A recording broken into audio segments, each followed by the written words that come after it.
was, but we laugh. Fair enough. Yeah. I'm gonna play my soothing, calm intro. Well, let me add you to this tweet, Vince, before I tweet it Just remember, when you start, you gotta start it like cars. out. He has too much energy. I'm tired. It's late. It's okay. My energy will be up. And Mr. Harem Detective. Vince. Yes, sir. That's my role. Wait, Vince, did you play Dread at all? Metroid? No. No, I didn't. I just saw Glam playing it. Oh, yeah. Well, me and him talked about it. And I had the dumbest nitpick, but hey, I am who I am. Why they call that man Ravenbeak? I was so upset. A quiet robe. What a cool name. Call the other Chozo Ravenbeak. I said, yo, Eagle Talon head ass. I could name these guys like that if we're doing that. That's easy. Ravenbeak Peak. Nah, man. Quiet robe more raw. Okay, I think I could tweet this Lightning out. foot.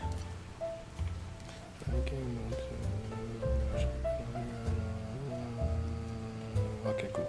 This is good enough for me.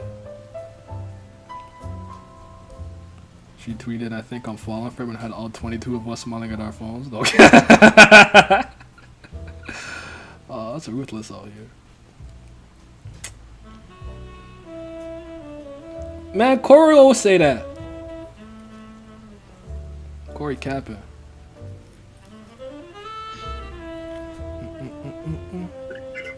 What happened? What Corey cap on? No, he just said I'll be dead next time. I'm like, he said that like 4 times to me. Ah, I'm just saying. yeah, he was just in the spaces, so this time he has an excuse. Okay, you tired? Yeah. Hey, we got him in spaces, so we get him to one of these eventually. Fair enough. Fair enough. Let me tweet out the link. I gotta carry the anime community on my back again, cause these niggas don't talk about nothing but those magic words, man. Hey, we got him in spaces, so we get him to one of these. Shit. What's up, Abdel? That's the first comment I saw. Hey, Young Obama, what's it do? Hey, that nigga Rex mid. Young Obama. Stop standing him. Man, if y'all supposed to be in here, come into the Discord and go into Stove King's SoundCloud, and I will drag you up. Do not be afraid. We mean you no harm.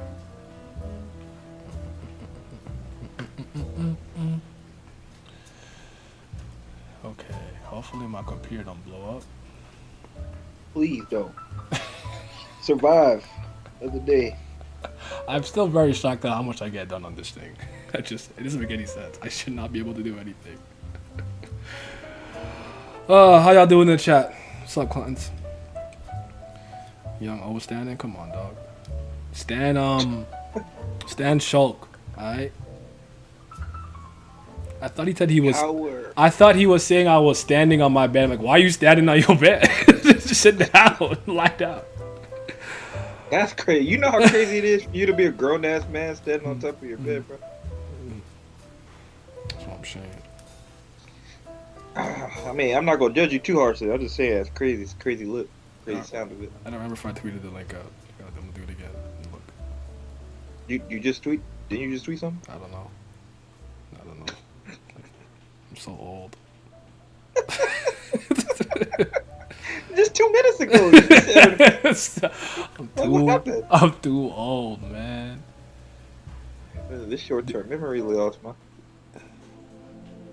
Yeah, just give us a second, guys. Waiting for some people to come through. Yeah, we waited for people. Please do not be alarmed. None of your lives. Oh, you're right. I did tweet it. Let me delete one. See? I'm gonna need for everybody in the chat to get something to eat, make themselves comfortable, and pay close attention as we discuss the standard for fiction tonight. Damn, there you go. Wow, you set that up. Y'all heard the man. I'm gonna get some He's wine. supposed to be. See, even he getting. Nah, see, look, cause now you know. We're gonna start talking. We're gonna go to that prison, and we're gonna start talking about he about to go crazy.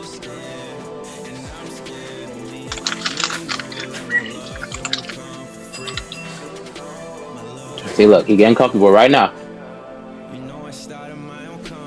I got my fruit snacks with me, my water.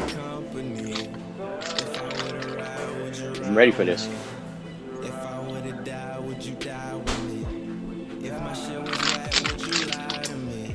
Okay, I'm about ready to start. Everyone here good to go? Yeah. All right, let's get it. What's popping? What's happening? What's up, Yes, chatters? sir. What's up, chatters? What do you do? Oh, do I look crazy in the camera? Nah, I'm alright. Yeah. Alright, let's put up the chat. The JoJo part so far, right? You like that, eh? The JoJo was nice, huh? It's nice, yo. I was shout out to the mayor, man. He showed me the way, and I was able to make my own little intro thing. But all right, so let me start this properly. So like when I put it on YouTube, it'll make sense.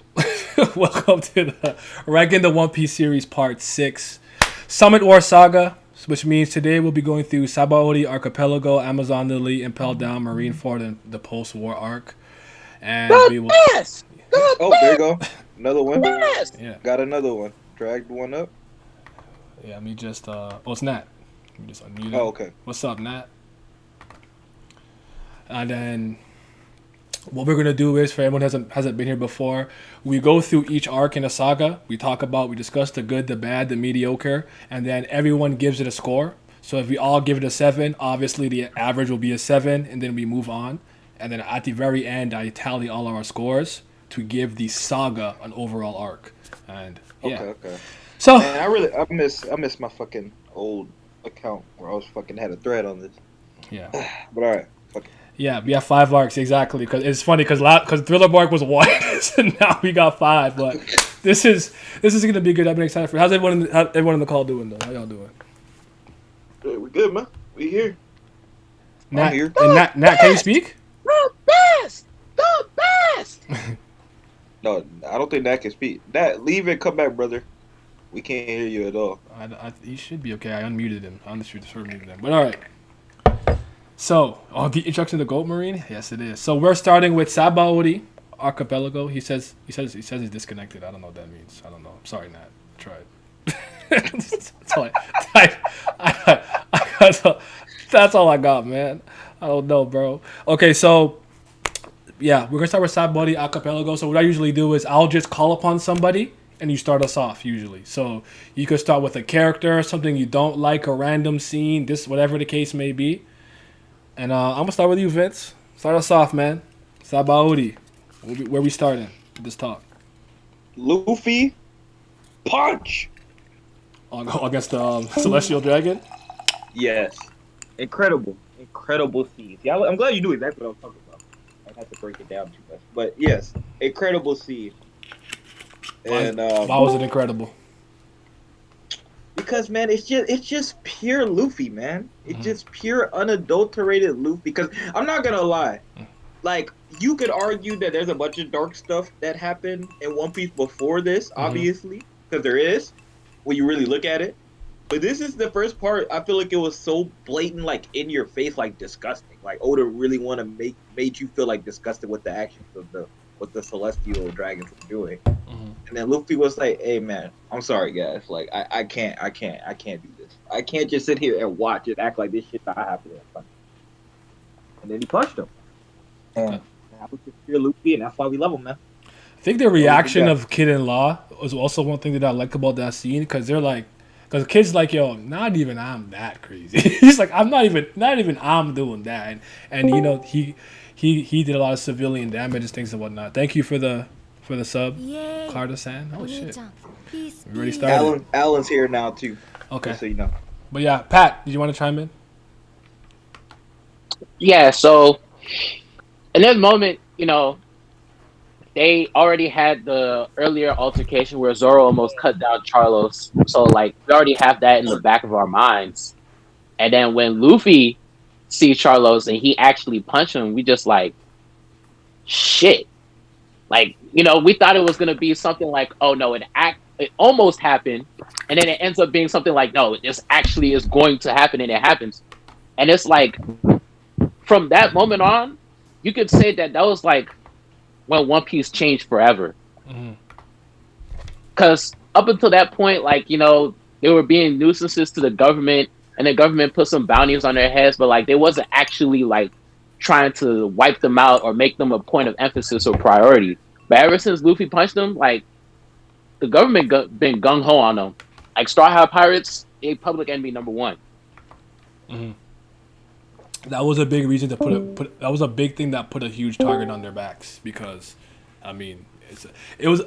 I would ask you guys this: in the moment that the Celestial Dragons were initially introduced, did you really think that they were going to be a big deal to the degree that they ended up becoming a big deal? Like, how did you guys initially perceive them when Hachi was talking about no matter what they do, just don't do nothing?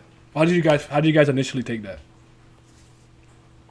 I didn't expect since I'll go on first. I didn't expect the feel the tone shift that much. Like I said, like this is a series that like has a bunch of dark shit in it, but kind of like mask it up behind its its light atmosphere. But this was the first time I felt like these guys are like sinister and like they not even like the villains we've been dealing with for all this time. We seen like what Crocodile did, we seen Arlong, we seen all this crazy shit. And then these guys come along, we like, man, they regular humans, and they not regular, but they regular kind of compared to what we usually deal with. They might be the most disgusting people at all of them all. And it's just like anytime you have like rich government assholes behind it, that shit always slaps. I kind of did when they kind of broke down like even pirates don't want to deal with them, and then the slavery shit. So yeah. Okay, Dritz.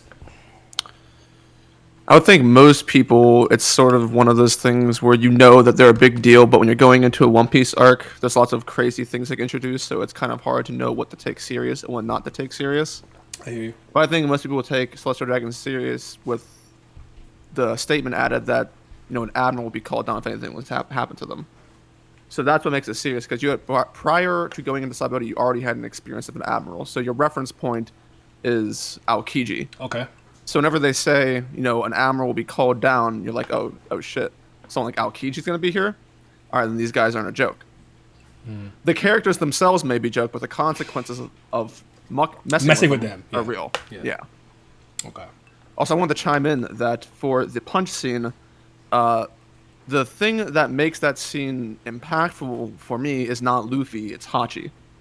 Okay. Because these characters are reacting, and you kind of put your place as a reader into the shoes of like Luffy and Nami and whatnot, but Hachi is the person who kind of makes it emotional, especially given like his mini character arc of trying to redeem himself for what happened with Nami and Arlong Park. Yeah. So whenever Luffy punches Celestial Dragon, it's vindication for Hachi. Okay, I got what you're saying. And it's like I was redeemed, at least in their eyes, to some degree. Okay, I never actually thought about it that way. Because like with you, the punch is crazy and epic, but I always like how Kid and Law react to it. Like Law's like, he crazy, Kid, and because the way they're talking about Kid's like, not even I'm doing that. Like even I'm not going that far. So yeah, the introduction of them too definitely compounded on top of that, because like we get introduced to the new age of pirates, man, the up and coming, the new guys on the block, and they all, for the most part, they all look pretty interesting, and they're all right at the time when you first meet them.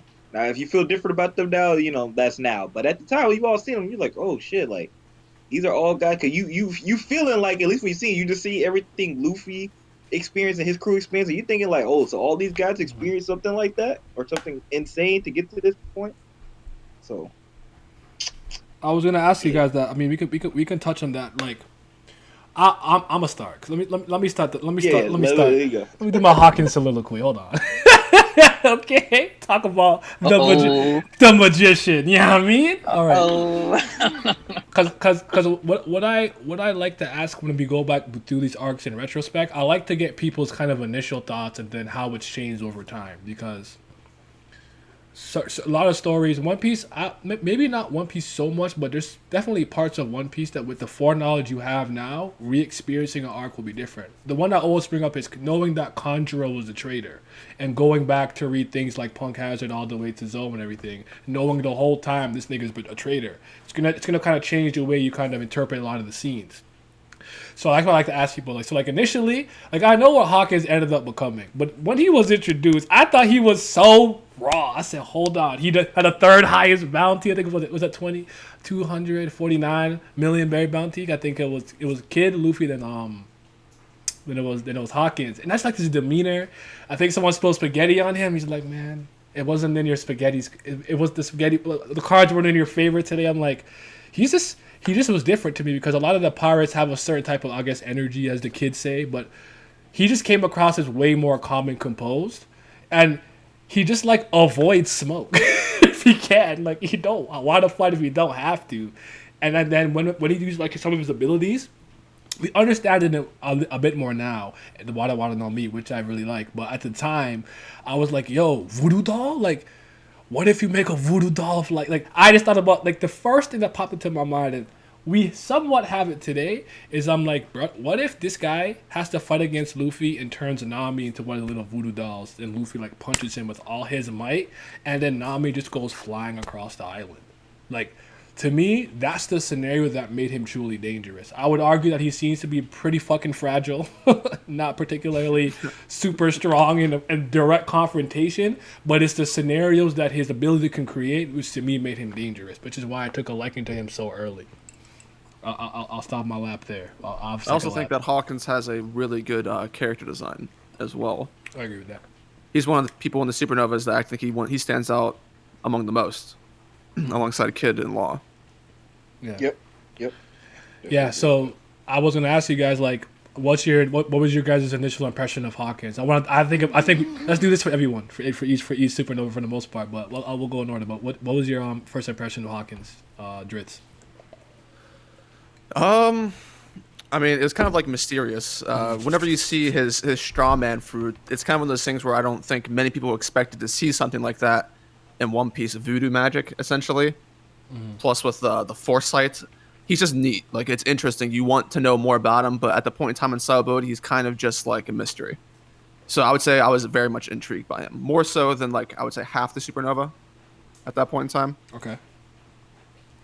Nat. He's muted. Yeah, that was fine. Nah, you can talk now. I gave him. Yeah. What was your first initial impression of Hawkins when you saw him? I thought he was an ugly motherfucker, him and a poop. Same thing.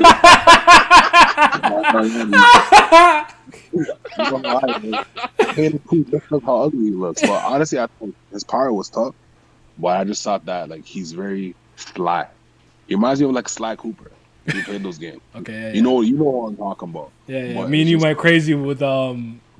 Of course. Yeah. It's like his All Stars.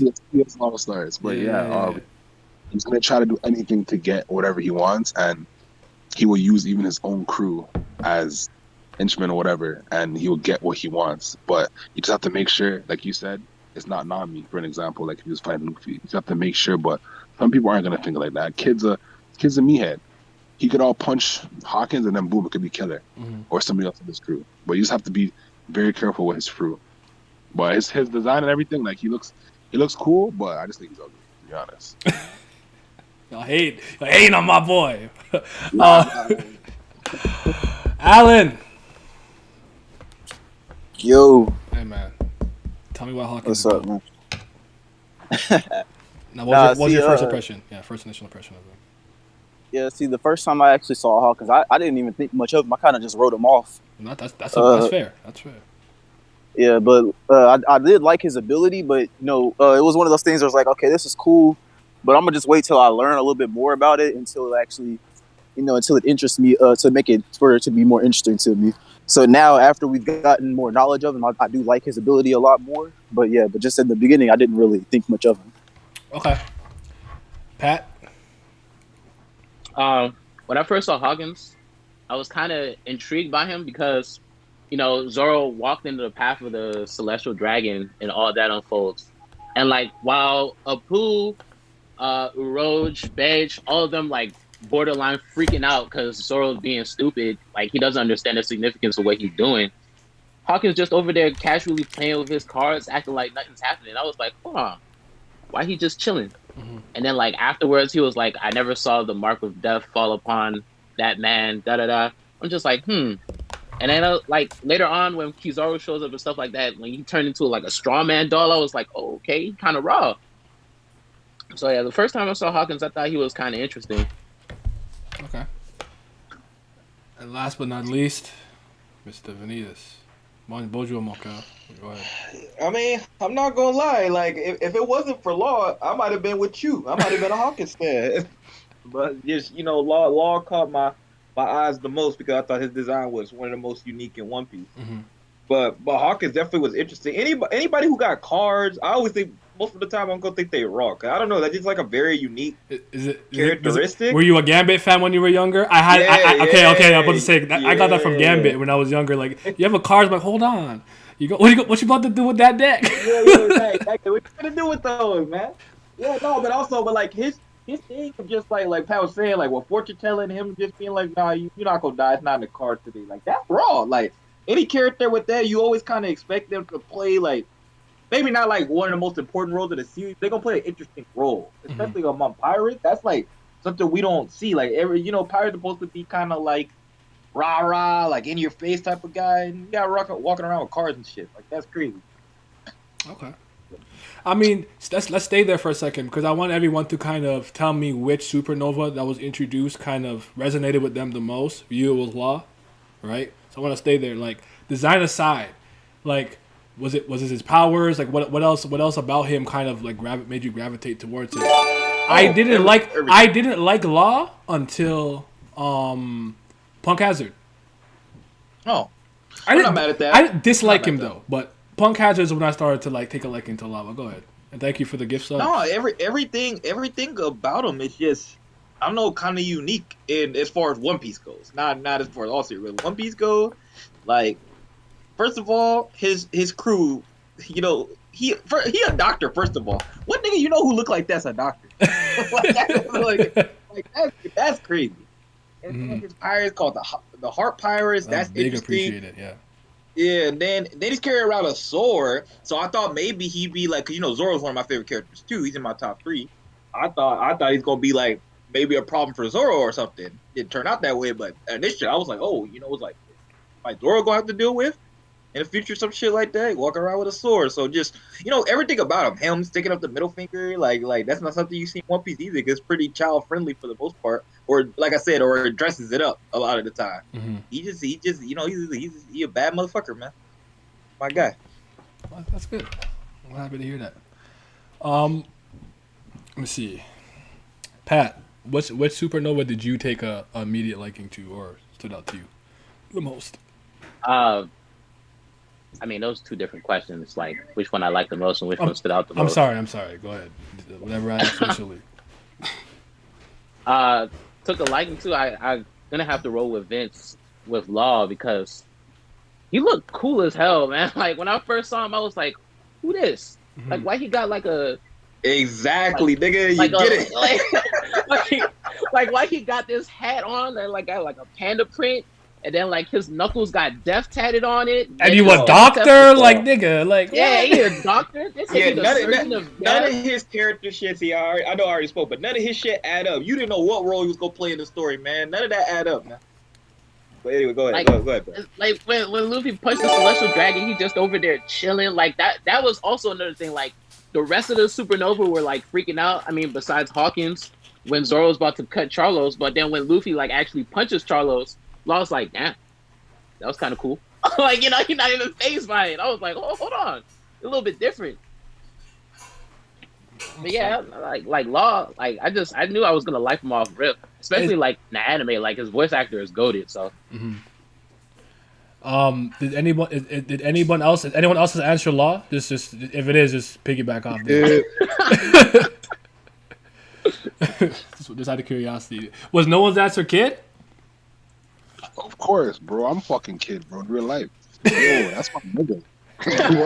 You said I'm Kid in real life. I love Hey, him. I That's wish all he. I wish he was kidding.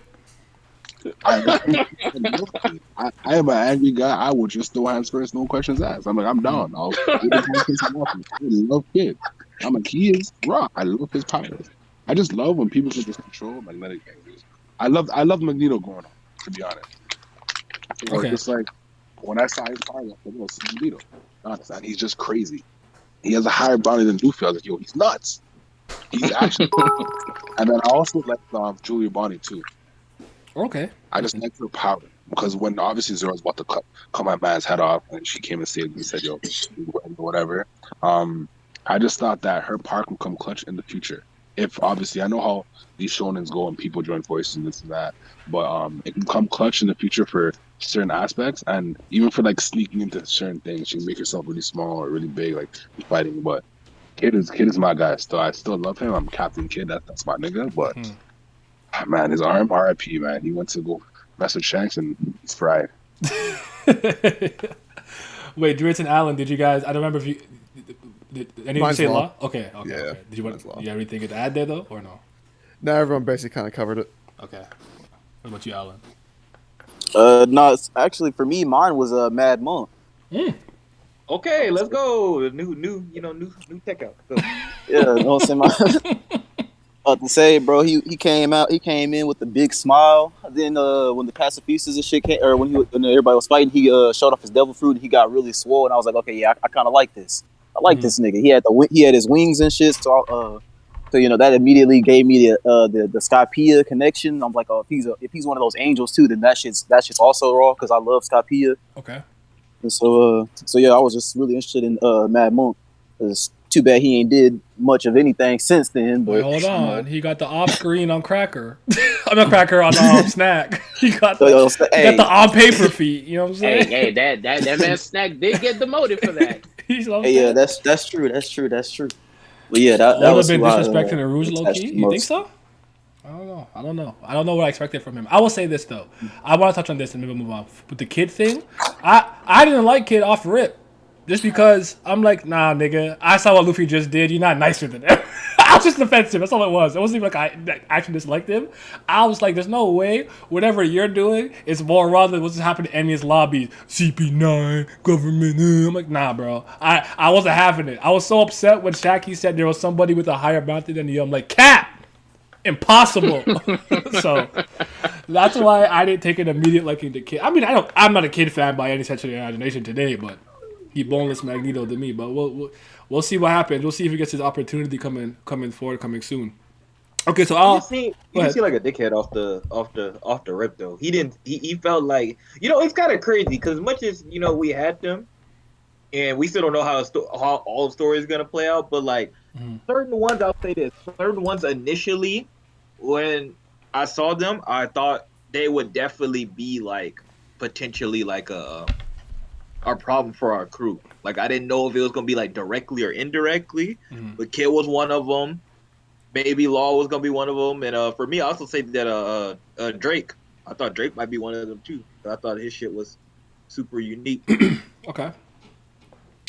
All right, so I'm gonna start off this next part, but if there's any supernova you want to talk about at all, now's the time. Just briefly. Like I like Capone, but I think the Capone thing was more in hindsight after Whole Cake. Whole Cake made me like him a lot. I really do. I really like him in Whole Cake. I thought he had thought he's one of the best characters in Whole Cake Island, honestly.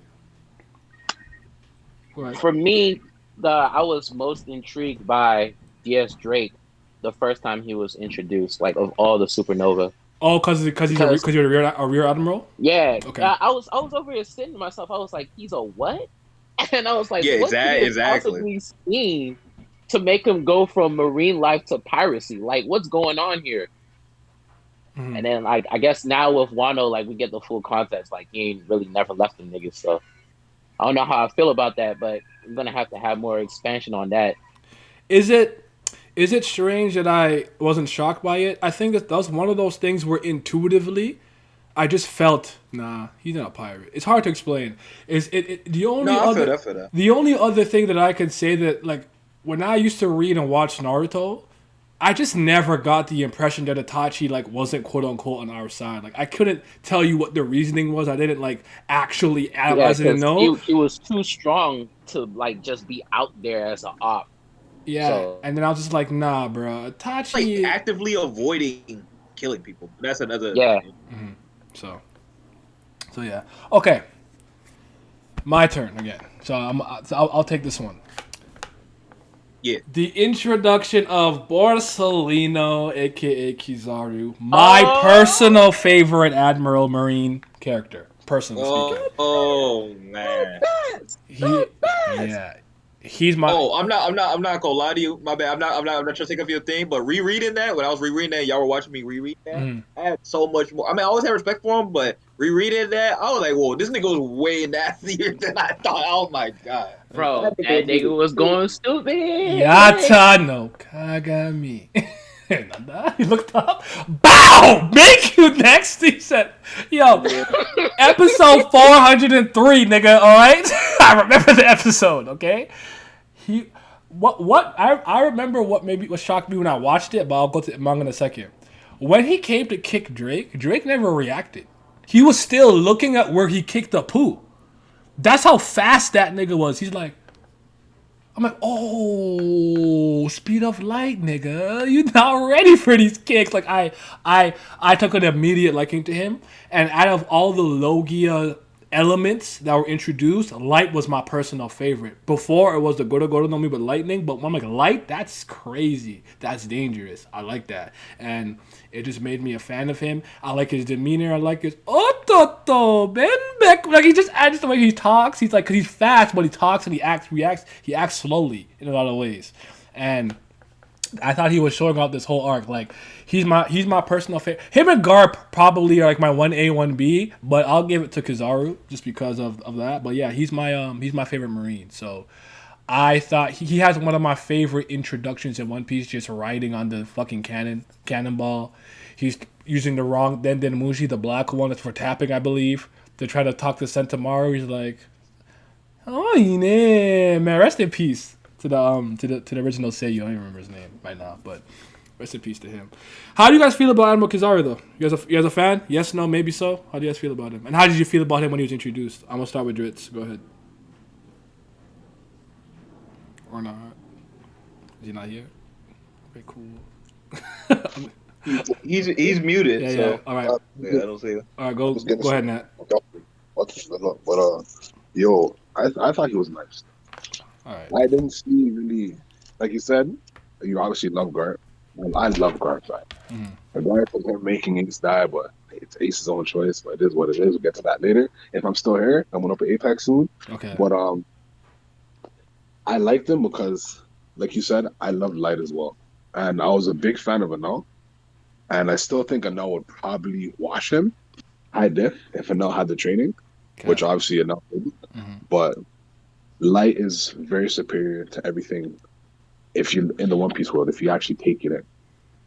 And darkness, the power of darkness. Xehanort beat. I love Black Boy, but you know what? Like, yeah, that guy needs to die. So he needs to die. But Kizaru he's tough and he's about the smoke. Like he just said, he'll pull up to Wano by himself. Like yo, what is he on? He's about the smoke. I love mans that are about the smoke. I love. Okay, I'm back. We're talking about Kizaru. Yeah. All right, so check it out. Aokiji my number one, but man, Kizaru be making it very hard. He be making it very hard. So first time I'm watching the anime, I'm over here like, oh, they sending the Admiral. The Admiral's coming. Like Driss said earlier, I'm thinking they sending Aokiji. I'm like, okay, Aokiji gonna let them off with a slap on the wrist. Kizaru come through on a cannonball. That joint explode. He over here like, Konnichiwa, Kizaru. I'm like, why are you talking so slow? Then he over here fighting him. He like, have you ever been kicked at the speed of light? I'm over here like, hold on now. Like you said earlier, Drake was looking up and he got kicked. He never reacted. I was like, hold on. Bro, he talked slow, but he moved faster than light. Oh my You know what I'm saying? Like, it was so crazy, bro. Then when they was fighting the Straw Hats, he bodied Zoro with one attack. He was like, this is supposed to be Pirate Hunter Zoro? I heard he was a beast. One hit. This man is nothing. I'm like, oh my God, he flexing on my boy. Kizaru was going crazy. Thank you, man. Like I love that guy, man. I love that guy. Man, y'all didn't even say the initial part after the cannonball. Somebody tried to shoot this man in the head. And he was just And on it, it. it Yeah. didn't even matter, bro. Yeah, it didn't even matter, son. He would And this is guy was crazy. this is still Bro, around that the time that we thought like for. Oh, go ahead. Sorry, go ahead. but I was gonna say just that was one of the first times I was genuinely scared for Zoro's life. Okay, we gonna talk about that. I gotta talk about that because I was too actually because it piggybacks off what happened to him in Thriller Bark, and the compounded like the wounds that he felt to the point Luffy's like, what's wrong with him? Like, why you like that? And like they can't even tell him, and it's like, damn, like I legitimately was afraid for him because I thought it would have been an extremely bold. Luffy's over here like, Zoro, why you acting like this? And then Sanji's like, they got that unspoken code going on. Like, they're not going to say what happened over here. Like, leave them alone. And they just fought the pacifista, so they drain and stuff like that. And Kizaru over here causing havoc. It was insane to me. And I was like, I thought it would have been such a bold decision. I'm like, what if he does take Zoro out here? Like, to me, that would be a really big shock, like a shock factor thing to do here that I think would resonate. Like, resonate and said, like, damn, we'd feel that. Like Zoro? Yeah, not Zoro, you know? I was actually scared. So, Alan, I'm with you on that. I was legitimately like, bro, nah, don't do that. Don't do that. So, that's, but yeah, he's my, he's my favorite Marine. I like him. He's just, everything about him is just cool to me. And even when even like he pull up on Hawkins, you kick at the speed of light. I'm like, hold on, I like this guy. Don't kick him. But I like you, so I have to kick him. I have to see what happened. Then you just see some random nigga fly across the island. I'm like, imagine you're just doing some manual labor. You do some manual labor, and you just fly across the island because some asshole turned you into a voodoo doll. So, Brago, you can speak. Yo. What's going on, man? What's poppin'? What's going on with y'all? I'm good, man. I'm good. We just we talking about Sabaody right now. Were you here for any of the previous one of these? For a little bit. Where y'all at right now? I heard y'all talking about Kizaru. Yeah, we're talking about Kizaru. So we're just on Sabaody right now. So we'll do Amazon, Lily, Impel down, Marineford, and the post-war after. But yeah, if you want to chime in on Kizaru or anything, go ahead, and then Dritch can go after. I don't know. I feel like Kizaru has become kind of like an afterthought in the community. I feel like a lot of people respect Aokiji and Akainu, but Kizaru is kind of just like, he's cool. So he doesn't get as much respect as I think he should.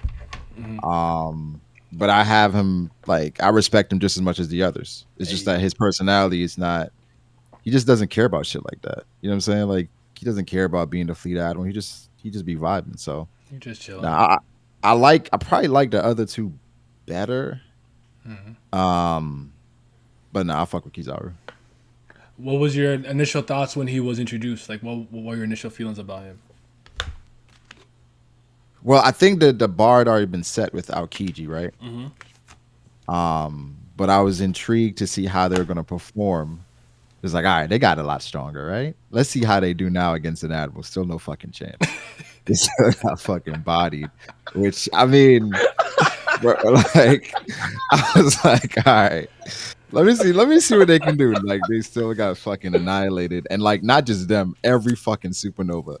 Nobody was ready. He took on everybody, and nobody took a chance. Everybody got their work, bro. I was like, okay. I think when Rayleigh pulled up, I was like, okay, let's see what's gonna happen here, right? I was like, all right, this is the Admiral, this is the Dark King. Then went after like 10 minutes, Kizaru was like chilling. Rayleigh was like, if I was younger, I was like, yeah, these niggas is legit, bro. These niggas legit. I like that scene a lot too, and Dritch go after I talk, is because it looked to me like the only time really Kizaru looked somewhat frustrated. When he pulled his sword out, he looked kind of mad. He's like, yo, all right, hold on. Hold on. like, wait a minute, hold on. Bro, he just been kicking people. He just pulled a sword out of nowhere. It's like, okay. No, right, no, because it was just like, you know how crazy it is that this nigga pulls up, he's fighting with his hands in his pocket, just using kicks. Right? Really pulls up with his sword, and he's like, "All right, fuck it, I guess we can use the sword now." I'm like, "All right." This They nigga over there different. sword clashing. He's over here like Rayleigh, move. That's what I'm saying. He was so casual about it. Like, bro, I'm not here for you. Like, we know you're strong, all right? We not here for you right now. I'm We here for know the you've trash. been here. Like, who cares? Like, you old, Like, why you raggedy. making my job At that point in hard? time, it's like, like as an admiral, it must like just suck. Celestial dragons. It's like, yo, admiral, come here. And he's like, oh Jesus Christ, Fucking really. again. But then Rayleigh's there. Like, oh my god. This is not something that I expected to happen today, but nah, fucking amazing. Yeah, and he can't just ignore him. He can't just be like, you know what, I'm just. He not tried gonna to. do-" Like, yeah. He tried to. He tried to leave. He was like, all right. This is Rayleigh's like, nah, Kizaru, you're not going nowhere, bro. I can't let you do that. Okay. Oh man. All right. So since you're here, so what I like to do with these was I just pick somebody and I just say you choose something in the arc, a character, a moment, a scene, whatever the case is, and we'll piggyback on what you had to say. We spoke about Law.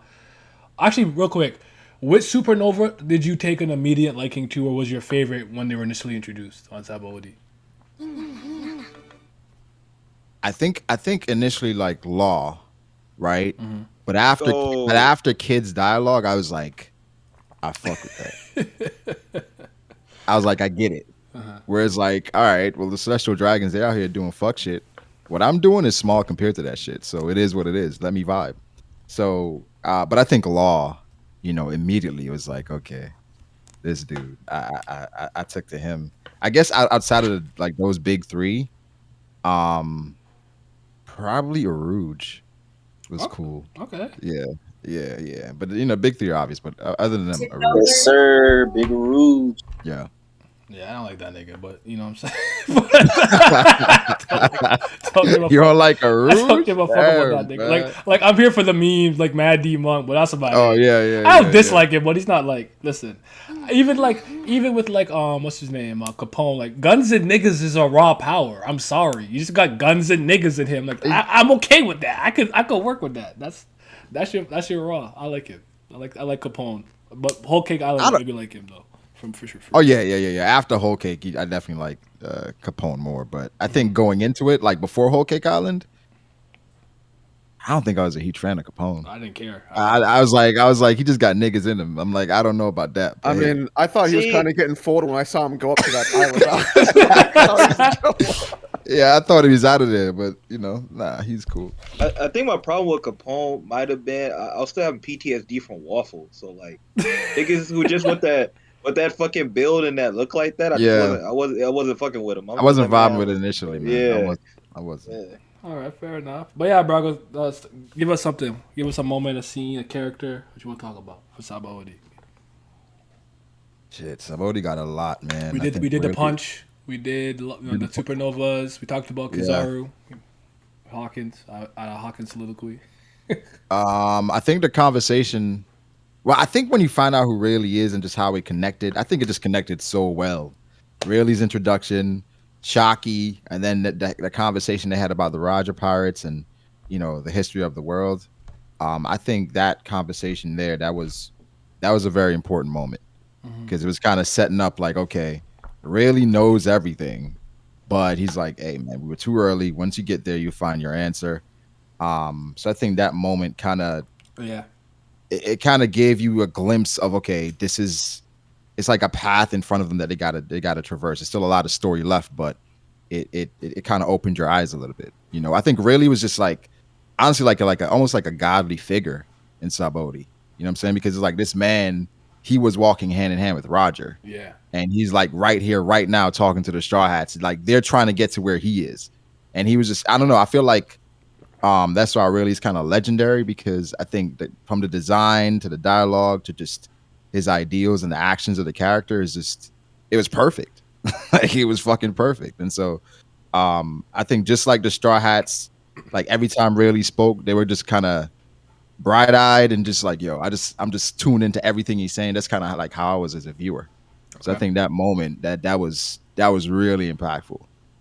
Rago, my nigga, I'm glad you said this, because this was one of those moments in the series where we had the definition of what Luffy's goal is redefined right before our very eyes. Because Mhm. Usopp over here grilling Rayleigh for questions. He over here like, you know what the One Yeah, Piece is, you know this yeah. and that. And as a reader, we just like, yeah, he know the answers. Ask him more questions. Usopp, we know Right, the answers. right. Yo, drop some truth, Rayleigh. What you I'm like, know? drop the tape, man. Give us the answers. And then like Yeah, Luffy's like, Usopp, stop. And he's like, why you stop him? And Luffy's like, if he tell us the answers right now, I'll quit being a pirate. I was like, oh, hold on. yeah. I was like, it makes sense. Yeah, I wasn't mad at him like, for that. I wasn't mad at him Yeah, for that. yeah, yeah. it feels like being a pirate king is the freest man on the sea. I'm like, oh, so that's what he means when he say he want to be the pirate king. Dang, he gonna have to work for that because it's ops out there. Freedom, But not freedom, I was hard to like, come by. I wanted Mhm. Rayleigh to spill the beans, bro. I'm like, bro, just tell us everything, I'm Nick. telling you, I'm like, you got the answers. Keep asking the questions.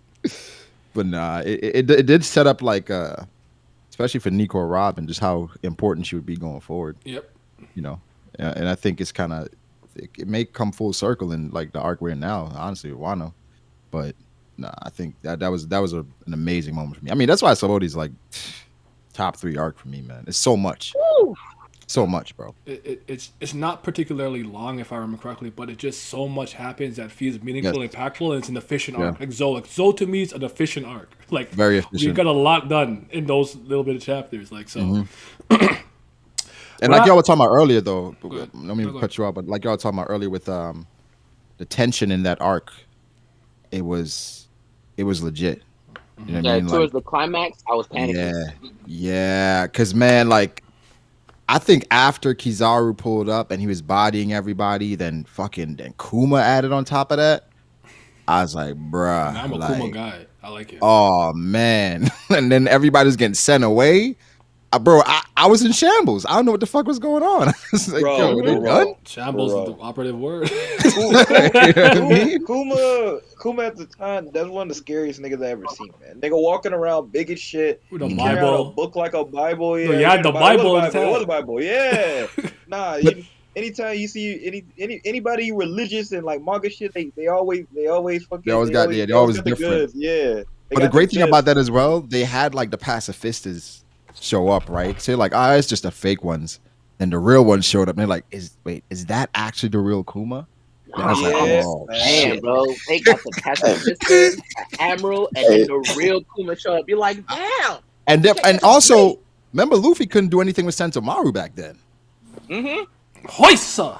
Oh So shit! I I'm was done like, coin. wait, he can't beat like By the way, I'm not a Sentomaru? fruit user, bitch. I was like, oh, Hey, God. what did Pat say? What did Pat say during Thriller Bark when Kuma showed up? He was like, "Hold on, nigga, this ain't Yeah, fair. it's This ain't against how the it's supposed to go." rules. It's against the rules, bro.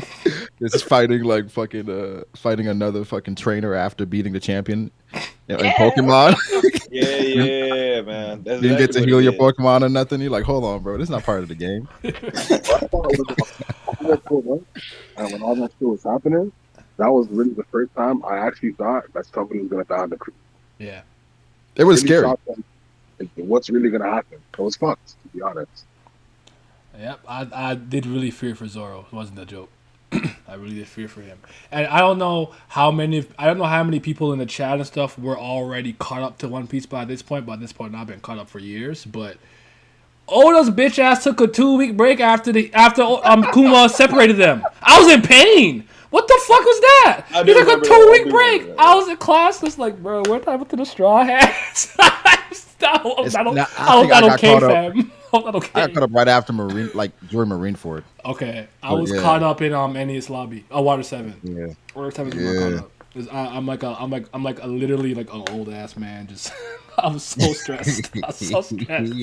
Cause that shit would ruin my day. Like, bro. I couldn't imagine that though. Like 2 weeks. I mean, bro, the thing is, at the time skip, it was like 4 weeks. He 6 took a month off. 5 weeks. 5 Oh weeks. man, That's when I That caught up shit. in the middle of the break. oh, That was painful for me. that was crazy to me, bro. Cause I remember when this is BBM days. Remember that BBM days when I got the shit. BBM from my nigga Steven? He said the chapter out. I ran out of math class. I I ran on top of the desk because I cut to the library so I could read the chapter over and over and over for like an hour plus. I had detention after I got in trouble, but yeah, it was worth it. I didn't stay. I left, but you can't keep me. You have to fight me. If you could beat my ass, I'll stay in detention. If not, just stop it. But yeah, so that was painful. But yeah, during the Sabaody thing, he took a 2-week break after they were separated, which was absolutely painful. Anything in this arc you think is significant we need to point out? Want to talk about Kami at all? You hear about Hachi's redemption? I don't know if there's anything in particular you want to chime in on, or we can move on to that. I think Duval is, in hindsight, a pretty cool character, man. Yeah. Like when I reread the chapter, like, all right, I like Duval a little bit. He's fucking the a needed comedy relief. And that was like, funny because he was freaking things. Poster, yeah. So I like Duval, and I think honestly, a perfect arc.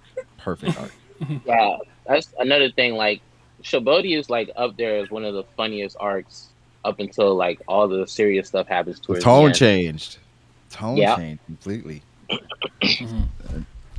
The flying fish riders, they were cool in hindsight, and they came in handy at the end. I do want to say one thing about Kid, that I appreciated his little speech about, like, listen, at least we just honest, man. Like, I'm a piece of shit. Yeah. I'm out here doing what I gotta do. I'm pillaging, know what I'm saying? But like, I ain't hiding it. I ain't trying to control the masses. I like that. I like characters. That's why I wanted so much more from him, because I thought like just that contrast to what the Straw Hats were doing. It's like, he's a pirate. The Straw Hats are a pirate. Yeah, they're doing quote unquote good things, but at the end of the day, like I said, they're honest. They're living their truth. They're doing what they got to do. And I think Oda kind of built up Kid's crew a bit, like he did with the Straw Hats, with having Killer as a supernova, and then we get names and designs to Heat and Wire. It's like, I thought we'd get a bit more for Kid. So I like that. I love the archetype. I love it. Another Kid fan. Nobody likes him. I'm fucking cheese. That is my nigga.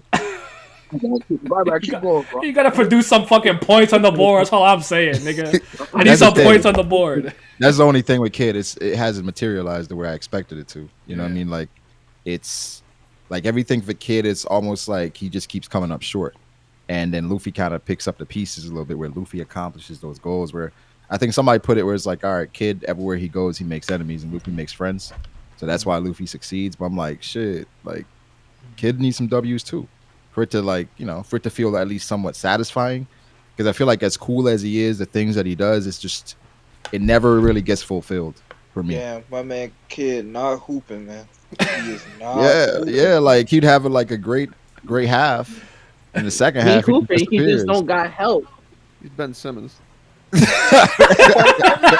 Damn. Damn.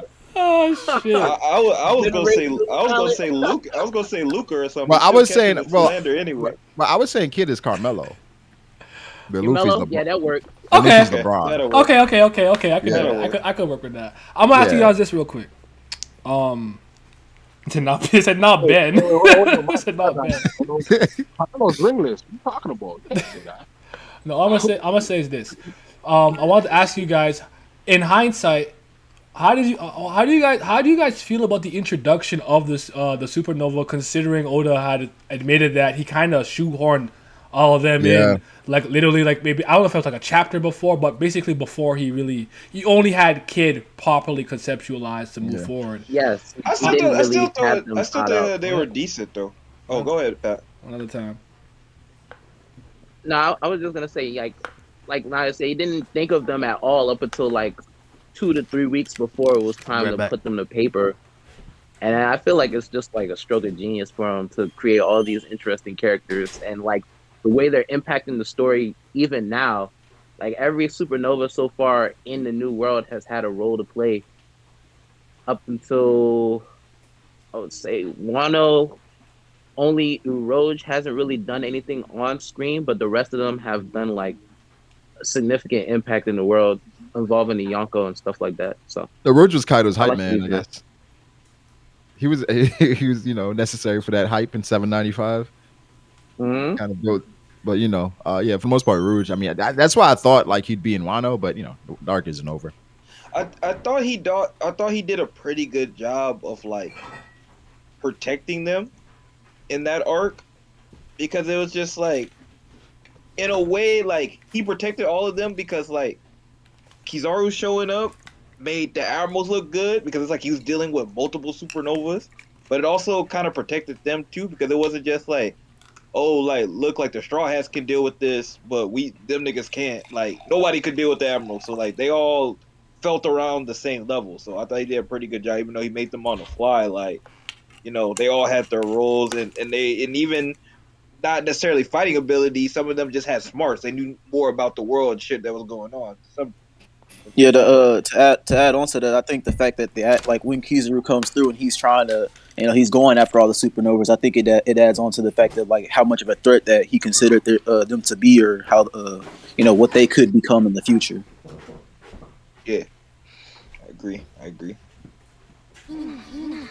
Yeah, I thought the supernova were all unique, and for it to be just like just kind of out of the blue, that's amazing. That's amazing, especially considering just how impactful they've been. So I agree with all you guys. Oh, excuse me. Lost on Armando. You're. I didn't hear any of that. Sorry. I saw. I was looking on screen. You walked away. I didn't hear any of that. I'm sure y'all. I'm sure they were good commentaries. I believe in y'all. Don't worry, we can carry till you come back. Oh shoot! Finally got one of these streams from the great and critically acclaimed. I believe that actually. Thank you for coming through though.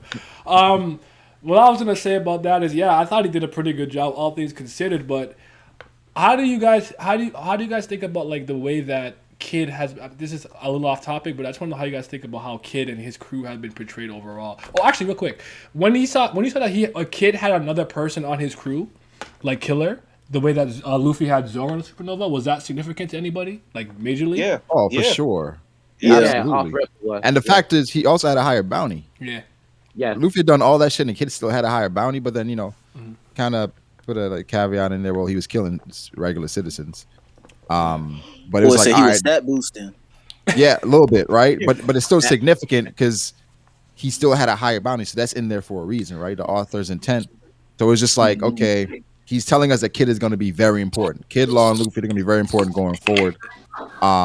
So yeah, it definitely gave me a different perspective, and that's why I think I've been underwhelmed with Kid and what he's accomplished as a character because of how much setup there's been. Then outside the story saying, he's had things planned for Kid, etc. I'm like, all right, where they at? let's see it. Let's see it. Because here's the question that I'm going to ask, because I don't recall if I ever asked you guys this, but I speak about this often, right? I think Brago, you might have been the first person I said that heard us say Kid is he's Luffy without the luck. Yeah. Which I find that interesting. Because I've always said this. Because a conversation I used to have a lot of the times around the time that like we saw Kid like slumped was what was the right... Thank you for the follow. What was the right way to approach the New World? Do you just kind of go in, guns blazing, and you kind of take your lumps and you learn from the trials and tribulations of the New World? Or do you prepare beforehand? You jump in. And the reason why I say that is because I was one of the only people who didn't have an answer. I thought both were viable. I think most people say you just go in. The thing is, for Luffy, he had something that the others didn't have. Nobody else had the Dark King in their corner saying, "Yo, I can train you." Fair enough. Because I don't think you're ready. Okay. Right? Like for the other Supernova, I'm sure if they had that opportunity, they'd be like, "Well, I guess I can do that." But for them, they're like, yo, we on this journey. We got to go and we got to get bodied by Kaido. We got to lose our arm to Shanks. We got to go in Big Mom's territory, take whatever we want. We got to just figure it out. We don't have these luxuries. So that's why I respect that grind. And that's why when niggas say Kid is, I'm like, bro, like we don't get as many W's as Luffy does, but this he's been through the gauntlet with every Yonko. He's battle tested. Speak Come on, bro. Yeah, that's crazy. The only thing is that he just he probably didn't protect Kid enough as far as him go. Like, cause on one hand, like y'all just stated, it's like he got all his shit through Yonkos and shit. Like, so it's not even like he was going against like no baby. Thank you, Miles. Like that. But it's like, it also you keep looking at it, you like, damn man, like can you just stop running into niggas? Like, can you get some help, like, or something? But it makes Like, sense though. But even when he did the alliance that Killer kind of set up, then he got betrayed, and he's like, "This is why I didn't fucking want to do this shit in the first place, my nigga, because I know how niggas are." You know what I'm saying? He could have threw. The only thing I could have said, I don't know how. That's the only with something like this. I can't say to a theory or how he would be able to pull this off. But Oda could have probably just thrown him a couple more bones, or play on his like his more ruthlessness factor and shit like that a little bit more. Mm-hmm. But I just don't know when and where he could have did it. But well, I think he could have done it in Wano, where have him take out a true, Pooh. but I'm talking about before that. But Oh, yeah, okay. I thought like you're right. he should have taken out a Pooh. Like Apu should have been out of the game soon as Kid saw him off all the shit that he pulled. Yeah. That should have been he should have been done with, right? So, because I think, like you said, the ruthlessness. I think we saw like a bit of it. I think coming out of the time skip, but I think we needed like a body. Kid needed like a big name attached to him, like somebody that we I met. agree. Maybe somebody that the Straw Hats met was like, "Oh, Kid killed them," like confirmed dead by Kid. Mm-hmm. I don't know who. I don't know what character, Rough. but it's somebody that Luffy came across, and then that would have made the dynamic even more interesting. That now Luffy got to work with Kid, even though Kid kills somebody that Luffy cares about. You know, so That would have been tough. It'd have been a lot because now Kid got to work with Luffy, even though he said he just got betrayed, but now he's working with Luffy. So there's just, I think again in this situation, Kid, he's the one that's kind of sacrificing and giving something up for Luffy's benefit. Where if Kid had killed somebody that Luffy had met, Luffy would have to sacrifice for the greater good. Like, all right, I can't fuck him up, even though he killed somebody I care about. Yeah. And actually, hold on. Before I go, I give my analogy. I actually want Rich. I wanted your opinion on the New World training thing, real quick. Like, did you think any of them did it the right way, the wrong way? You're indifferent. How did you feel about that?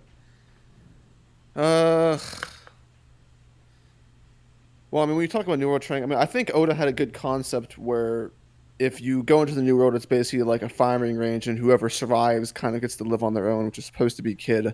I actually like the idea. It's something I really wish Oda would have gone and actually done, because as a concept, I don't think Oda was ready for the supernova for how last minute they were.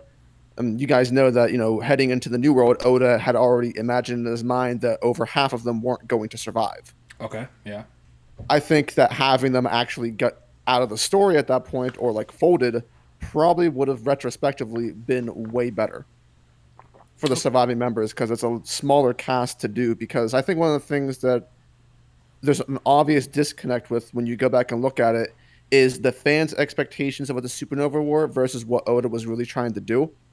Because Oda didn't have the idea planned out to begin with. The editors basically said, "Hey, just make new people," and I was like, "Oh, well, I got this." Okay. So coming out of Saba Odi, it's not like, he's like, "Okay, I got to make the supernova relevant. Now I got to change the entire story to make them matter." And the fans, when they see the supernova, are like, "Oh my god, that's amazing! Oda, do more!" And Oda's like, "Oh crap, you guys like Law? Well, I guess I can't kill him. So, I'm gonna do this." So there's an obvious disconnect between what Oda was trying to go for. I think he just kind of wanted to add like cool people for people to like, and then he's like, "Well, I can do something more with this," and then took it into a different direction. But I really like the concept of just half the supernova just falling by the wayside. I think that would make it much easier for Oda to write. I do think that he's lost his ability to handle the ever-expanding cast. I don't think he does a good job at it. Exactly. And I would argue that for a long time he was phenomenal at it. But here's what I wanted to say about the New World thing. The analogy that I tend to use is like, if any of you play fighting games online, it's like some people will just go online, get their ass beat, and figure out how to play the game through their lumps like that. That's, to me, what Kid did. He went to the New World, I'll figure it out. Then you have people like me. I'm a lab. I'm a train. I'm going to learn my combo, my spacing, my zoning, my frame data, my block strings before I even think about going online, right? And what usually happens is I'm whooping people until I get to a certain level. And I actually think Luffy mirrors that, where I'm like, no one was fucking with him until Dofi. Then he had to try.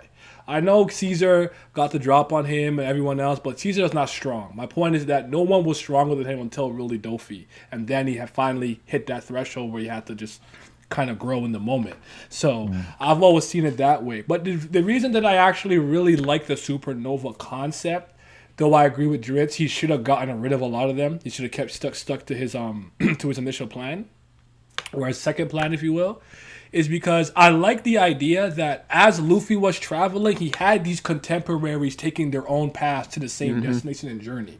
That was big for me. I was like, why didn't I think there were other rookie pirates on the come up? Like, it made so much sense, so I really like the idea of it. Though I do think he's somewhat faulted with them in the long run, but at the time, I thought it was brilliant. So Yeah, I think it's one of those things where it opens the world up so much because no one really thought that was a thing prior to them existing. And once people found out about them, it was like, oh crap, let's do this, this, and this with these characters. Mm-hmm. Well, the twist idea, I guess, what y'all were talking about, instead of necessarily dropping them at that point, or most of them, he could have dropped like one or two of them. But as Luffy was continuing his journey, he could have hear about like maybe one like retiring. It was too much. Which is too much for him. Captain Kuro had ass. I don't want to be a pirate no more. Hey, like it happened though. Like you get to, because they always talk about how hard the New World was. Yes. People they could do it. So like it'd be kind of cool to see that in real time as they were traveling. Like they get like a newspaper. I mean, the difficult part is that when I think about it, it's like, damn. So you say Capone or Bonnie or Rouge gets taken out. Like I'm imagining. Hulk you like them now, so it's like, you want to see that now. Completely different. Like, and then the connection Bonnie has with Kuma, I'm like, was that always? That couldn't have been always a plan, right? That's something that Oda kind of came up with Bonnie and her devil fruit powers, which it's hard right now to take them out of the story. But I think, to elevate other characters, you have other characters fall by the wayside.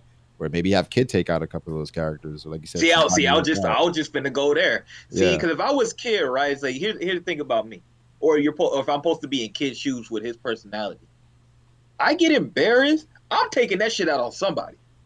I'm leaving. What's that Denzel Washington me? I'm leaving here with something. Somebody going. Man. I'm leaving with something. Yeah, bro. Yeah, nah, bro. Somebody gotta pay. Like. I feel like Kid should be more of a sore loser. Somebody should pay for the consequence of him losing, even though it's his fault. But it don't matter. I'm taking that out on somebody. That's just me, though. That's how I always kind of felt about him. But I think Wano has kind of changed a little bit with that. I feel that. Oh shoot, Wano. All right, Brago. What would you give Sabaody? What would you rate it out of 10? If you have to give it a number. 10. Okay. Give it a 10. Yeah, it's one of those. Pat? Best. Just take a Pat. That's a 10. Yeah, Dritz? I probably wouldn't give it a 10 because in my top 5 arcs, I think it's like my 5th or my 4th. I'd probably give it like an 8 or a 9. Do you want me to go 8.5?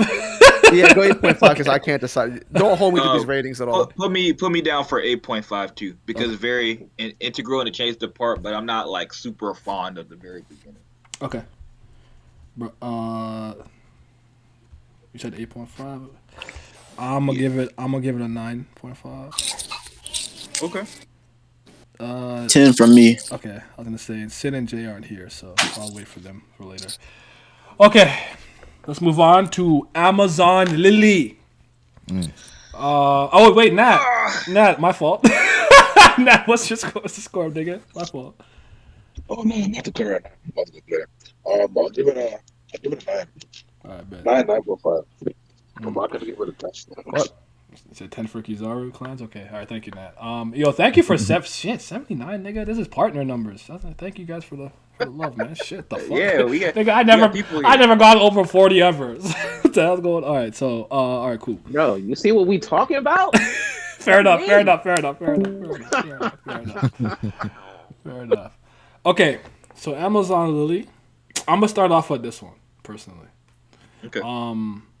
And where I want to start actually is the scene in which Boa shows Luffy the mark of the hoof of the celestial, I don't know, the celestial dragon mark on her back because she can burn as a slave. And reason why that scene was so impactful to me is I like when graphic novels do like minimalistic storytelling when they show me a lot just through the actions of the characters without saying anything.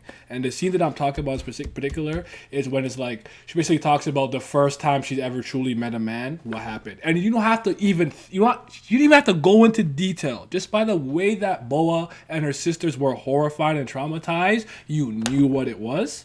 And I was like, that's fucking powerful. That's crazy. These niggas are sick, and it's still kind of translating from the previous arc because you see them. I got 10 wives. I'm riding on a person, and it starts to compound the fact that fuck these niggas. What the hell's wrong with them? Like you don't mess, you don't like them. I thought that scene is wildly powerful, and it's probably the moment of impact that Amazon Lily had on me the most. So I like bringing that part up a lot. That's why kids' dialogue is important too, because he followed up Amazon Lily like, oh, so they really are pieces of shit, like worse than we even thought. So, yeah, this is crazy. You're at 86. That's insane, yo. What the hell? But yeah, like that was just so important to me. Like it left a lasting impact because I will say this because I know I recall me and Driss having this conversation before, but I thought initially before. Katakuri had the extra added scene with Brûlé. I thought that was perfect. Just the one little, you're a pelican eel, you're a monster, blah blah. You didn't have to go. You just understood why he hit his. You didn't have to go into great detail with just that one little panel and that showing of the way they treated him based on how he looked, despite how powerful he was. Lets you understand why he hides his face. Now, obviously, big like okay, I'm a combat the fact that they fight that you attacked my sister because I fought you guys by fighting you guys even harder was kind of dumb in hindsight, but hey, I thought initially it was good. I like storytelling like that. It's why I'm a big fan of show don't tell and shows like Samurai Jack. You can watch an entire episode of Samurai Jack and he doesn't say a fucking word and you know exactly what he's feeling and what he's thinking. And to me, that's elite storytelling. Well, that scene made me like Brûlé. I didn't like Brûlé at all. Fair enough. Before that scene, and just that small scene, I was like, okay, I understand and I resonate with that. Yeah. So yeah. So that's my like shining moment in Amazon Lily. But I am also a huge fan of Boa Hancock. I have a lot of respect for her. We'll get to that in a second. But all right, Dritz, give us something. So just a scene? Yeah, anything. You could piggyback off me or start something else. A moment, a scene, a character, a concept. I would say one of the things that I actually liked, and I still like going back and looking at it, is Boa's exchange with Momonga. I don't know why, but Momonga is one of those characters where he's basically not in the story, but I just end up liking him for some reason. Mm-hmm. I like the way that he handled the situation with Boa, and Momonga is one of the only vice admirals I have respect for at this point. So I just like the way that, despite Boa's OP nature of her fruit outside of gags, someone like a vice admiral was actually able to counter that and just keep us cool under the situation. So one of the only respect for vice admiral sections in the story. Yeah, Momonga is very. Momonga is somebody that I think the story definitely makes you respect him. Like when you think of the vice admirals and like the characters you respect, he's up there. I agree. Sure. I agree. Yeah, that was a big moment because he just stabbed himself. Like, nah, I'm staying here. I'm doing my job. I'm gonna get you to come fight this war if I have to. So that was a good moment. That was a good scene. I actually don't. I don't hate the vice admirals. I don't hate, or I don't have a lack of respect for them the way that other people do. I would say just because I think that's one of the titles in the Marines where the level of competency and power just vary. That's a lot. And you have Garp, then you have sense. what I'm saying. Yeah, like so. And then you got Maynard. Yeah, so it doesn't actually bother me, but yeah, they don't really get a lot of respect like that though. So, yeah. I like Smoker a lot, despite a lot of things that goes on. I'm a fan of Smoker. I don't dislike him at all. So. Oh, Smoker's amazing. I think we just don't know enough about the vice admirals. Well, it's one of those things in retrospect, and you look at, oh, so this is the Marines. Yeah. Like having some vice admirals, like be doo-doo is like, okay, yeah, right. You want to create a spectrum, but who's at the top of the food chain? Nobody. The problem is that like when we think of vice admirals, the vice admirals we saw like during like Ohara, right? He was Kizaru, Akainu, and Aokiji. So then when you have that as a bar, now we're like, okay, who's next up among the vice admirals? Onigumo, like Dalmatian. I never really thought of it that way. Yeah, that's a good way to look at it. So that's why I'm looking at it. It was like we have these fucking monsters, and then we have Momosaga and Shaton come out of nowhere. Where it's like maybe Oda realized like, wait, hold on, like we don't have nobody that's really next up. I mean, Smoker is in there, but even Smoker, I don't think he's been handled the best in post time skip. But I think that's why the Vice Hammers Yeah. don't get a lot of respect. Piece wise, no. Character wise, though, he's still great. Oh, character wise, he's still great. It's just Yeah. you know, like he was Yeah, competing I know with what you mean. Luffy. It's just Oh my Mhm. He God. didn't have to. He didn't have to lose like 3 times in one arc. That's all. That's To be all. fair, Yeah, we ain't seen him since, listen. man. To be That was fair, too it's bad. like Oda holds he's that the man. he was in Punk Hazard. He was like pretty much the only like legit Marine, right? And then he had Doflamingo, Law, Luffy, But 3 shit, times, Virgo. like, come on, give the guy a break. Like, Okay, come on, man. listen, Law is doing that to a lot of characters. Yeah, A for lot sure. of characters. Yeah, look at him. Yeah, look at him. Yeah, for sure. Lost that. Come on, The bro. issue isn't the fact that he lost; it's the fact that since that point in time, he hasn't been in the story, He basically. hasn't been Yeah, relevant. yeah, that's what I'm saying. He just retired him after that. He's like, all right, you lost 3 times, bro. Yeah. Yeah. I mean, and then Doflamingo after all that, and then the Virgo thing, it was more, it was a lot behind that. He treated him like fucking like the Brock Lesnar when he played John Cena like 80 times, bro. Like that's how he treats him, bro. Well, another Just thing around is the that, ring. like with the Virgo section, there's conflict behind what Oda was going for. It doesn't Yeah. really make sense, but like the writing backs it up. So people are like, "Yo, fuck Smoker, he's a bitch." It's like, wait, hold on, wait, that's not what Oda was going for. It's like Oda does this thing with like he values. It's like he wants to drive home the point of ideals, where even though it doesn't make sense in the situation, it's like, but he held steadfast in his ideals, right? And with Smoker, where it's like, all right, I don't want to owe a pirate. It's like, well, the easy thing is just like beat the pirate and get the heart back. It was like, well, no, I want to just repay the pirate right away. It's like, all right, cool. And now we get this characterization for Smoker. Then the arc ends. Then Smoker's gone forever. It's like, well, come on, bro. He'll be back one day. At some point, hopefully. Yeah. Hopefully. Yeah, he's a good character. I like Smoker a lot. Yeah, I like him. I have no problem with him. I mean, he did get beat 3 times, I guess, in that arc, but I don't know. I don't dismiss a character just solely based off stuff like that. So Probably is a top 5 Marine in regards to character. I would agree with that. Probably maybe at 5, but Yeah, maybe definitely. at 5, literally. I gotta put Garp at 1 personally, but Okay, Well, yeah, so- Garp is. I I mean, think but Garp- Garp probably is the best character in One Piece. that's interesting. That's interesting. I definitely think that Garp has lived probably the most interesting Dog, you life. come a long way. I've come a long way, a long fucking way. Oh, wait a minute. Yeah, you were one of them. Wait a minute. I hated Garp, bro. When we now, hold on. When we get there, no, we'll They get, all see we'll the get there. light When we get there. eventually. Look, this is like Pat with Kaido. Hold on. It's like Pat with I'm Kaido. gonna talk about a different aspect though Go ahead. from everybody else. Cause this kind of my thing. Okay. I like Amazon Lily because it's not one of my favorite arcs. Definitely not. But other than the character moments that y'all talked about, because we all could talk about that, I just kind of like it from like it was something different from a world building perspective. Like, just first of all, like especially in the anime when I get to see like how some of the stuff's built and how some of it looks, I thought that was like really appealing, like architectural wise, it's appealing, and also just like we see all different types of islands and worlds and different weather, and it's just like we got an island of all women of Amazon. All So I thought women, that was like yeah. a really cool spin. It And was an then interesting using it spin, to for sure. transition was different. So yeah, and also I think it's based on like ancient China, so like that's really cool. That's really different Yes, too. it has a very Chinese aesthetic. Yeah. So And I think based on as well, like going into the arc, it paints a picture of Boa Hancock, right?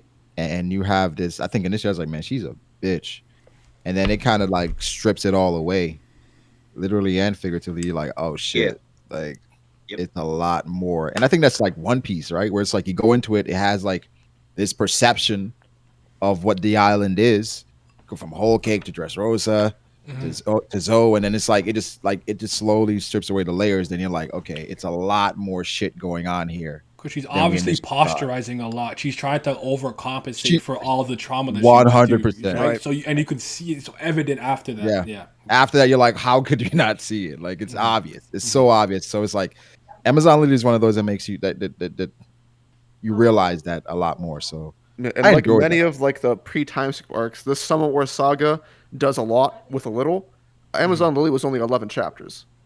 so impactful know, though. Saba Odi Efficient. was like 20 something, and Marine Ford was 31, and then Impel Down was like 20 something. So compared to what One Piece is now, This is a lot more like Oda's telling a small, compacted story. So it's like very simple, easy to digest, but there's a lot of depth in it as well. Yeah. Okay. No, that's good. I like that. Do you guys think Boa Hancock is a good character? I find that she's pretty polarizing amongst One Piece fans. Like, oh god, she just looked good. Oh, she whack, blah blah. How do you guys feel about her? You know, it's so weird because she's polarizing for like the wrong reasons. Every time I hear people talk about Boa, they just bring up her kicking seals. I'm like, dude, come on, look past the seal kicking. Who put this cat in my way? Yeah, I don't know. I think she's a pretty good character. I just solid. think you gotta. I wouldn't say she's necessarily amazing, but I think the template for her character, what she could be, has one of the highest ceilings in the story, given the nature of her backstory. I think you can look at the character and take what you want from it and see a really good character.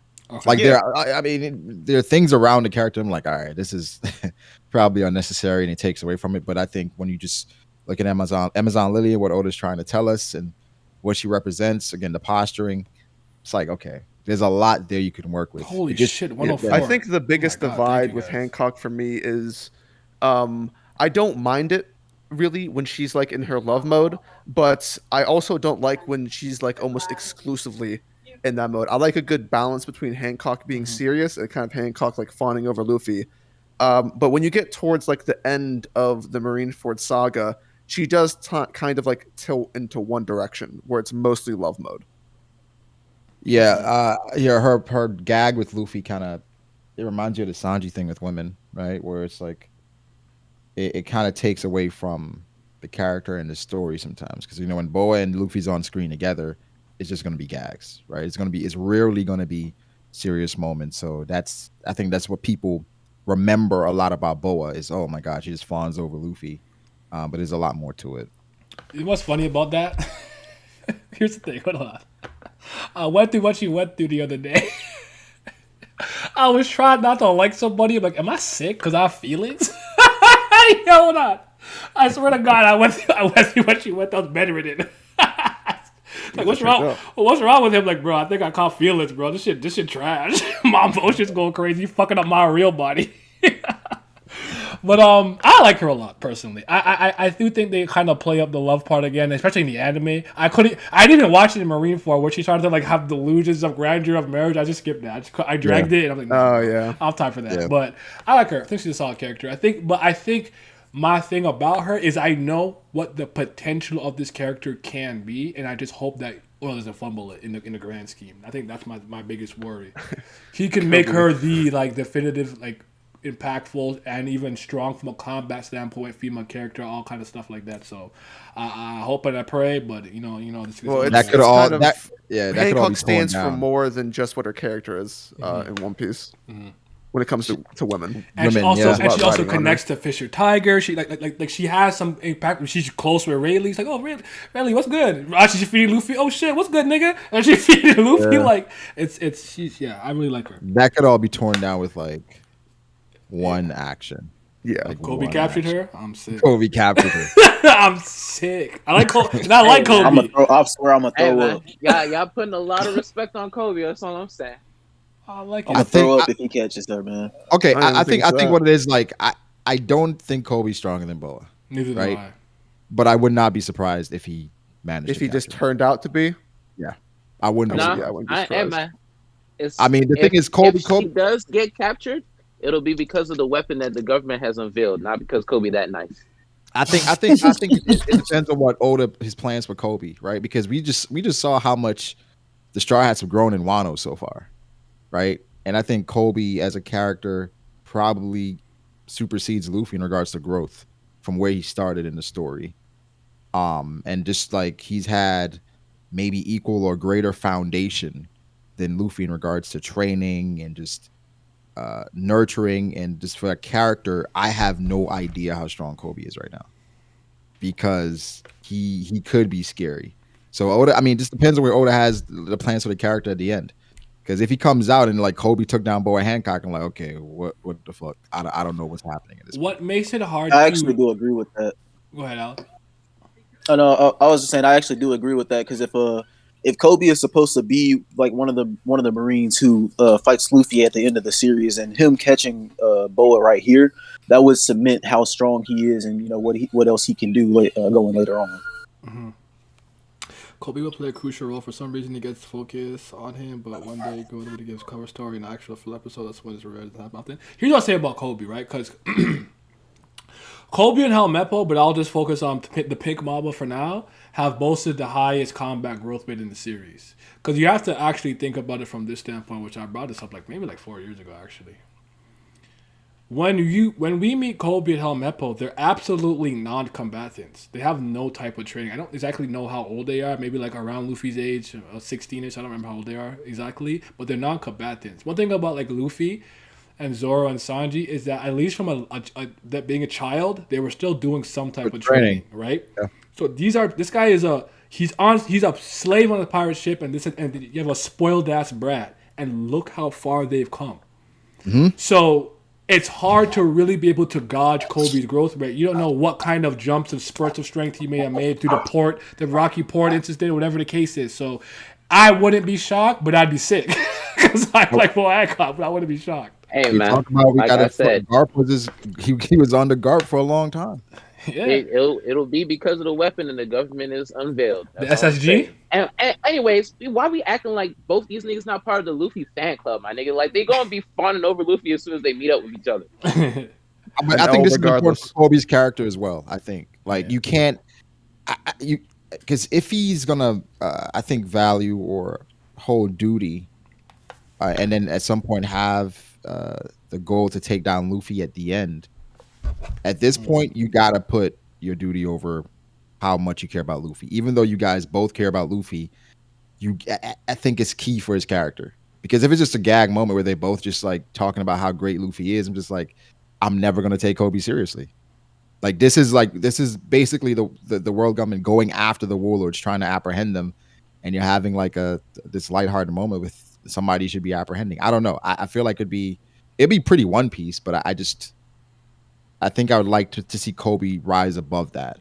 I have respect for Luffy, but I gotta bring you in. It is what it is. I also think that something that Oda should do with Kobe is that Oda should give Kobe a reason, a legitimate reason for going after Luffy that isn't necessarily Luffy's fault, but it's a byproduct of his actions. Because I think the way it stands right now with Luffy's path is that he's not.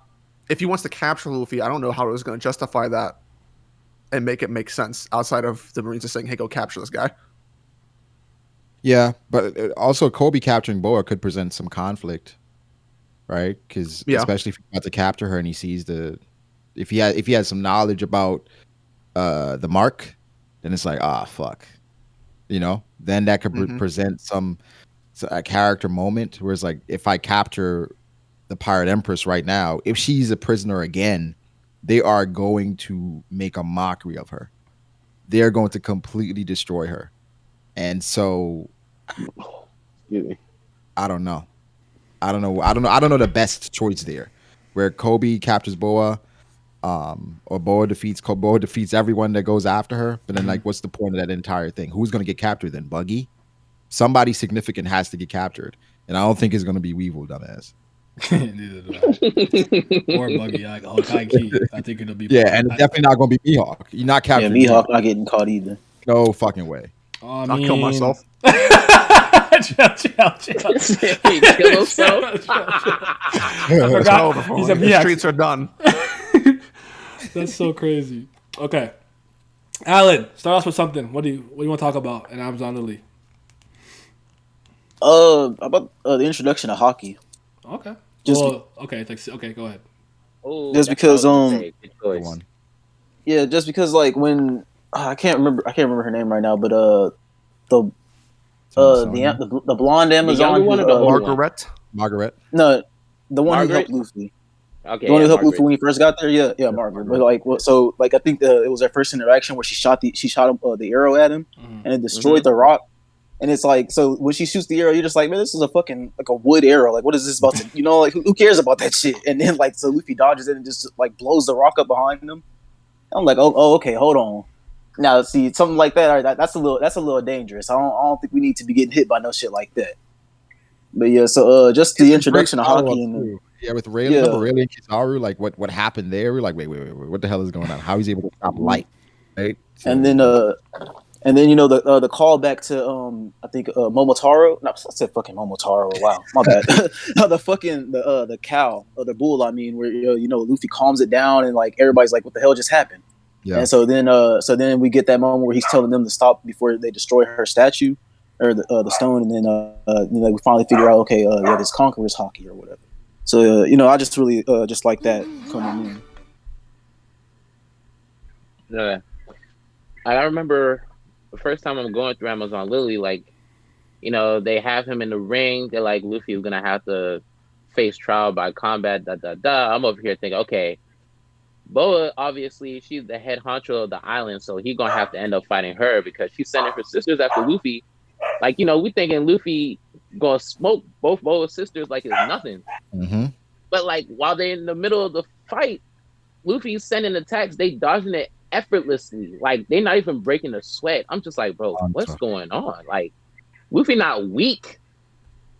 And he was using gear second too. So it's like, why are they just dodging it and blocking his attacks like he's Shit nothing was right just now? bouncing off their hands like that shit was just straight up reflecting off. You know what I'm saying? Like as soon as his I'm hand hit saying. there, as soon as it connected, that shit just bounced off and went the whole other direction. Yeah. Yeah, it showed you that there are levels to this a little bit. And That Luffy still has growth. He has room to grow, a lot of room. I did think that it presented an immediate, obvious weakness of some of those techniques. Like if your guard isn't strong enough, even if you have hockey, it's gonna break. And if you're not fast enough to react, it doesn't matter if you can predict it.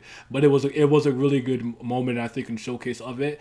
And what I really like about the whole hockey thing there is it hypes up Boa Hancock, knowing that she has also you learn about Conqueror's hockey in this arc when Luffy does it, and you know everyone's like, I'm asleep, whatever, willpower gone, knocked out, dominated. But it's like through seeing a little bit of the hockey that all the other Kuja pirates and Amazon Lily inhabitants did, you start to wonder what Boa Hancock herself can do. Especially since she has like argue all three, right? So she's a conqueror too. I think that was the moment that made me just automatically, oh no, she's OD. To the point where her being involved this long in the story wasn't shocking to me. And I know this is just a movie, and it's not important, but when she used Perfume Femmer Magnum on Douglas Bullet when he was in that big ass form, but it actually did knockback, I'm like, thank you. Put some respect That was the on her moment. name. That was the moment where everybody went crazy. Yeah, I was in the Crazy. theater like, thank you. Put some respect. I literally yelled that out. Put some respect. Oh, Nat's not even here no more because I watched that with him. I was fried. I was so cooked that whole movie. I was cooked, bro. I was high as fuck. But yeah, it was great. It was a great. That was an insane moment. That's a fan movie. I like that. It's a movie for the fans. Like I appreciate that movie. It's not sir. Yeah, Stampede. So yeah. You think Kureha let Imu be? Yo, chill. Chill. But that was a good moment for me. So I am obviously excited to see what Boa Hancock can do. But yeah, this is one of those instances that shows what kind of character Luffy is. He's like, no, don't worry about the boat. Just unpetrify them.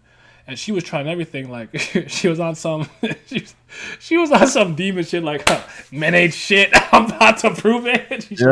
And he's like, nah, I'm cool. Don't worry about it. And it's like, damn. And she fell in love, and it became what it became. I mean, it's so crazy because it's like you have Boa and Luffy, and then Luffy doesn't really. The only reason why Boa loves Luffy is because Luffy is not interested, which is. We could talk about that, but you know what I'm saying? I'm gonna just say the tech works. Yeah. What Kanye say? The devil stay testing.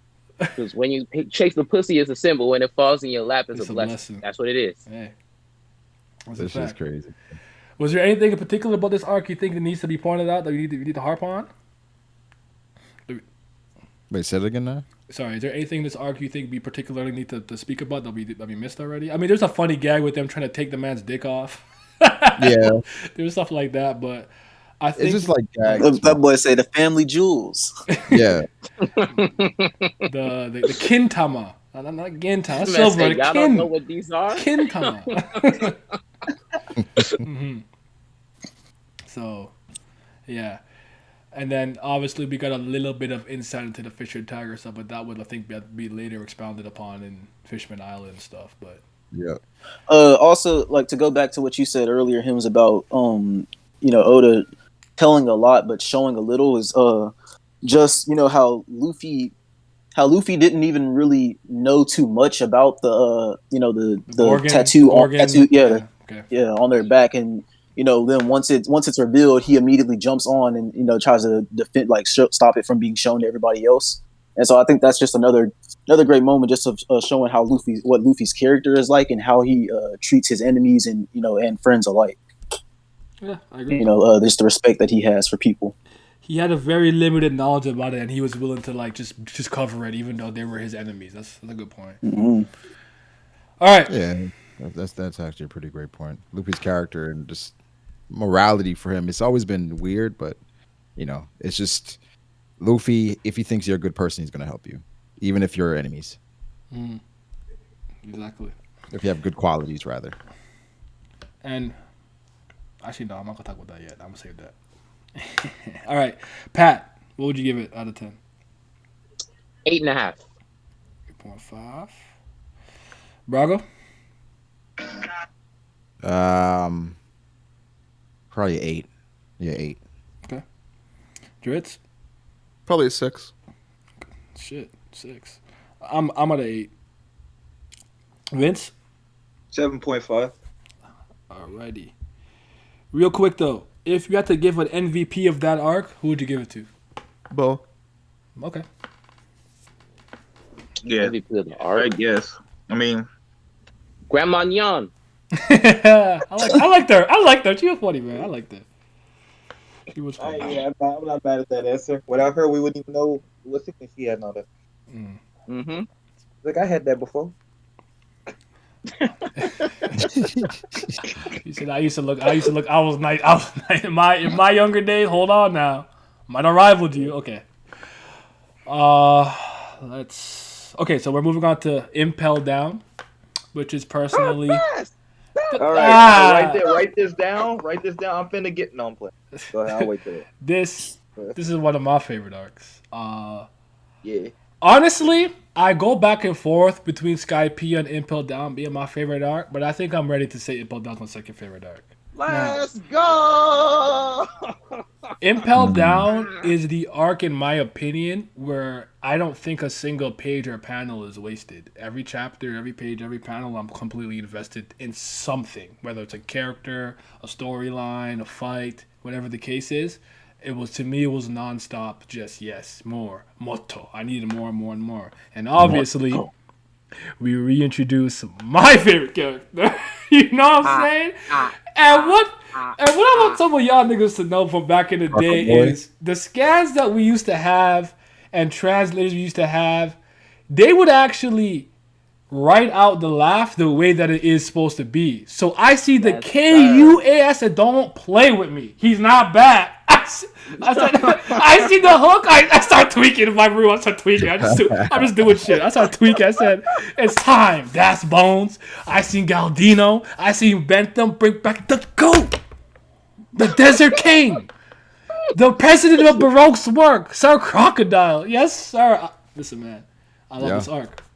I'm a huge Magellan fan. I think he's actually great. So we're going to hop into all of those things. But Pat, start us off, man. Start us off. It's time. Finally, the Rock has come back to talk about my favorite arc. Yes, Let's start off when Luffy ready to get out the jail, man. He already been through Ivankov's little wonder drug, whatever he been pumped with.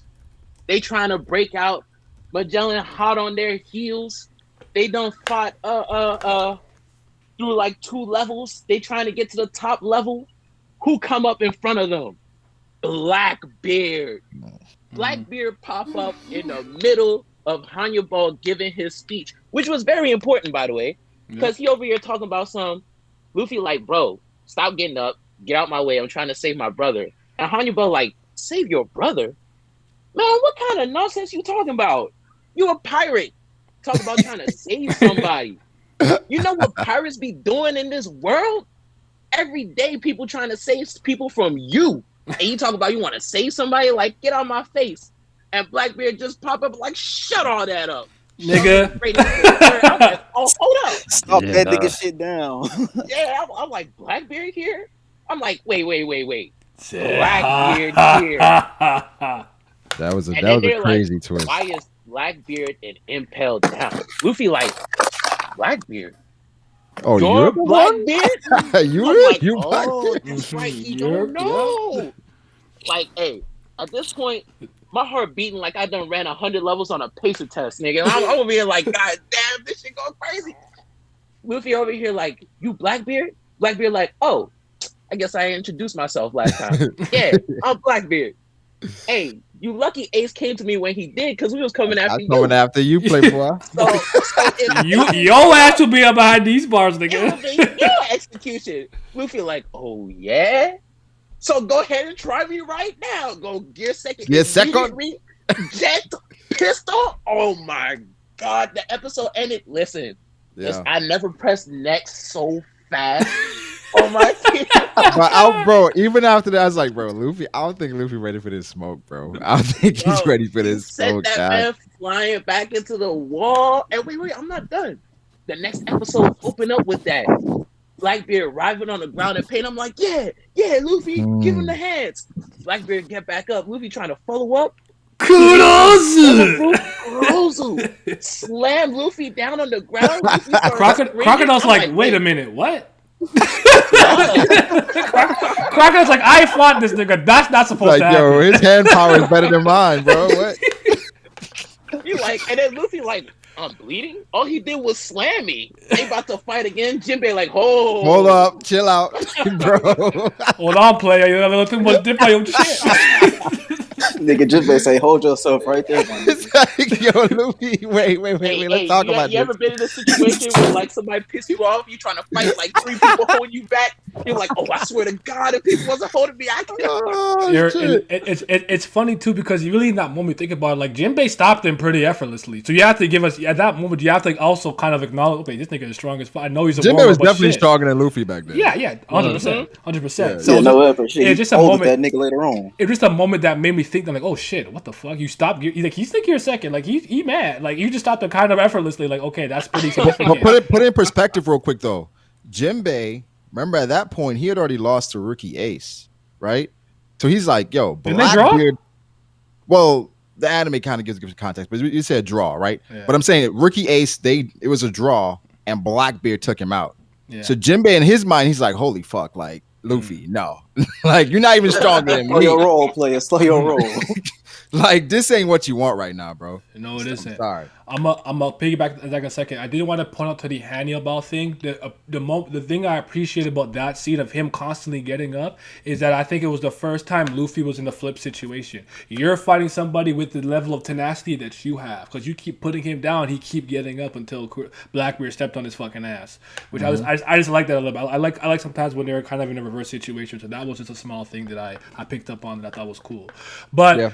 The thing that I personally love about Blackbeard, right, and this still ties into today, is that he's one of the strongest people in the One Piece universe without a single speed feed. Nigga's not fast. He don't dodge nothing. He can't, like a tied up jewelry bind, he still kicked him in his fucking face. Like he's not fast. Like any attack that's directed at him, it hits him. I think the one time in the anime, I remember him blocking one of Ace's attack with the darkness. But other than that, he's not dodging nothing. And usually, and especially with like typical mainstream shonen stuff, the top tier combatants in the verse usually overlap in the same areas, from speed, power, destructive ability to some weird ability to like wisdom, experience, all of those things. And I'm like, he became as strong as he is, and he's not fast at all. He can't dodge shit. But what is he gonna do? He's gonna take the hit you give him, and then he gonna hit you with something harder on some what Rand said to what Machete said to Rand in Tower of God. Like you withstand the attack and you hit him with something stronger. Don't even try to dodge the RDA swordsmanship. So I like that. I think that can break you as well though. Imagine attacking somebody and every time they're just writhing on the ground and just get back up like nothing happened. I know. It's like you're like shit. My attacks ain't working, bro. Like what can I do? I mean, what is this nigga made of, man? What the hell? It's so like it's such a weird thing because you're like this is supposed to be a menacing guy. He's like, oh, you tell. Yeah, it looks like it's hurting a lot. Like, yo, But he just gets back up. He fat as That nigga shit. Luffy's punches ain't nowhere near light either. Like Luffy hit No. hard than the motherfucker.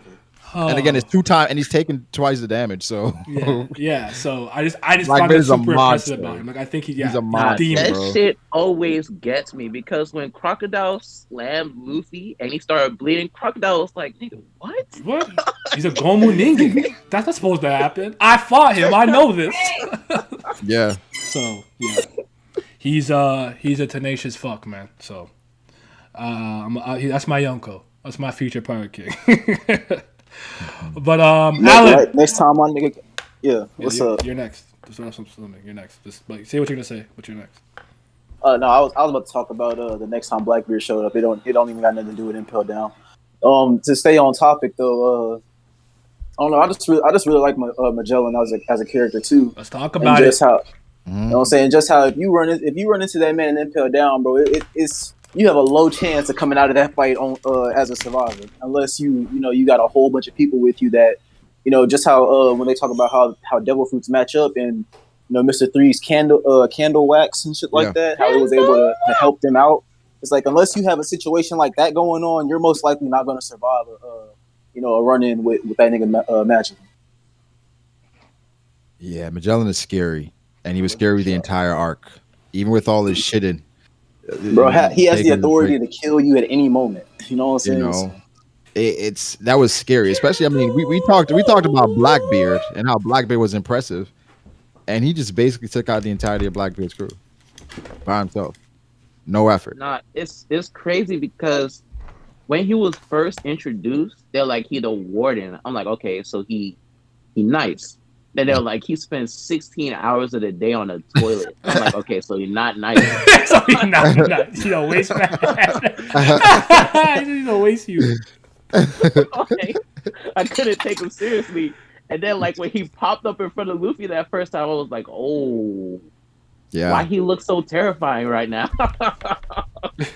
Yeah, he different. He different. I really like Magellan's role here.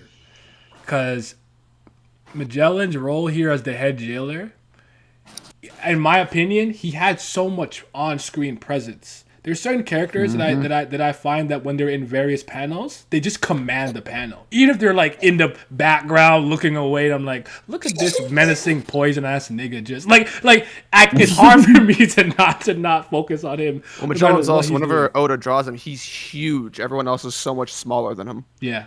He did that perspective thing where it's like, to make them look a little inferior, he's obviously bigger. And you think about it, like we're rolling with warlords and very strong people who were deleted from history, and they're like, and yo, run, run, nigga, like, and I'm like, wow, yeah. not if you're like, yo, fuck this guy, like you're like, no, it's dip. I'm like, okay, fair enough. So, Ivankov tried it. Yeah. Everybody got bad. I like a Ivankov. Hell, New England. That shit was fun. I like it. I had a great time with Ivankov, honestly. All things. Facts, Shanks, Magellan, Kaido. This is a good listen to while I read JoJo Part 6. Hey, you reading Stone Ocean? That's what I like to hear. JoJo GOAT, man. But yeah, Magellan, I like him a lot too because I argue that Impel Down is literally the worst place to fight him. Not only is he he has the authority to execute who he wants when he wants, and obviously the structural integrity of Impel Down doesn't matter if he has to take someone out, so he can just venom demons, start melting everything away. But I also find the confined space makes the poisonous gas a lot more in an open field. I think that it's not to say he's not dangerous, but he's just not as dangerous. It's the contained space. I think makes it harder to deal with him too. So yes. Home field advantage. But you'll be in your cell and somebody else fucking up, and now you gotta die just because he's killing everybody now. Yeah, because the poison goes like, come on, man, like start sneezing and shit. Like, come but on, at that point, nobody wants to mess up. Yeah. Nobody's gonna get out of line at that point. Yeah. What the hell? What just happened? You tell me. I don't know. What the hell was that? Popcorn? My bad. Ignore that. My bad, Sam. I seen a mad late. My fault, bro. Vince supposed to be looking at the Discord. Yeah, That's all good. What's up, I Big accidentally Sid? clicked on something What's on good? What's Twitter. good? What's Shit was happening, going brother? crazy. What's Thank you for good? coming Same. through. I appreciate it. What's good? What's good? What's good? Okay, so we on Impel Down right now. And is there anything? Actually, you know what? Since you're new here, is there anything specific in Impel Down you want to talk about? A character, a scene, a moment? What stood out to you, man? What do you want to talk about? So my favorite part of Impel Down was probably Bon Clay moment. All right, talk about it. Go ahead. Yeah. Bring it up. Realest nigga in One Piece. I think Bon Clay is Shout just out like Bentham. a genuine guy, bro. Like he really don't have any type of ulterior motives. He doesn't have like any real reasonings for doing what he does. Like he's just been a clutch person for the Straw Hats, like for the entirety of his time in the story. Just a real dude. So I respect him. And that moment was kind of impactful. It hit different in the anime, of course. But yeah, that's probably my favorite moment in Impel Down, though. I think that shit was gas. You know what? You wanna know what's really funny about that final Bentham moment too, or not final because he's in 5.5. I actually literally 2 months ago. I'm like, wait a minute.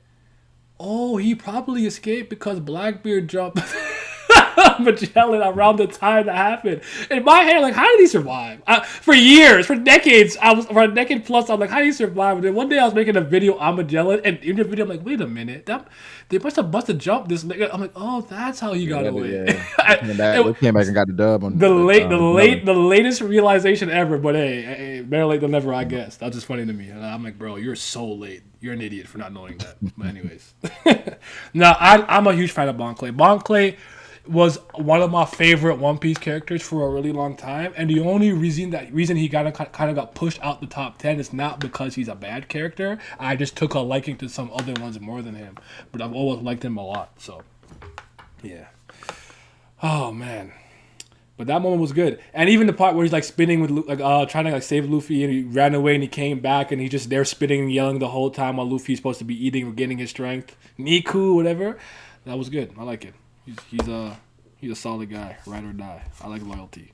Dritz, give us something. Okay. So I guess it's kind of more like structurally about Impel Down that I want to talk about and praise. I think Impel Down does a very, very good job as a setup arc into Marineford because it sets the tone perfectly for what Luffy's trying to do. You can kind of feel the hopeless desperation and the impossibility of what Luffy's trying to do. I think it comes off very well whenever you get scenes with Boa talking to Ace, and Ace just keeps telling Luffy that you can't do this, don't come down here. And when he fights up against Magellan, and then he keeps fighting, knowing that basically he's killing himself, but he's doing it anyway for Ace. It hits different, and that's one of the reasons why the emotional core of Impel Down is so satisfying, regardless of the context of how the post time skip has affected it with Bon Clay or certain things that happen in Marineford. The emotional core still remains intact. Okay. Because Bon Clay's plotline with Luffy, outside of Usopp leaving the crew, it's probably, for me, the second best plotline, subplot of an arc in the story. Because Bon Clay went from essentially just some goofy guy at the end of Alabasta to being one of many people's favorite characters. Yeah. No, and it's actually very hard to do that because for me personally, whenever I see the conflict that Bon Clay went through for Luffy, Bon Clay's relationship with Luffy is something that hits harder for me than Luffy's own relationship with some of the Straw Hats. Because you have to struggle with that moment of morality. Like, man, fuck this kid. Like, I mean, he's not that important. And he came back. I kind of get what you're saying. Yes, exactly. He had a moment of cowardice. Okay. And then there was a redemption. It's great. I agree. It's kind of crazy how much that one moment boosted him up for me. Because I agree with Dritz. Like, I fucked with him after we seen him before, but, not to this extent. And it wasn't until this moment that I was just like, bro, I really fuck with Bon Clay, a lot.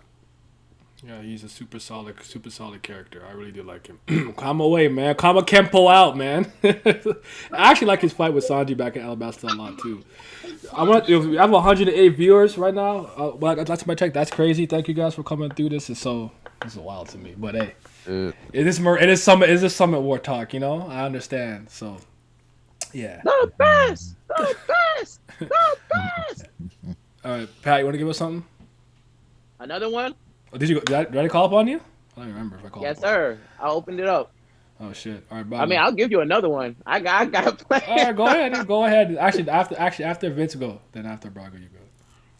So, one thing that stuck out to Empire Down for me was the actual prison itself.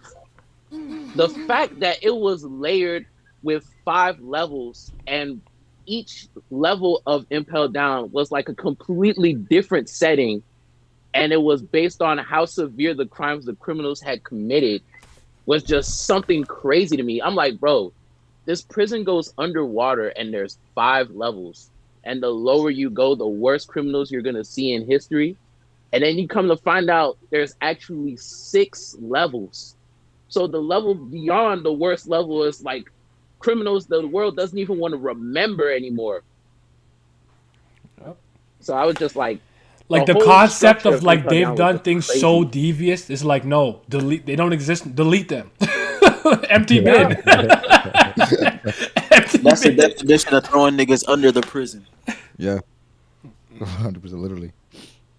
Oh my god.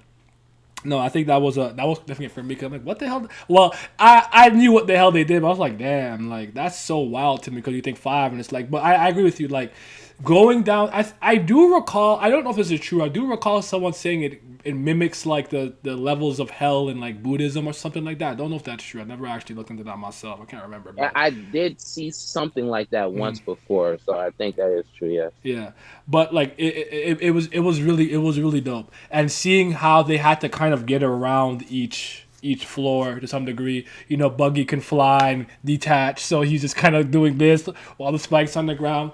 That was really good, and I thought Buggy's reintroduction was actually interesting in itself because Buggy is funny, and I like the community memes around him and stuff, but Buggy is not a character that I ever really took seriously until this arc, I would say. And even though I'm not taking him seriously, it's just because of like what he ended up accomplishing, whether or not he deserved it. It was just nice to see him. And Galdino, I've always liked this because I think his voice is funny, but I liked his role in Alabasta. Candle wood. First time he said that shit, I started laughing. Why he sound like that? Why he say? If I'm fighting a man, he says that, I'll start laughing. I'm gonna get caught in the fucking candle wax because I'm laughing. Why he sound like that? I get caught in the fucking attack. I didn't touch it, but no, that was great. That was great. Yo, Vince, you here? I don't know if he's muted and he's doing something. If not, all right. I am here, but I don't have much to add at this point. All right, Brago, then you go ahead. So you guys covered a lot. I agree with the Bond Clay stuff. I mean, Magellan is amazing. He's amazing. I think more than anything, I mean, some of the chicks in Impel Down were fire. Domino, yeah. Sadie. Hey, Sadie time? Hold on. I'm not into S&M, but hold on. I mean, I am if I'm the S. Some low key goats in Impel Down. But I think what I loved about it as well was like, other than Magellan just fucking going ape shit, like it was almost like a reunion. We saw like a lot of characters that we saw in the past, and just seeing them in a different light, it made you appreciate them a bit more, right? Where like now, these characters that I was kind of rooting against early in the story, I'm rooting for them, and it's weird, but I like it. You know, so I think with Bond Clay, that's one of the characters that was done so well.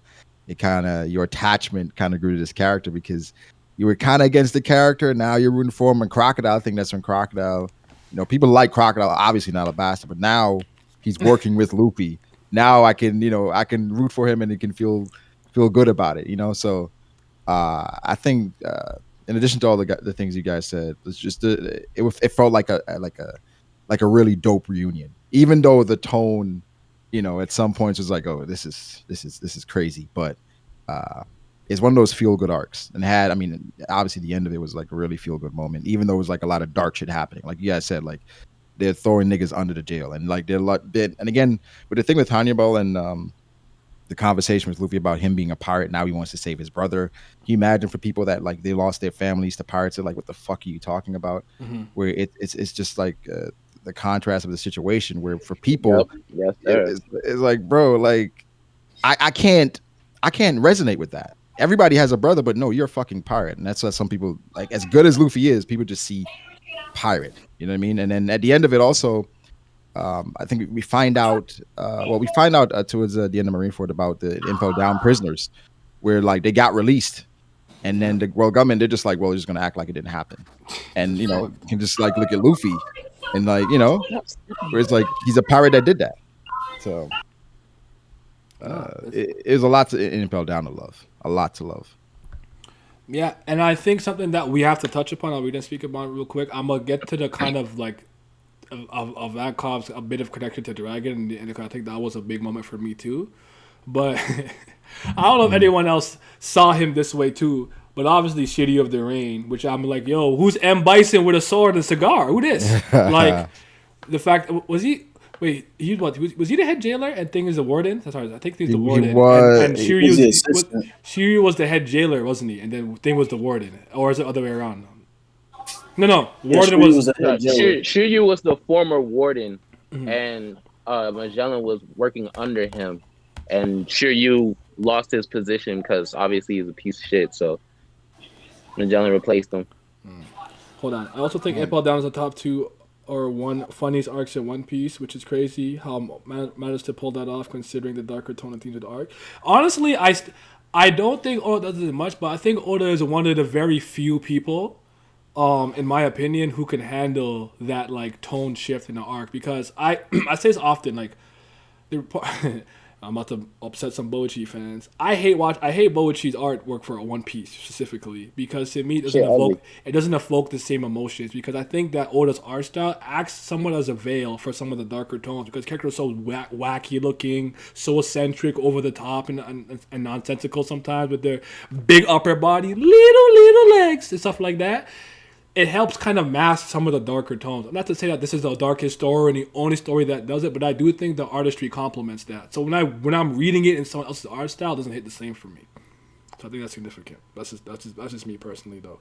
Okay, so Shiri was a jailer, okay, and then Thing was the warden. That's what I thought. Now he's the vice warden under Hannibal. But yeah, his introduction and betrayal and induction into the Blackbeard crew was crazy to me. But I'm like, you know what? Fair enough. He's like, fuck this. Y'all gonna keep me in jail? I'm out of here. I'm out of here. But I like that moment where Blackbeard gets smoked because Magellan's like, yo, I don't even know why you're here. I'm not even gonna ask. Hydra. It was no conversation. Hydra, you're done. And he kept walking. I said, bro. He just walked away from like, God damn, these niggas stupid. Just like that. I was like, not like this. So that was a good moment. But learning about, I mean, actually, I want to piggyback off that. I want to talk about Shiryu at all. Anyone like him? I'm not really a Shiryu fan, other than his M Bison look. I don't really care about him. No, I don't care about that nigga, man. Okay. With Shiryu, I mean, I think his dialogue. There's some things he can pull from. Where for Blackbeard, he's like, man, I've been waiting for a man like you. Like he's been wreaking havoc, just waiting for somebody like Blackbeard. So I'm like, I'm still waiting for a significant moment for us to kind of care about him a little more. Yeah. But so far, it's like, he's cool. As a super Blackbeard fan, I always admit that I'm not a fan of his crew like that. You got Jesus Burgess. Eric Bledsoe, he got muscles for no reason. Like, I can't stand that guy. I know people like Van Auger, some of the other ones. I think Lafitte is the one that I like the most outside of Marshall D. Teach himself. Go ahead. No, I think one crazy thing about Shiryu was just later on when we saw Blackbeard's crew again, and we found out that he had the clear fruit now. Yeah, and it was just knowing that they took out fucking Absalom. I was just like, I was like, damn, that's just crazy. I'm not gonna lie, I'm a dip, brother. All right, man. Thank you for coming through. Do you want us to give this arc a score real quick? Yes, it's a 10, and the next arc is a 10. There you go. All right, man. Thank you, brother. Oh, man. Yeah, man. Now, I think it's time for me to suck some dick. Huh? Crocodile time. It's crocodile time, all right? So first... Clip that. Don't clip it. I was voice act. So, what I love about this arc that bleeds up into Marineford, but what I love about this arc is Crocodile's self-admittance that he's a loser, a silver medalist. which to me just completely elevated his character because he's awesome and he's awesome in Alabasta for a lot of reasons, right? And you know, he's cool. I like the mafia look, the jacket, you know what I'm saying? Crocodile, obviously Peter Pan, the hook, everything. All that was cool. I liked all of it. I liked his ability. I liked his plan. I thought that if he was able to get the Pluton and create a desert kingdom where it doesn't rain and you have to fight him there on his turn, he would be virtually unstoppable.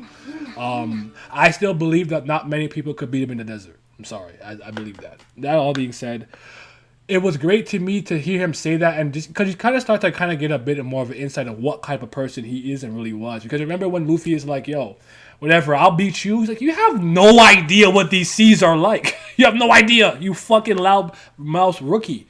And I think that everything that he goes through from Impel down to Marineford contextualizes that and makes it make sense. Like, oh, that's why he was so upset at him saying I'll be pirate. Like, what do you know? You've only been in paradise. Like, Crocodile was in the New World, and he ran back to paradise after failing and not being able to conquer that sea, and tried to come up with these devious schemes and machinations for himself to succeed as a pirate. And I just found that all of that was super significant and elevated his character to me in so many ways. So when he just came back and he's like, anything my right hand touches turns to drought, whatever, and he ding the door, I'm like, man, it's so good to have a real nigga back. You do like that journey because, I mean, more than likely what happened to Crocodile is going to happen to 99% of the pirates. Exactly. You know what I mean? Like, you're going to go and you're going to run into somebody like Whitebeard. You know, it's then it kind of shows you where you stand in the world. You know, where you have to find different ways to achieve what you want. And that happens to a lot of people. That's why they become warlords. You know, Mihawk probably a bit different. You got to wait and see. But you kind of associate yourself with the world government because you kind of realize something about yourself. And you realize, all right, I need these people where they're not that many Yonko, right? Mm-hmm. And so for some of these characters, I like Oda kind of highlighting that journey. And I think it elevates Luffy as well, just showing just how fucking special Luffy is. Yeah, it's like they said, you either go to war with the Yonko or you ride under one of them. Mm-hmm. You know, so and the only ones that haven't so far, like Kid, Luffy, Law, it's for the most part. It also, another reason why I like it too is it also kind of ties into Gekko Moria. Gekko Moria did the same thing. Obviously, after his defeat on Wano from Kaido, he runs back to paradise, right? So it just shows you, like, even some of the more incredible pirates that we've seen that were warlords or whatever the case is, they couldn't conquer the new world in that way. So they had to try to find some scheme, some get rich quick, whatever you want to call it, to go around the fact they can't just kind of face it straight up and deal with it. And I just found that significant. And I'm giving away some stuff from my videos, so I'm gonna stop talking now. But yeah, Crocodile's my nigga, man. That's my guy. He's so raw.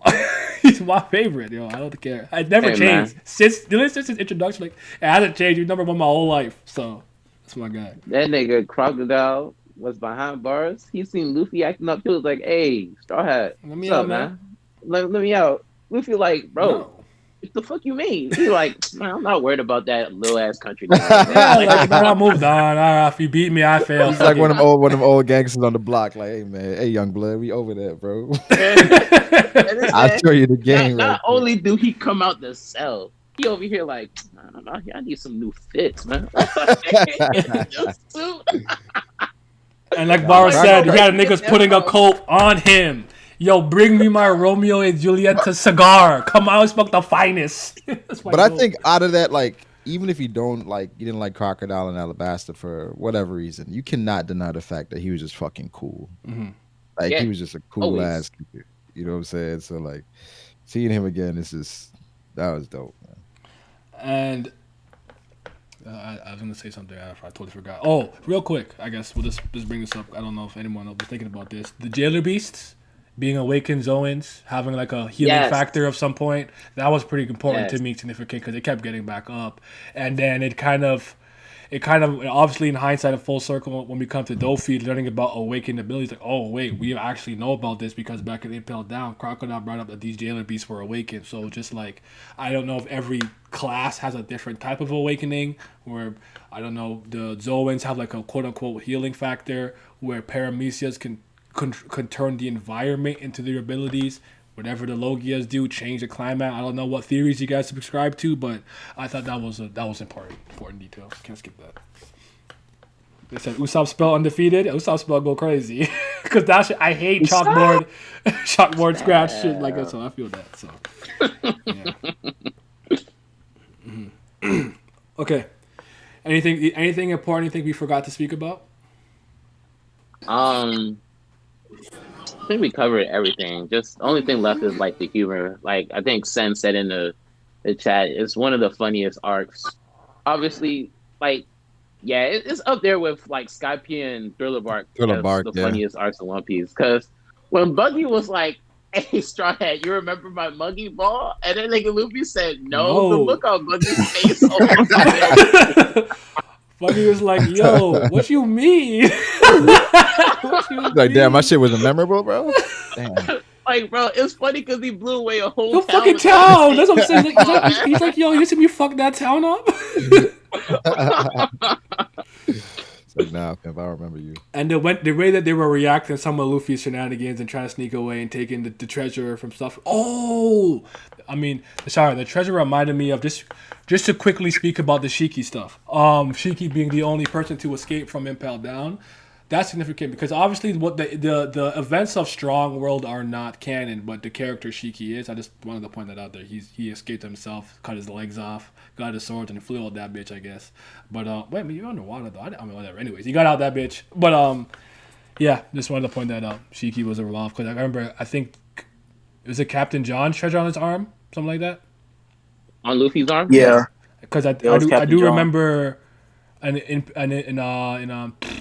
Filler Bark, they named up a couple of those names, and even with Rocks, some of those guys were around. So just wanted to point that out. That's all. I think the last thing I want to say about Impel Down is just when just knowing Luffy's going all the way down to the bottom and then Ace isn't even there. I was just like, bro, this is some bullshit. Yeah. Like, nah, for real. I was like, damn, this thing is going through all this, bro. And he just barely missed this nigga. That made it so good though, because I'm like, oh shit, he did some more of this that gotta happen. Like he gotta go somewhere else to get Ace. Mm-hmm. Because he wasn't gonna stop. After everything, he wasn't about to stop. So I was like, oh shit, like can't stop, won't stop. Crazy. In the back of my mind, I'm like, okay, are the other Straw Hats gonna join him at some point? You know? They about Actually, to Bronco, that's a good thing to speak about real quick. All things considered, the fact that Luffy spent so much time separated from his crew, how did you guys take that? Like just like how was that for you? Like to see him kind of on his own with other characters instead of being with the Straw Hats. How did you guys take that? Breath of fresh air, I think. Okay. Yeah, I think just spending some more time with characters. Honestly, I think One Piece should do more of that, where it's just getting more insight about other characters, perspectives from other characters. But I really enjoyed that. I enjoyed that a lot. And then the thing is, a lot of the characters that we got introduced to, they're characters that we met before, but now again they're fighting with Luffy. And then some of the characters that Luffy had to go against. I mean, the Akainus, the Aokijis, the Kizarus again. And then coming into the fold with Whitebeard and Marco, it was like, yeah, you missed the Straw Hats, but at that point, so exciting cool. to see. I'm like, cool. Yeah. I'm cool. Dritz, what's your opinion on this? I agree with Bronco. I think it's refreshing because it also adds like a little spin where whatever's happening to Luffy, it puts into like the audience's mind like, okay, so he's not with his crew, so he's got to do something else. And whenever things do happen to him, it creates the expectation in your mind like, oh man, well, what if the crew was there? Yeah, and it's fun to talk about. Okay, I feel. And also, you were interested in like who's going to step up and kind of be his guy, like Zoro would, and that then more than likely being Jinbei. You know what I mean? Like every time Luffy needed him, he was there. Yep. And so Jinbei joining the crew now feels like, he kind of felt like he was kind of part of the crew because of how much he was there for Luffy. Yeah, I agree with that. I also feel like it also contextualized like just how deeply Luffy cared about Ace, because beforehand all we knew was that was his brother, his bro, or so we thought like they were blood related because they did kind of look alike. But you on the sea, the Straw Hats were supposed to be like his new family now. But like once he heard that Ace was going to get executed, he stopped all that. Yeah, he was like, so y'all niggas can wait. Yeah, y'all be all right. Nah, I mean like. that's why that shit hurt, bro. Because we saw the fight. We saw everything that he had to go through just to get to that point, right? With Hancock, with Blackbeard showing up, distracting Magellan, all these different things that had to play out from just to get to Marineford. And you get there, and well, you just got a Kainu in your way out, Kiji, and your grandfather. Now, so it's just, we'll get there, but damn. Yeah. And I just wanted to point out that Ivankov's ties to the revolutionary was a welcome surprise. Welcome surprise. I didn't think that. I was like, what the fuck? But cool, Dragon. That's cool. And yeah. He added to it. Yeah. Definitely added to it. Yeah. Shout out to Jinbei's dusty ass old voice actor. Oh, the first one? Yeah. R.I.P. man. The guy smoked cigarettes. He voiced him for one episode. That was crazy. Word? Yeah, Jinbei had a voice actor originally, and he died after he voice acted him for one episode. I don't want to laugh, but Jesus Christ. Oh damn! I didn't even know that. Sorry, touch me laughing. That's just wild to me. He did one episode because in my head I'm like, what? Who? Like I only know one Jinbei voice. That's why I was crazy. I'm sorry. I was a laugh. Rest in peace. Yeah, if rest in peace to my nigga. I'm about to write it down. I think I remember. Bring it up. His voice is very, very different from what you would remember. I think I remember like a different voice, but the thing is, it was so short. It just went away from my mind. Yeah, he basically was like, oh my goodness. You only know one Jinbei voice. That's so wild to me, yo. My fault. But anyways. I was like, damn, now you're laughing to this dude. I don't. Listen, You can't even talk, man. I'm going to burn in the deepest pits of hell when I die, bro. Oh my goodness. Okay, Pat, what's your score for the arc? Hallmark of creativity, apex of ingenuity, the standard for fiction, zenith of the goddamn medium, 11,000 out of 10, baby. Limit break? Shit. The best. All right, I'm done. Alan? Yeah, 10. Yeah. Sin? Zier? I don't even know if he's here. I didn't do good Discord. Yo, What I'm score? here, bro. What score would you give Impel Down? Impel Down. I'll probably give it like 8.5. Okay, and just do me a favor, just Amazon Lily too. Amazon Lily, like 7.5. Okay, and Sabaody. Sabaody 10. All right, bet. Braga. Oh, definitely a 10, man. Okay. Definitely. Yeah, it's one of those. It's in my top 5. Yes, Dritz. 8. 8. I'm gonna give it a 10. For Crocodile. Well, 8 from Drizz is like a 10, so that's a W in my book. Oh man, but yeah. If you had to give a MVP of this arc, who would you give it to? You know mine's Crocodile. Don't even play with me. Bentham. Yeah, I think you can't go anybody else with Bentham. I'm still going I Crocodile. mean, low key. Low key. You can't stop me. You can't stop me. You're not wrong, but you can't stop me. Low key, we could. I think I gotta be Bentham. You gotta be Bentham. Nobody else. Gotta be. Mr. 3 got some second place votes, but definitely Bentham, man. Honestly, you could spin a story for Ivankov to be the MVP. Okay. Ivankov? Hey, I got a roster. It's multiple MVPs. They sharing this award. Bantam, Buggy, Mr. 3, Ivankov, Jinbei. There we go. Because if Ivankov isn't there, man, it's over. Yeah, the arc over with. Over quickly. That level 5.5 was a blessing. The arc over with. You know what I'm saying? But yeah, I'm there with you on Bentham. Yeah, I wanna say this before we hop into Marineford arc, because this is where it's gonna get interesting. Because I would argue that despite not disliking Marineford at all, I think I'm the hardest on it, personally speaking. So, just wanted to just mention this real quickly. I don't pretend that One Piece is any more or less than what it is. But one thing that I one thing that I appreciate about One Piece is I do think the combat is just a bit more nuanced than some people like to give it some credit for, and I think that Crocodile's statement with how you never know how two Devil Fruit abilities will match up resonated with me way back in the day, all the way to today, because of the way I kind of look at certain people, where it's like I think that One Piece strength varies, and there's so many different types of fighting styles, right? So people's are tanks, are fast, good hockey ability, a brawler, Devil Fruit mastery. Like Crocodile to me is not a good brawler. He does not have hands. He fights with his Devil Fruit ability. I would argue that someone like Doflamingo was the perfect all-rounder. For having all three hockeys, extreme military might, good bloodline, all that stuff, on top of the ability to fight in the air, which is significant to me. So for sure. I just wanted to point that's because like you have Fishman karate swords and things like the environment matter. I think some people somewhat downplay it and make it and simplify it to like Dragon Ball levels. I don't think it's literally that simple. I'm not gonna go as far as say they're like JoJo level or whatever, but I do think they're a little more nuanced than people like to give it credit for. That's all. I think One Piece could definitely highlight some more, fighting styles and I agree. swordsmanship.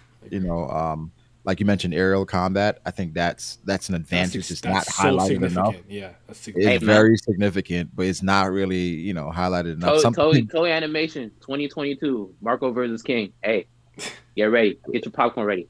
They're gonna show out. I hope so. Nah, for sure. But nah, I think One Piece, it's not as simple as Dragon Ball at all. But I think, if Oda wanted to go there, he could with Devil Fruits and just how he's built out the story. But sometimes he likes to keep it simple. Mm-hmm. But it's like a subtle nod to like, hey, this is different because he's crackers, and then it goes from there. But so far so good. Yep. My runner-up is actually Magellan, and then probably Bonkley, by the way. So I like. Who'd you say? Magellan. Oh, My Magellan? runner-up MVP. Oh, okay. I like that nigga a lot. I'm a fan. So. Okay, we are finally here at the war, man. We fallen out the sky thing. We're here. We are Marineford. Here we go, baby. Yeah. I'm gonna start this one off with a complaint. Yeah. Oh shit. No. Yo, hockey was so fucking terrible in Marineford, dog. Shit's awful. I typically when I think about Marineford, I don't think about hockey. That's interesting. Yeah, Neither do I. It's like the quote unquote hockey moments are just so like offhand. It's not developed enough to matter. No. It's like it's like Oda going through the story, and then the hockey has been built up, from the arcs leading up to Marineford, and bits and pieces of hockey are thrown in, but it's like okay. I see what Bars you're is saying. gonna be bars like here we go hockey soapbox. Sorry, I've heard this speech before. That's why. But yeah, it's a hindsight thing. It's a retrospect thing, by the way. Not yeah. I really don't think about hockey that much in Marineford. Okay, let me PTSD. Let me explain myself, right? I'm a firm. This gonna sound so backwards, but I actually believe in hockey as an overall power system. I think it's probably solid, all things considered. I just don't like how it's IV dripped and portrayed to us. Starting from the moment we saw it all the way into what we know now. I was very appreciative of the moment in Wano where Luffy's like, oh shit, you can coach yourself on Conquerors?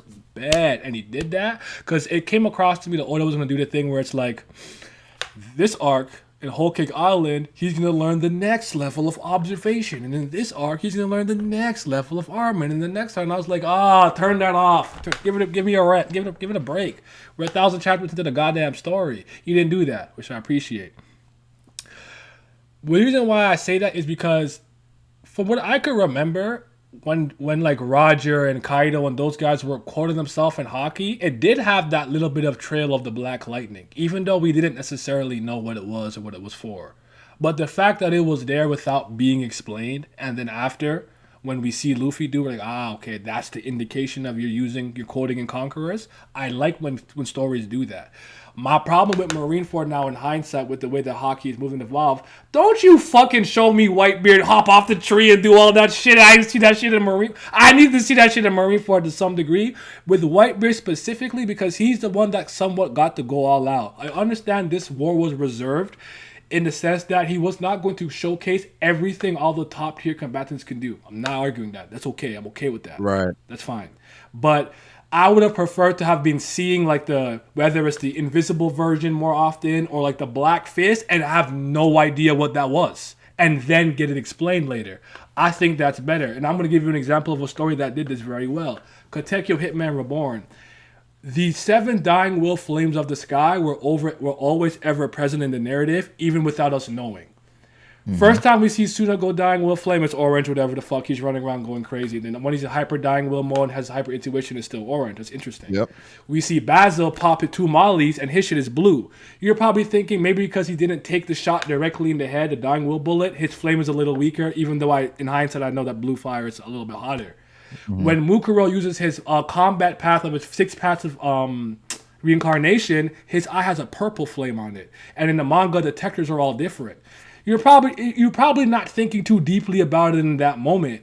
But then when you get all the 7 attributes of the sky and their different characteristics, you're like, oh, he's missed. Oh, he's rain. Oh, and that was always there. And I think what you're pointing out, Naya, is planning. Okay. You said plan. I think it was a plan. I don't think Oda necessarily had a plan with Haki. I agree. I think it was just like more so, okay, we need this way to kind of balance it a bit. So I have Haki. He had an idea of it, but I don't think he planned it out. So Marineford, it was just with Haki, it was a shit show. It was always exposition when they were telling me it was being used. There's always too exposition. I just don't like that personally. Yeah. So like you said, with Whitebeard, Akainu, some of the admirals, come on, that's basic. That should be basic for those guys. And then I think the small moments, it's like, oh, he used Haki. You're like, no, it doesn't work on me. It's like, okay, that's cool, but it doesn't matter to me at that point because I really don't have an understanding of it that well at that point. Okay. So I think it's just planning. Like it needed better planning, and even now to some extent, how Haki's been, how it's evolved is kind of like, okay, it's cool, it's evolving, but some of it feels like it's evolving because of Luffy, and it's evolving to make Luffy catch up. I'm like, all right, for all of these techniques, are the characters that we've seen in the past, are they going to have these techniques? Can Boa code her attacks? What about Katakuri when we see him again? What about Doflamingo? So it's just, it's Haki's always going to be just a weird thing in the story, just kind of because, jarring. Yeah, it's just been dripped out. Y'all know me. I ain't gonna miss an opportunity to gas up One Piece, but I'll let y'all have this one. I'll let y'all have this one. I do believe that during Marineford, Oda did not have a proper idea of how he wanted to visually represent Haki yet. That was the only thing I feel like he probably missed out. Like, he had the idea from the start, because some people will argue like from chapter 1 with Shanks looking at the sea monster, like, okay, yeah, that might have been a Conqueror's Haki foreshadowing, but right, he had like bits and pieces placed in front of us, starting from Chobodi going into Amazon Lily. It started becoming more frequent, and then like Impel Down, Luffy used Conquerors again. So like he had the idea going for him. He knew what he wanted to do with it, but he didn't know how he was gonna show it. So I'll agree with that. Okay. Yeah, that's just my biggest problem. Go ahead, Alex. I was about to say, just to add on to that, I'd argue he's still trying to figure out how to visualize future sight in the manga. That's not hard, man. Just do the zone eyes from fucking Kuroko. The Kuroko? They've literally done this in the anime, the Heart of Gold special. When Mad Treasure pulled up on all of them, they had a little stream of light. The anime, yeah. It's not that hard to visualize it. That was dope in the anime. I really liked how they did that. Yeah. That was really dope. I feel like so far in the manga, he's doing the thing like, you have the little loading dots at the top of Luffy's head, like, oh, he saw something. It's weird So because it's like, that. I don't know, because like typically for the future sight thing, it's like now he has to have Luffy say something. Like, even though I use future sight, I couldn't. Or like, that's why I feel like it's he's still trying to figure out how he wants to visualize it. But sometimes I think that like one way he does it is just that when Luffy, like most of the time when Luffy does it, is that it zooms in on his face, but like you can never tell if that's just he's drawing the panel that way or if it's his future sight. Right, so, and I'm like, is it just like regular like observation? It's just an after image. It's hard sometimes. I'm like, where he feels like he has to express it via dialogue when he's using future sight, and that makes it inconsistent. And sometimes it's like, all right, well, is Future Sight even relevant in this fight sometimes with Luffy? Because it's not. I mean, we saw how Katakuri was using Future Sight. It feels like Luffy hasn't really incorporated as well as Katakuri did, at least. I mean, he shouldn't be as good as Kat, but Yeah, it just. Yeah, that's just my only problem. Like, it just bothers me because I even like in retrospect, you know what probably pissed me off the most about all of this? It's when I see Luffy trying to remember what Rayleigh did and then his fist was black. I'm like, you bitch ass nigga. That man's head was as pale as his skin was always, whatever color he always was. Don't you try that. Don't you insert that in there now. His head was, he did not Buso Coca his hand and pull that shit off. I think that's what set me off when he did that. But anyway. I mean, I think even when we saw in Wano when he pulled the handcuff thing, I was like, yeah, that's not what happened.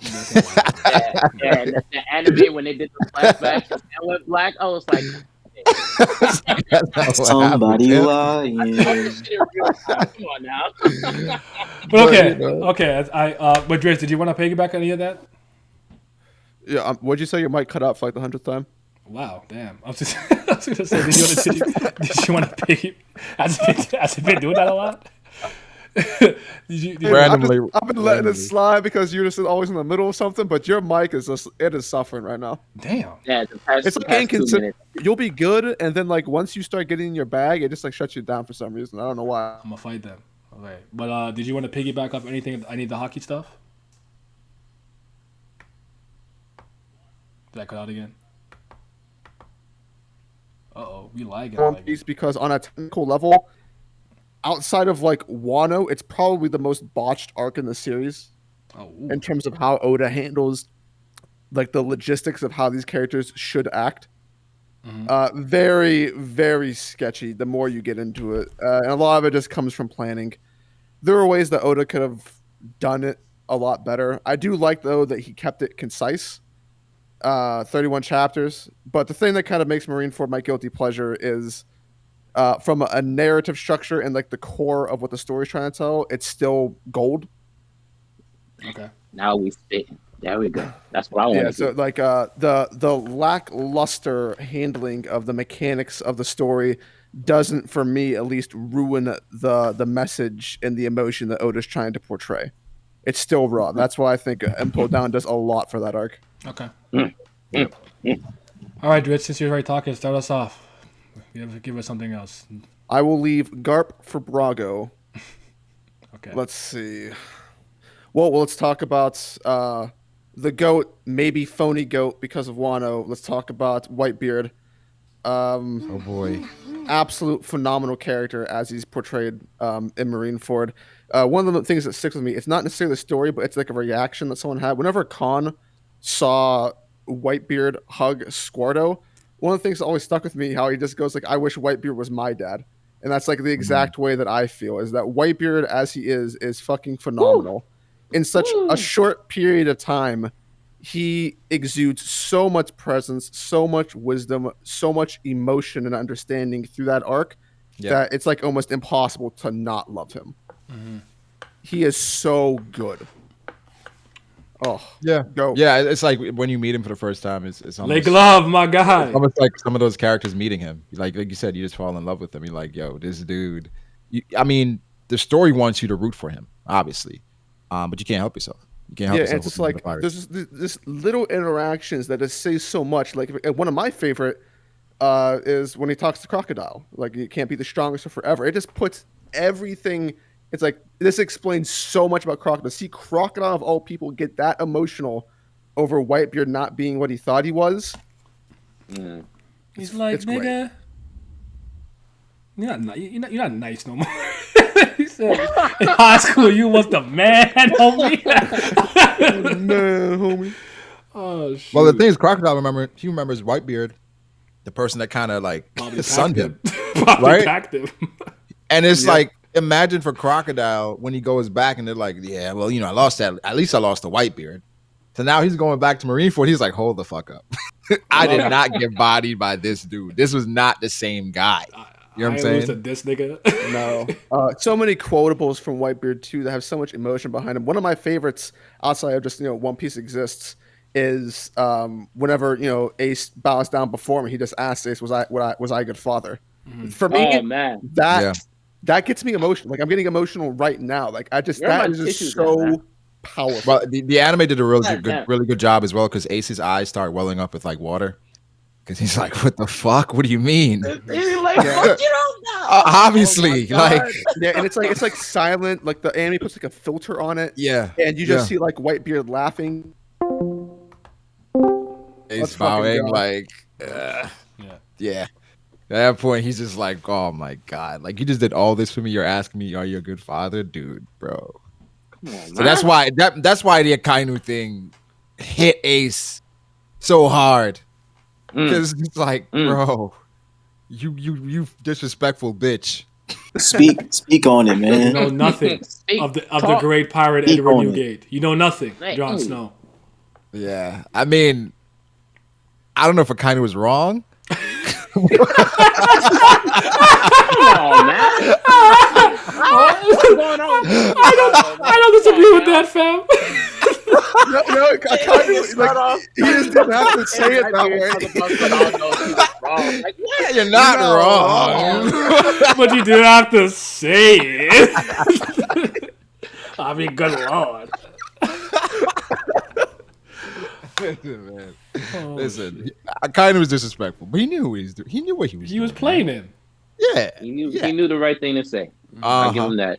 He knew about Ace's daddy issues, and it's all of that at that time. I think most people are reacting the way Ace reacted because don't disrespect pops like that. Bro, that's why I never understand when he niggas was be so talking about smooth Ace's too. like He put his hand in his hair and then put his hat Put his on. hat back. What the Yeah, fuck is he doing? Like, so good. it's like I'm about to instigate. It's just. It reminds me, you know, like the Mark Phillips video where he starts his number one instigator. He starts stretching. Yeah. He's like, I'm about to pack this nigga. Watch this. It's like, hey, that nigga not living up to his raps. It's like, fucking raised that in the chat. He's like, what'd you say?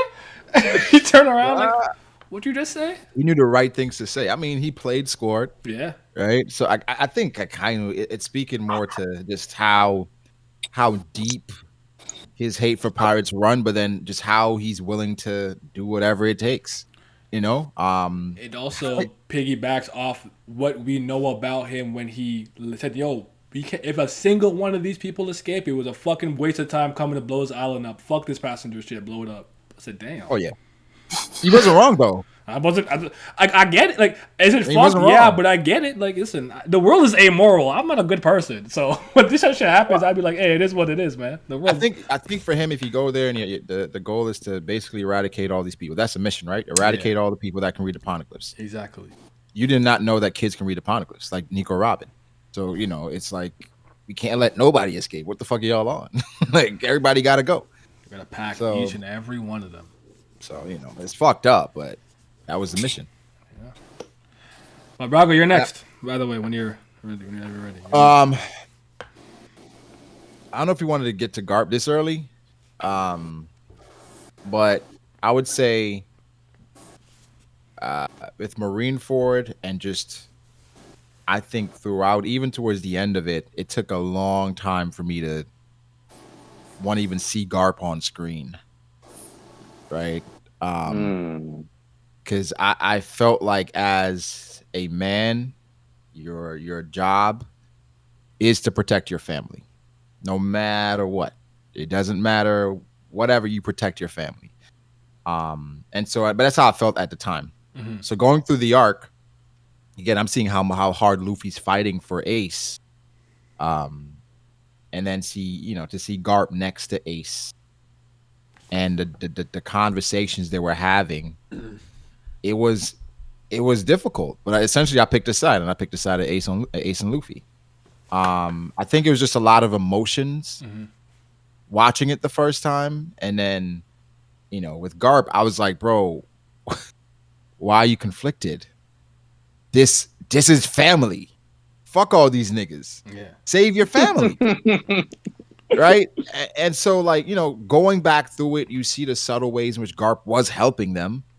Right? Yep. And you understand him trying to tell Ace about accountability, about like, bro, He's like, man, why I didn't you nigga didn't just want become this. Marines? Damn it! You know what I mean? And just like, I think for me, I was just like, fuck all that.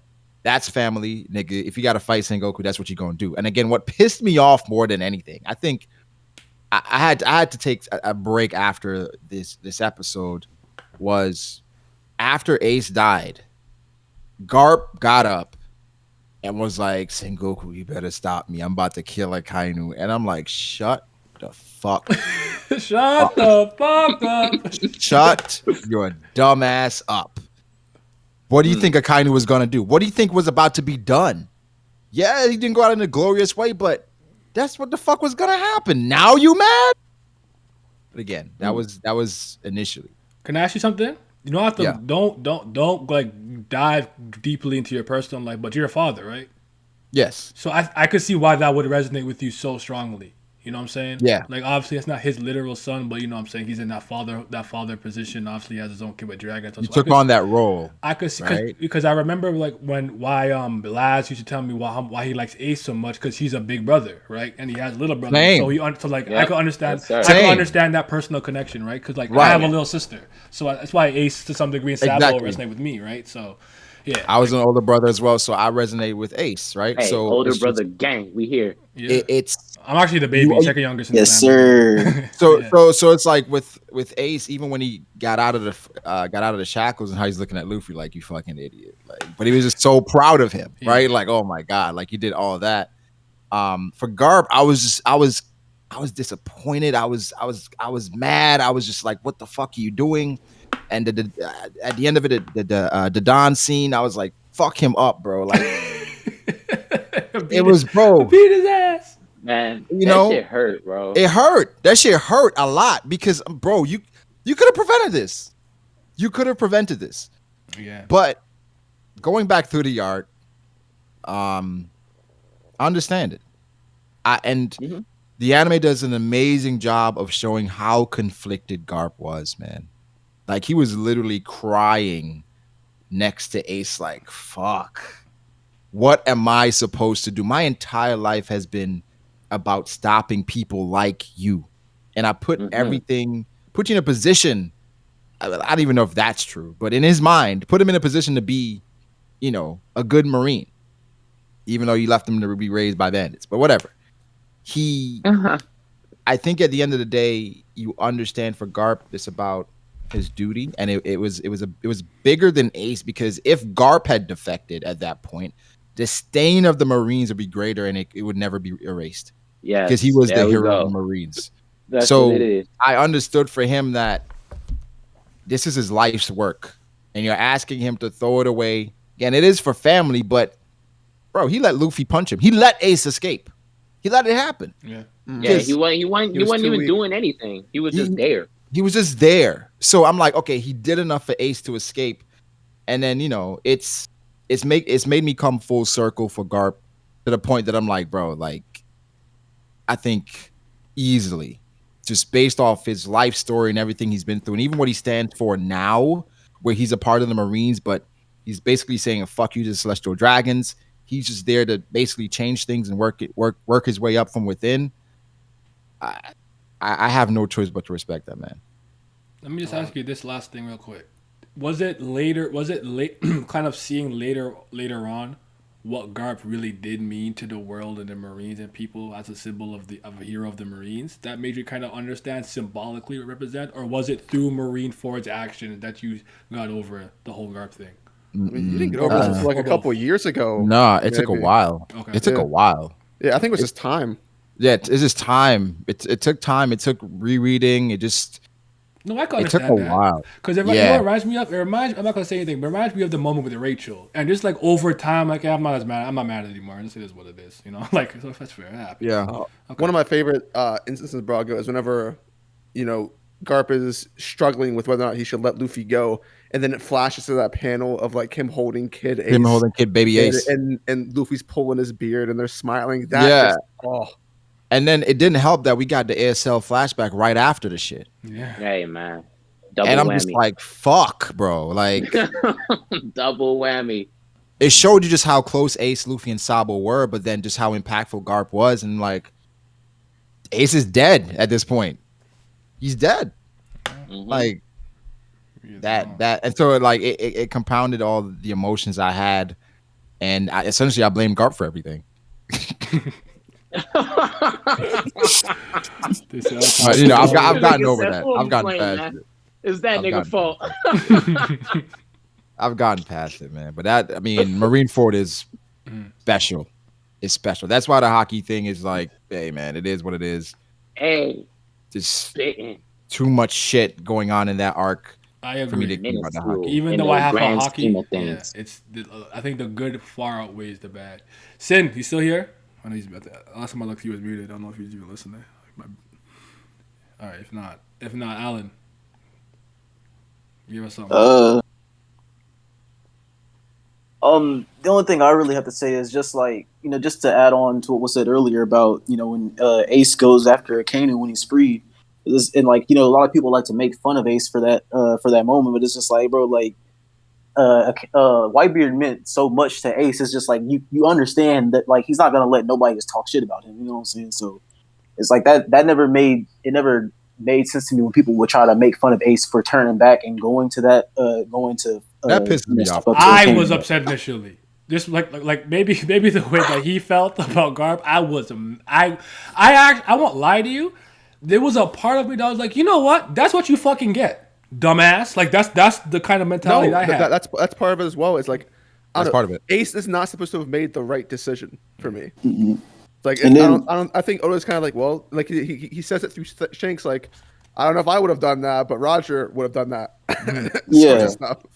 You know, and that's another thing. It's like, I think before that even happens, we found out that, you know, I think Garp tells us that the one thing that Roger didn't allow was people, you know, messing with his crew or talking bad about his crew. And, you know, Ace is his son, so he's not gonna he's gonna be the same way, you know. Yeah, I think a lot of people looking at the situation, you know, from their desk or from their bed. Yeah, they're thinking about it too logically. Like, in a situation like that, where the emotions are running high, like you said earlier, where he just thanked them for being a great dad, like he's leaving him to die. Like he knows he's not gonna see him again.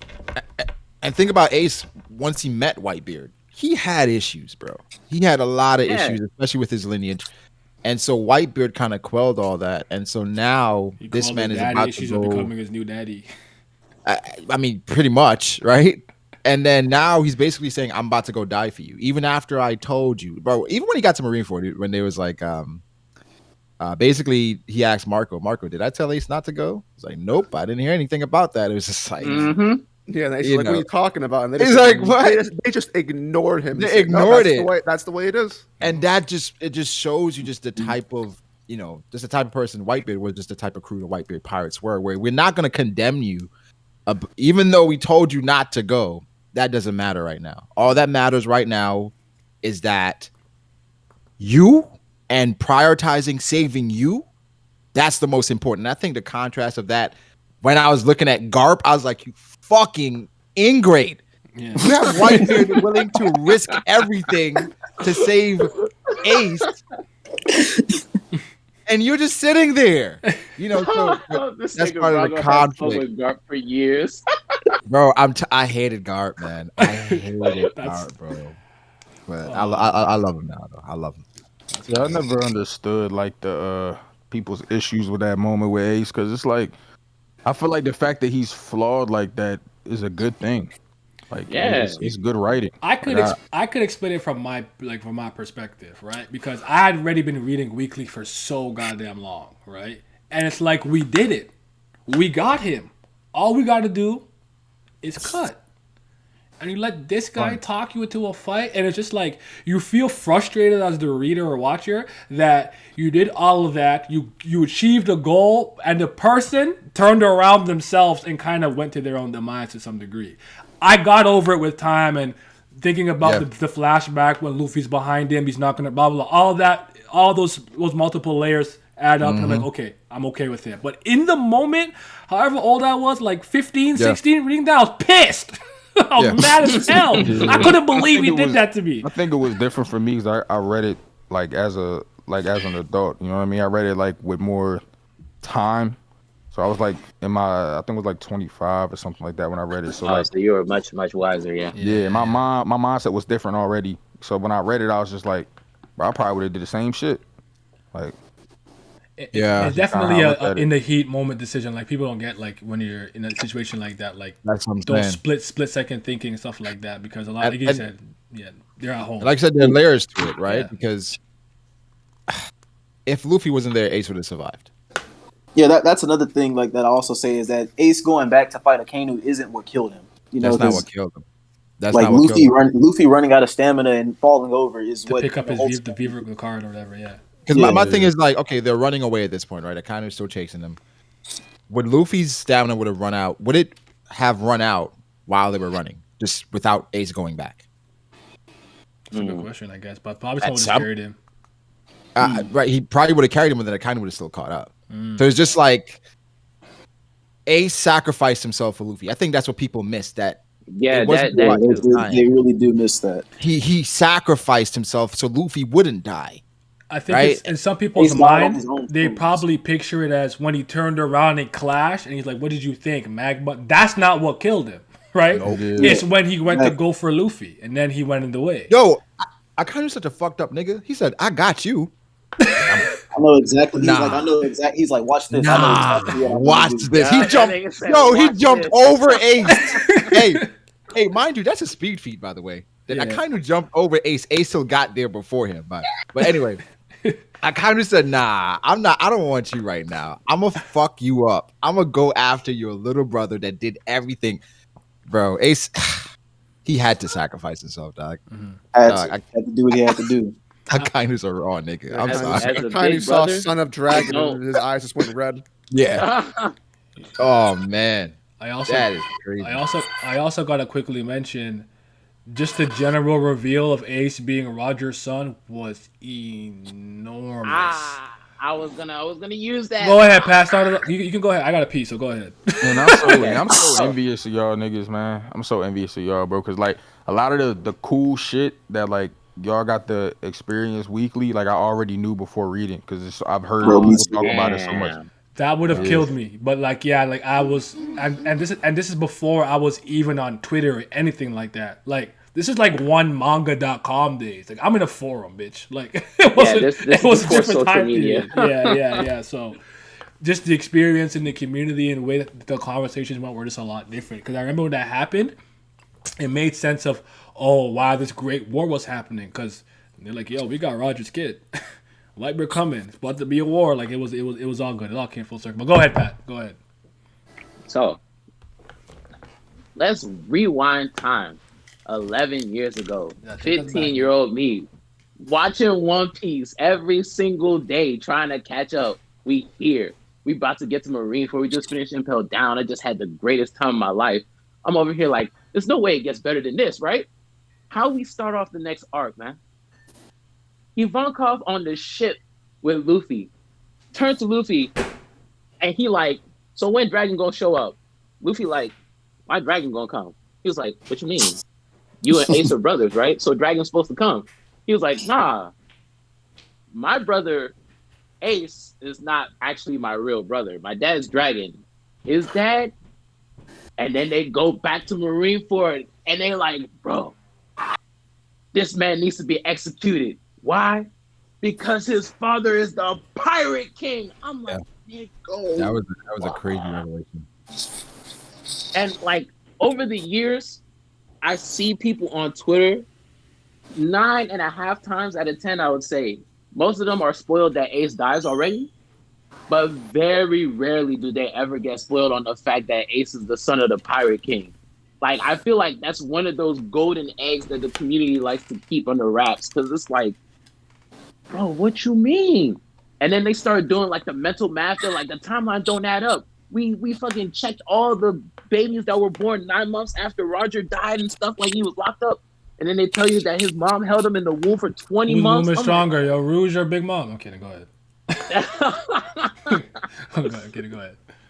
but it's still one of the reveals that, like, when I think of One Piece, that's like one of the first things that pops up, because I'm like, that is a plot twist on a different magnitude. Like, nobody sees that coming.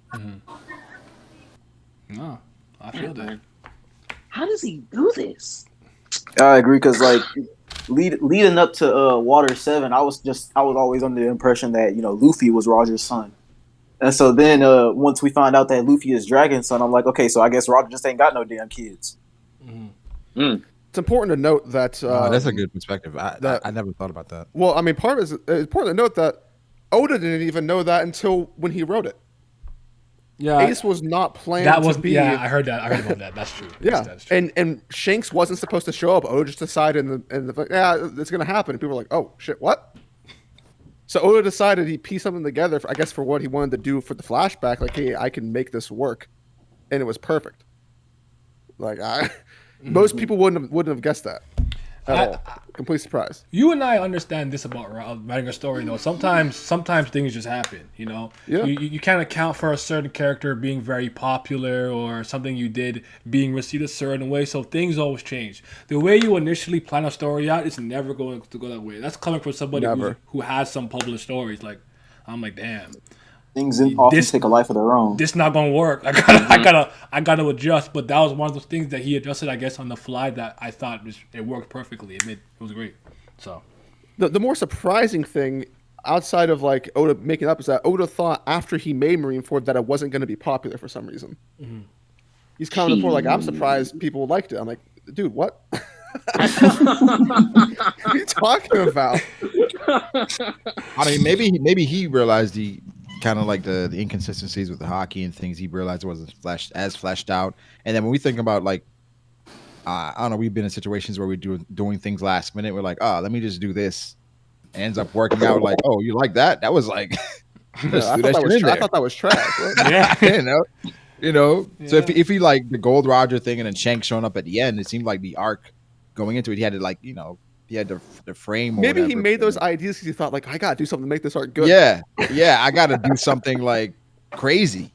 And then having those two moments in there, it's just like for me, it's probably like, all right, this is last minute, not as crafted, and then end up being a hit. I think he was expecting some backlash from killing Ace because he frees him in the arc and then he ends up dying. So he probably thought that they wasn't going to rock with that. Well, his editors were adamant that Ace shouldn't die, but he said no. His editors were trying really hard to not get him to kill Ace, but Oda's like, no. Oda decided from the beginning of the story that Ace was going to die, so he wasn't going to move on that. Yeah, it's another one of those things to me that's like against the rules. We accomplished the goal. Like, what you mean he died, bro? I'm happy. As much as I love Ace, I think his death was. I always find the fact that the first major deaths in One Piece in the present time being Ace and Whitebeard to be extremely impactful. Because again, you didn't expect it. Like everything. I mean, Whitebeard's right. Whitebeard was one I didn't think was gonna make it. Yeah, I thought he was definitely gonna die because when we first saw him, he was hooked up to like I was like, IVs and shit. Yeah, I was like, this dude is a little bit different than I expected. Like because when we got introduced with the IVs, but then his title box said strongest man in the world. I was like, still with all that. Okay. But so I expected him to die, but Ace? Oh man, I'm so happy I wasn't spoiled. I wasn't spoiled either. I was completely blind, and it rocked me to my core, man. But I did not think after I kind of punched him again. We got introduced to Load and a lot of different stuff. I was like, all right, just ain't no way. we done. What's up? And then man. It took some time because his necklace, the shit was bouncing. Griever, my God. And I was like, wait, what the fuck? Like, there's no way. There's no way he just fucking died. Mm-hmm. And then they called the doctor. Mark called the doctor over. And then the doctor was like, yeah, man. Nigga, you a doctor. That's just so funny in hindsight. Like, Marco, you are a doctor, my nigga. Like, yo, hold on. One sec. Percy be here. He said, I never liked the reveal because literally all it took for Luffy to reveal that secret was a Vankov just asking him a simple question like, what are you telling me the Straw Hats never asked once or had a convo about his family? Well, if I remember correctly, the reveal comes from Garp. I mean, from Sengoku. It comes from Sengoku. And then the way the other characters learn is through Luffy, and that is a very Luffy way of getting important information because he don't care. Yes. Or Yes. any, like, to me that makes perfect sense. I actually have no problem with that. Like, Yes. do you remember when they're like, Dragon's his dad? Luffy's like, oh, whatever, dog. Like, like let me just Everybody get was like, everybody else was going crazy. Like, what? Yeah. So, But yeah, going into the moment Ace dies, it's like so. When I'm coming into it, it's like I knew Ace was gonna die, but I had no idea how he was gonna die. So seeing him up on the the execution platform, I'm like, damn, my nigga about to just get fucking executed. Like this is how he gonna go out. And so then seeing Luffy save him, I get that you get that feeling of relief. It's like, all right, bet. And so like for that very like that small moment, I forgot that he was supposed to die. And so I'm looking at the moment like, all right, yeah, they're about to get up out of here. Luffy did it. He saved his brother. They're going. And then Ace turns around like, hold on. Okay, he'd have burned himself, but there's still a chance for him to get out. And then Akainu does that whole ass shit where he goes to attack Luffy and Ace jumps in the way. I'm like, bro, no fucking way. Are you serious? I would say that as well. Like after I saw Ace turn around, I was like, no. What are you doing? Like, no, bro. I was like, fuck. Bro, when my nigga died, niggas was watching the anime, trying to read them subtitles. It looked like them shits was swimming, man. Niggas was so sad. I couldn't read that. I just saw red. I had rage in my heart. Would say that his death didn't hit Red me Lantern ring on my finger, dog. until after Marineford with the Don. That's when like I was like, this nigga's really dead. Like that's when it was like, fuck. Yeah, I feel that way too. Cause like for me, it was when Luffy and Jinbei were when Luffy was going crazy against Jinbei and Luffy was banging his head against the rocks and shit. I was like, damn, bro, Ace is really fucking gone.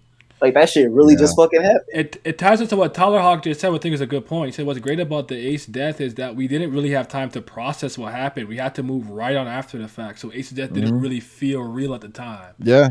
And I think that's and then with Shanks showing up and all this different stuff, it was like, okay, all that's still hype, but wait, Ace is really fucking dead. Yeah. And then in the anime, I remember they kept going to his body, and he was smiling, like he was dead on the ground, and they kept showing him smiling, and it was just like, I do want to add this because I like one of my favorite things about some of the older video game YouTube channels that I very much appreciate from people who were born in the 80s is when they contextualize the time, the arcade era and all those things, right?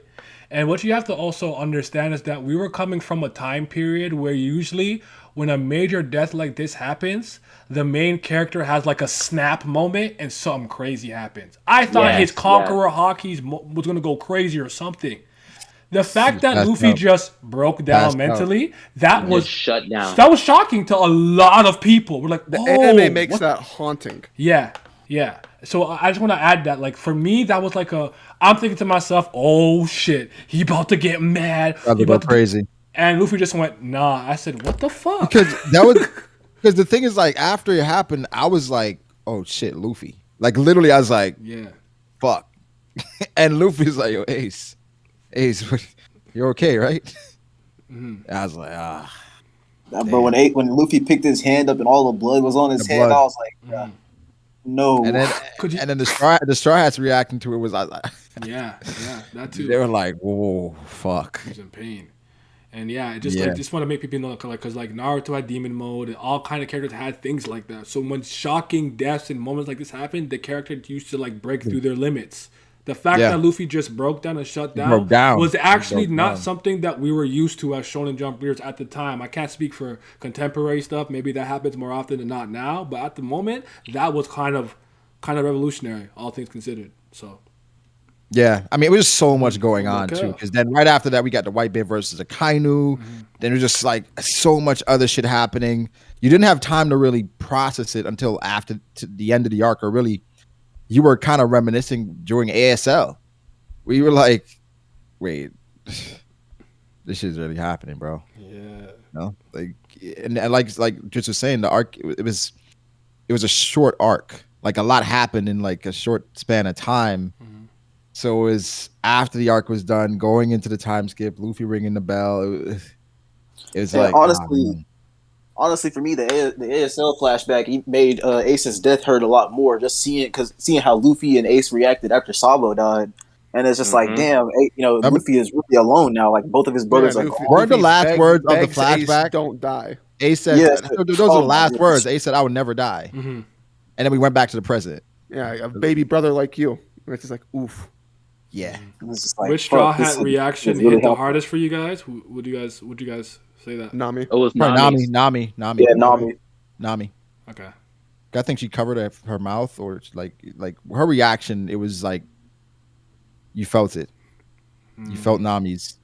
And I was just like, man, it was a lot. It was heavy. Maybe she had one of the deeper understandings, kind of having her own sister in a similar vein, where it's like they're not blood related, but they're siblings. Maybe that's why. I never thought about it. That's a good point.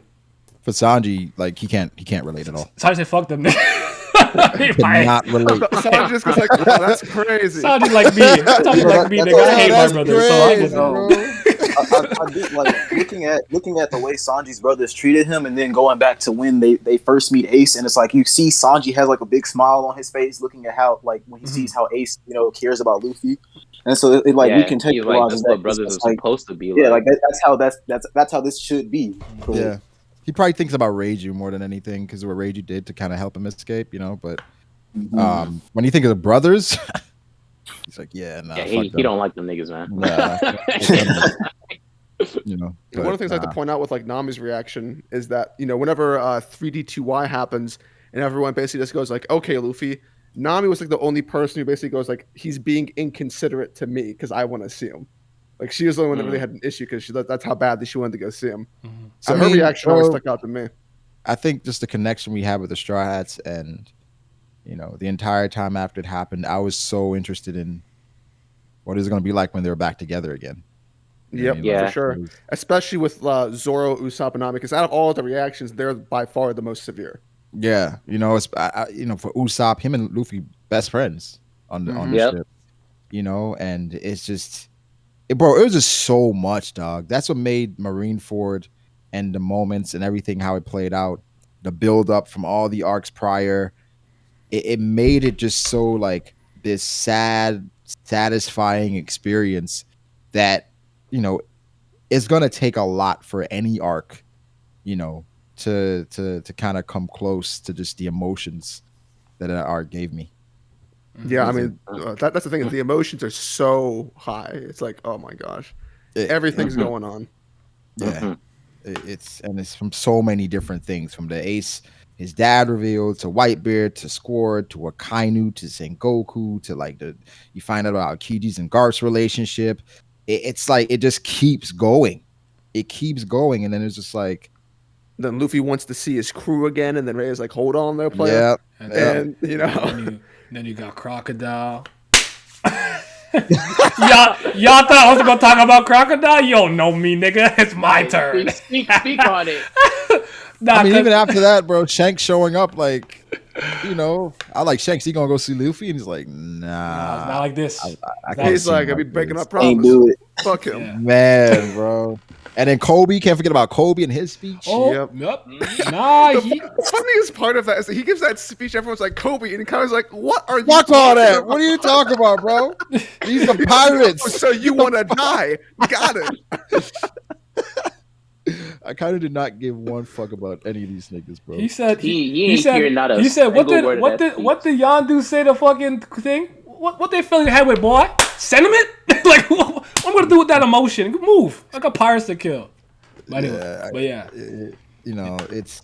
I feel like in the midst of this, I think in One Piece in general, Sengoku, when we view him, we see this nice old man, and I think Sengoku is just as treacherous as Akainu. He's a villain. Like I wouldn't say he's as treacherous as that nigga, but man, his plan. He signed off on all of this. All of this. Hey, you know how that nigga is, man. He's just. But like, the thing is, like, for Akainu, you always want up. for Sengoku, you always want somebody like Akainu, right? Where it's like somebody that's willing to do the dirty work. Until it's like, hold on, I don't want him to be the fleet admiral. Like, I want him to do what I say. I don't want him to be in charge of the decision.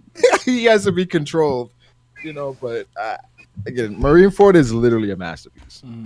Fuck all the power scaling shit and all the inconsistencies with that.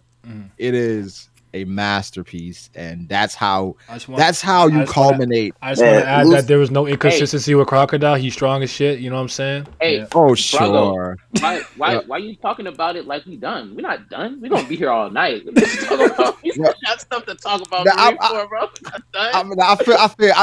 I just want to say that it's like, it's like all the arcs we've talked about. It was for this arc. Yeah, yes, It's yes. Marineford. Yeah. Yeah, Like it, yeah. it Leading up to culminated. this It moment. culminated into this point of convergence with the Paramount War. So it was Perfect, man. It was Perfect. dog. yeah, exactly. I'm trying to think of like just in general, just reading stories, just for build up, things that can compare in I regards guess you to could say like Namek, but that not became on a this level.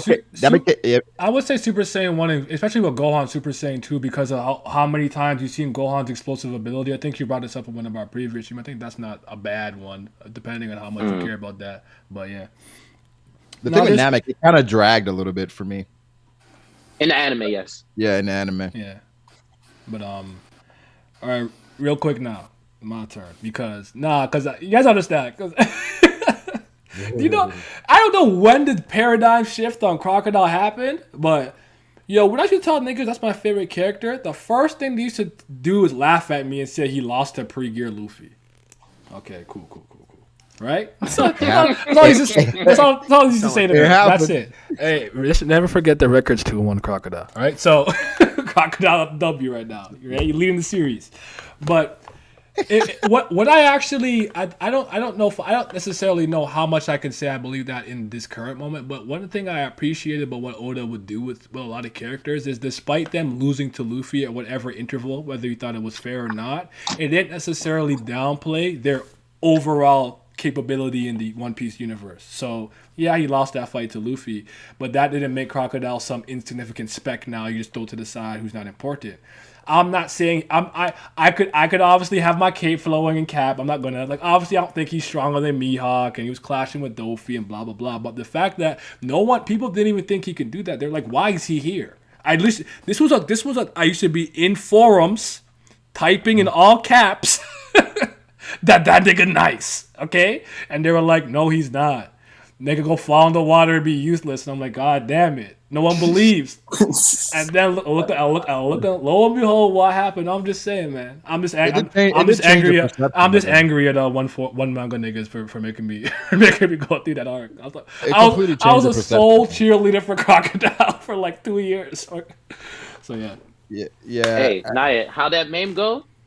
Crocodile at Alabasta. Water. I'm water. I'm wet. Face me, Akainu. Face me. Goku. Face me. Face me, Mihawk. Face me, Doflamingo. Yeah. That's why. I think, but I would say this: like the Crocodile we had at Marineford made more sense. Yes. 100%. Made a lot more sense than the Crocodile. Because it fits his position and his billet as a warlord. Mm-hmm. Like, this is what he's supposed to be capable of. Yeah. Because I always say, like, he lost his composure and tried to brawl with Luffy, which was not good. He's not a fighter. You don't got hands, like, you don't got them paws, my guy. You got that sand. Yeah. Okay? I get it, though, because he's like, who this no-name nigga He's like, I stabbed you. Like, I no threw way you I'm in losing to Logan quicksand. Paul. What the heck? I think I stabbed you. I threw you in quicksand. Then I sucked the fucking... Why are you here? Like, he was fed up. At that point, it was like, I got to put him down, like, permanently. Yeah. So then he kind of did too much. But yeah, man. There's still a lot more things. I mean, Drake's. I'm kind of interested to knowing what your thoughts on Mihawk were throughout this arc specifically. What you thought his role was and everything. Like, what did you feel about Mihawk? I know that's your guy. I mean, if you separate power scaling nonsense, which is kind of hard to do because with what it's supposed to be. I mean, Mihawk's just kind of there, man. I mean, to be honest, he's just kind of there just to hype up Luffy and be like, I'm Mihawk. He doesn't really serve purpose greater than that. He's like, I'm going to say a few one-liners. I'm going to look at Shanks. I'm going to say, no, I like Shanks. I'm not fighting him. And then he's out. So there's not a whole lot of complexity with Mihawk going on in this arc. Okay. Yeah, it's one of those things where, like, I got the vibe from Mihawk, like, he just there because they called him up and he had nothing better to do. Oh, he's basically interesting. He's like, oh, this is going on. Oh, might as well come over. The anime definitely hyped him up. Live. The anime definitely gave it some more hype. Because once Mihawk actually made a move, everybody kind of stopped. It was like, Yeah. oh, Yeah. Well, in the anime, all the admirals are like, "Ooh, Mihawk." Ooh. yeah, Mihawk is about to, you know what I mean? And then Jozu. So it was just like, hey, it is what it is. But nah, I thought Mihawk was cool. You just wanted more from him, especially with Shanks there. I thought we'd get something, some kind of. It's like, It would nah, have I'm been out. nice to have seen like an interaction or something. Yeah. He's like, nah, I'm out. I didn't agree to fight this guy. It's like, okay, what does this mean? I think that was the beginning of Mihawk versus Shanks.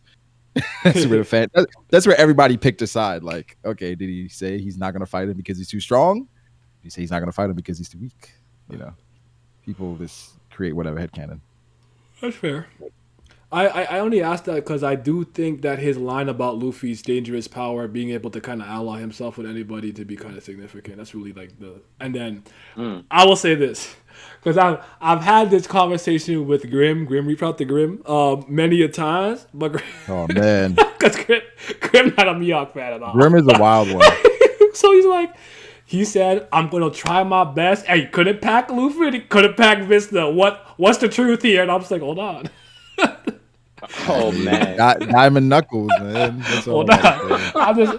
I just find that funny because, like, listen, obviously he said that, but he still wasn't trying, man. Like, calm that down a little bit. But then Luffy used Future Sight a little bit the first time when he saw his hands get cut off. Just to throw that in there. It's weird. I think it was just precognition. Like, But the way, you know what's gonna happen if you fuck with him. but okay, but like, but we saw that, you know, like to me that's significant because we saw the aftermath of what would have happened if he didn't end up just fucking punching the ice. To me, that was Well, the thing is, But I hear what you're people always saying like, did Mihawk do that to him or did Luffy see it?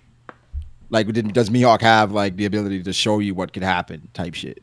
Well, that's kind of crazy. What? Yeah. I always said thought that? it was just I always instinct. felt like it was just one of those moments where Luffy decided was cautious, you know, because I mean, for me, it's Yeah. definitely an hint toward Taki, at least, especially looking back now, because Mihawk has a line after it's like you're shockingly calm. Calm, yeah, Yeah, You know. and, we all know how that relates to. yeah. Yeah. Because you have to stay Yeah. calm to use Future Sight. Yeah, so that's yeah. So to me, it was the first instance. It's like a little hint from Oda. Yeah, I think more than likely it's like Luffy seeing what was going to happen. Because his hockey was starting to, like, I guess, leak out. I don't know. But Yeah, I mean, like he was about to, and Mihawk's like, I just got to cut off this guy's arms now. He's just waiting.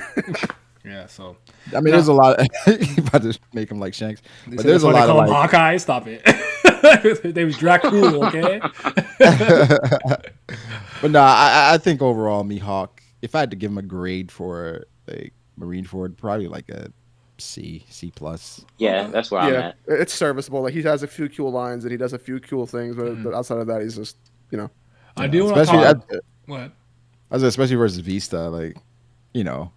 Well, in the It's- manga, it's like literally like 2 panels. Yeah. It's Yeah, it's the weird part is that they've never met each other. That was the weird part to me. Yeah. Like this dude is on Whitebeard's ship and Mihawk is the greatest swordsman.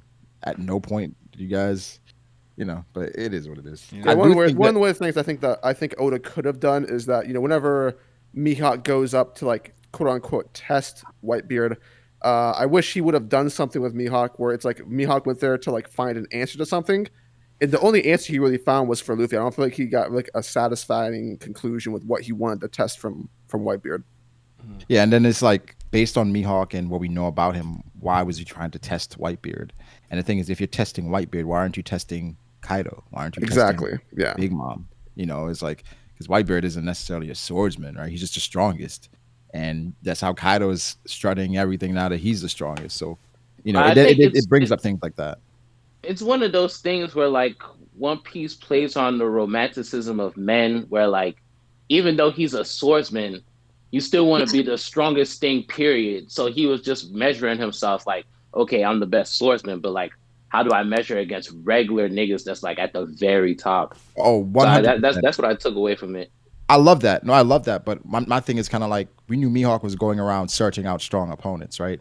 And I was like, Kaido's right there. Kaido's Right there. Do you ever wonder if it's because he's not necessarily interested because he's not a swordsman? Whatever the answer is, it's kind of hard to imagine it being satisfying at this point. That's a fair point. Yeah, that's the thing where because like it goes back to why, unless because he was there, he's like, all right, let me just do something. Like, why test yourself against Whitebeard? There are other people that you can definitely test yourself against. We could argue Big Mom is a swordsman, so it's just, it just. I mean, I like feel even like looking back, it's like Whitebeard had a supreme blade that we never knew of. we didn't so know like, at the time. Yeah, that he could have even Oda could have spun it into like something like that, where he found out someone that's like yeah. just Maybe kind of he knew. unseen Maybe he fast, knew but, about it. He knew what he if- had a supreme blade, and he was like, okay, let me test. Then it would make more sense. But that was never. Yeah, it's not a Sexualized. storyline. It's not a narrative No. going on. And he didn't like- even get to Whitebeard. Wasn't it Jozu who blocked Jozu it? Yeah, stopped basically, he him. threw attack out, and then Josie came and redirected it into the air. Do you guys like I would- Jozu at all? By the way, just still not in there. The Jozu. Josie's Yeah, all right. he's cool. Josie's all right. Joe's one of those characters that's like, how could you hate him? There's no reason to hate him. There's nothing wrong with him, man. Yeah, He's nothing That's, wrong okay, with that's what I was gonna He's say. I don't literally dislike just him. linebackering people. Yeah. Ready up Jozu- the punk. I mean, when I think of Crocodile, Jozu, I think of a Doflamingo just using him as a perch. He's just there. Like, that's what I think. When of I think of Jozu. him, I just think of his statue falling down and his arm just going. He getting dragged. Him getting dragged off the battlefield. Like, get him. I'm just like, why? I'm just like, why did they go charging Chuck from Mario? It's just like it just came with the fucking shoulder like thing. I'm like, oh shit. So nah. He did his thing. Yeah, okay. I want to talk about Marco because Marco as far. Oh, go ahead. What?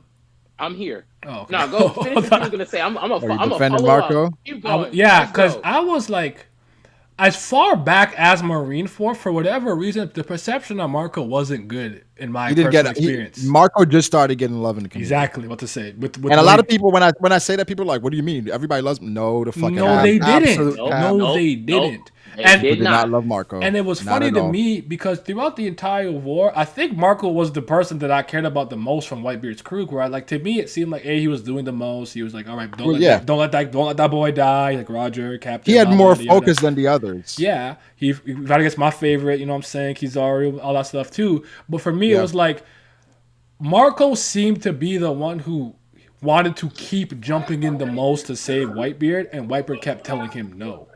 I'm like, bro, he's rather die. He's strong. He going Phoenix. Like, what's not the like? I didn't get it, and it persisted for years until now. People said that Marco had no power. They were like, they didn't see anything in regards to attack power from Marco, and then Marco was mid. They were saying Vista was more impressive because he stopped Mihawk. It turned into a power scaling thing as to why people didn't like Marco. Precisely. People didn't know, like, oh, these characters weren't trying, so like it doesn't really matter. Like it undermines Yeah. Marco, and Like I that said, people entire gave thing. Vista more credit. It was like he stopped at least he stopped Mihawk. Who did Marco stop? I'm like, what? He was Oh fighting against my Kizaru. God. They had to put the cuffs on Marco just to slow him down. Yeah. Hey, man. I mean, the thing is, Wano does like, in my opinion, add some more to Marco getting the cuffs put on him. I don't know because like Marco, like in Wano, there's several times where he's just daydreaming, just standing around. Like you're like, yo, Marco, are you gonna do something? The fucking Oniguma managed to put the cuffs on him, but I don't know. I thought Marco was raw as hell in Marineford. I thought the Devilford was dope. I am a He was fan dope. of Phoenixes though. So. I just didn't get why people hated Marco. It was odd to me. Yep. Phoenix right, baby. But I was just to say, like, for me, it was like it's one. Okay, maybe you don't have to love him, but like I didn't understand why he got so much like disrespect. Is really what was it? Like, why? Like, okay, you have to like him, but damn, what do you do? I mean, there were a lot of weird narratives that came out of Marineford. Like, there's the Marco disrespect, and then people were like, "Oh my God, Ben Beckman's so much stronger than Kizaru." I was like, "Dude, what?" You know what happened? What happened was people went down the totem pole in regards to, well, Whitebeard, weakest Yonko, body to Kainu, then Vista and Marco couldn't do anything to a Kainu. So off of that, they're trash. And I think people just ran with those narratives, and it's just like, bro, like, it's dumb. Go ahead, it's Pat. dumb. You tagging me in? Yeah. I was powering up. All right. So when we first start the action in Marineford, this nigga Kizaru already ready to get shit cracking. Pop up. Yasakami no Magatama. Got that shit raining down. He going straight for the head honcho. Who there to stop this nigga, So man? you can't go straight to the king, nigga. Marco, I got that shit memorized. I don't even speak Japanese. Ikinari king wa torane daro yoi. That nigga can't go for the king first. And then what he do? He kicked that nigga Kizaru and sent him right back to his little pedestal where he was at. Then later on in the arc, Aokiji getting in Luffy way, what he do? Come through, kick that nigga back to the pedestal where he was sitting at. Afterwards, later on, where Ace died, I kind of over here like, now to finish the job. Dragon Son, your time is up. Who stopped him? Marco. Like, bro, Marco was causing so much havoc at Marineford. Like Alan said, they had to slap him with the Sea Stone cuffs. Because couldn't nobody hold this man? Yeah, you can't kill him. He was going crazy. Yeah, it was a lot to deal with. I mean, I think for a lot of even the Vice Admirals, after seeing how casually he stopped Kizaru's attack, they're probably like, okay. Like, well, it's one of those things where, like, now in retrospect, I feel like Marco hasn't even lived up to that post Marineford. I feel like Marco's post Marineford feats are still much more impressive than what he's been doing now. So it's like looking back, it's like, yeah, Marco, yeah, that's raw. Yeah, I think Marco, he just had a string of just unfortunate events, right? Like, I think the Blackbeard thing, knowing that's what was going to happen, I was hype. I was like, okay, Marco, you know, he's about to compete for the Yonko position, pretty much. If he wins, he's a Yonko. Then we got back, and unfortunately, big body teach nigga. They said it wasn't even close.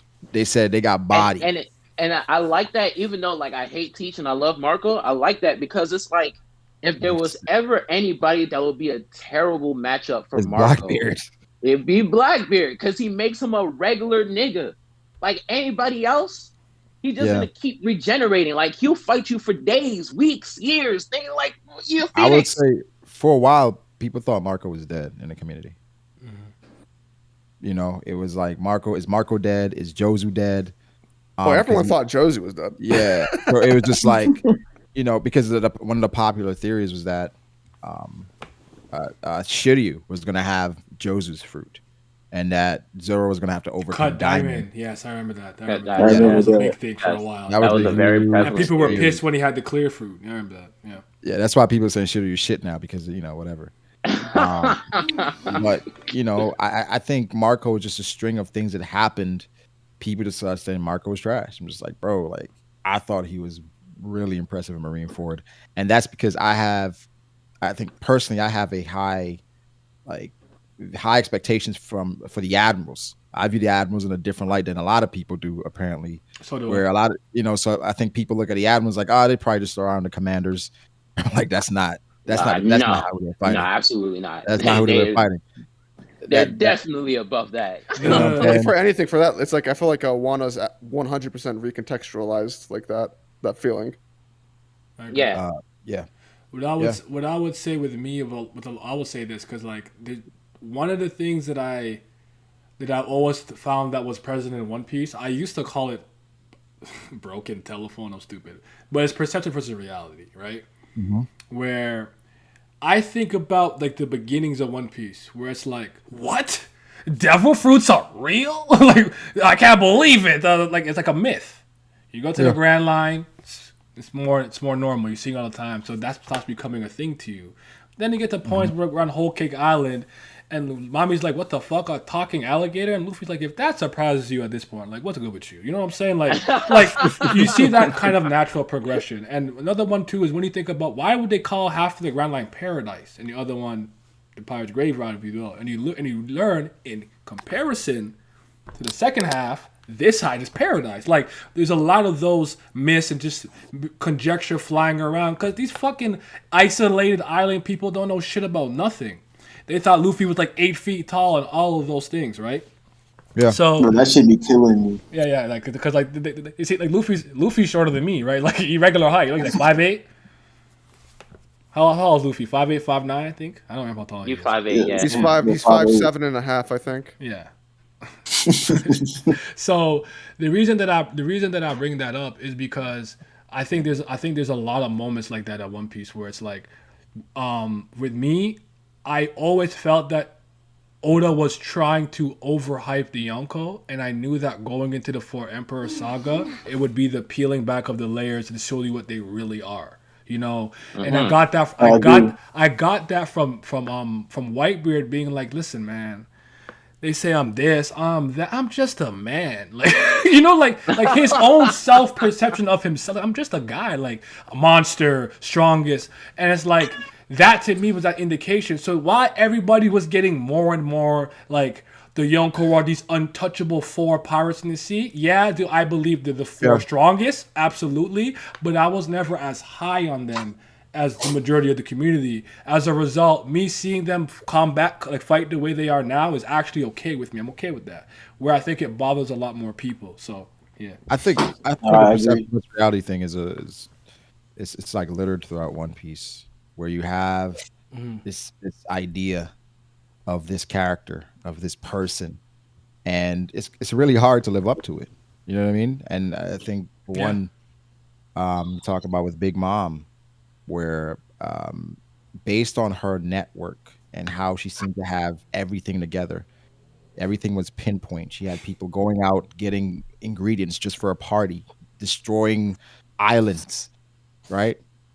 And you go to Whole Cake Island, and Big Mom is probably the biggest issue in Whole Cake Island, where Big Mom is fucking up a lot of the shit, and she's the problem. And it just shows you just how like you have the perception of these characters. And Whitebeard again, the world's strongest man. The first time we see him, he's hooked up to IVs. You want to go to Shanks, where it's you like get stabbed by Squardo, like you know what I'm saying? yeah, Shanks is a pirate's pirate, but he's meeting secretly with the Gorosei. It gives you just like, yo, things pretty much aren't what they seem. And then you go back to fucking Big News and Luffy. Yeah. What he reported. Big Like Cat, it's just Big Cat Morgan.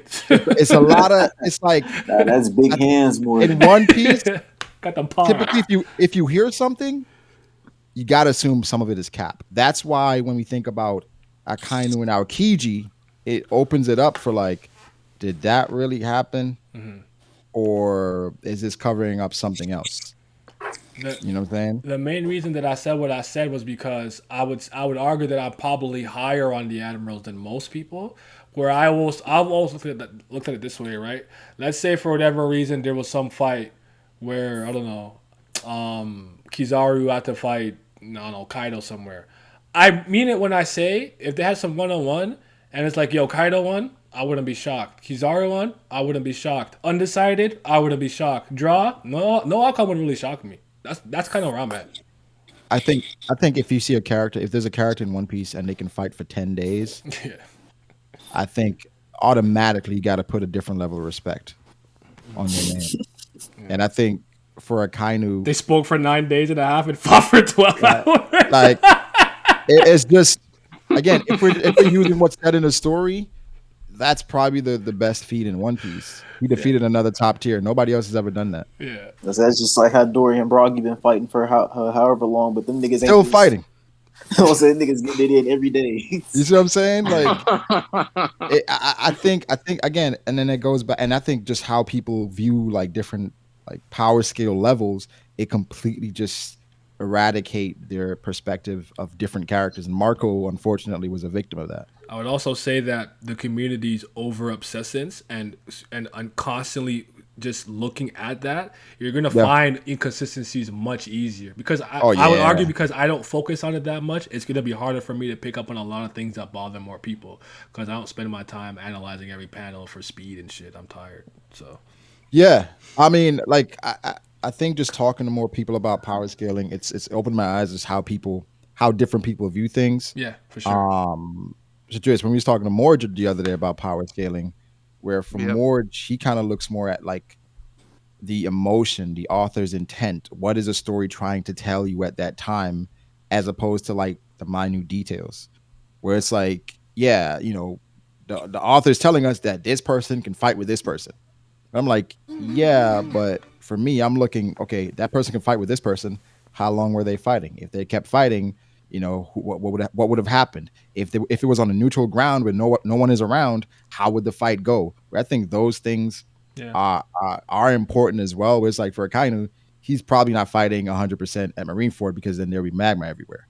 Because now you got to fight it. Now you got to fight in a volcano. How you gonna deal with that? Yeah. It's a completely different thing. Where for Aokiji, he can contest that because he's ice. A lot of people aren't fighting on Punk Hazard where it's all magma. Or how long are you lasting you're not lasting 10 days, my nigga.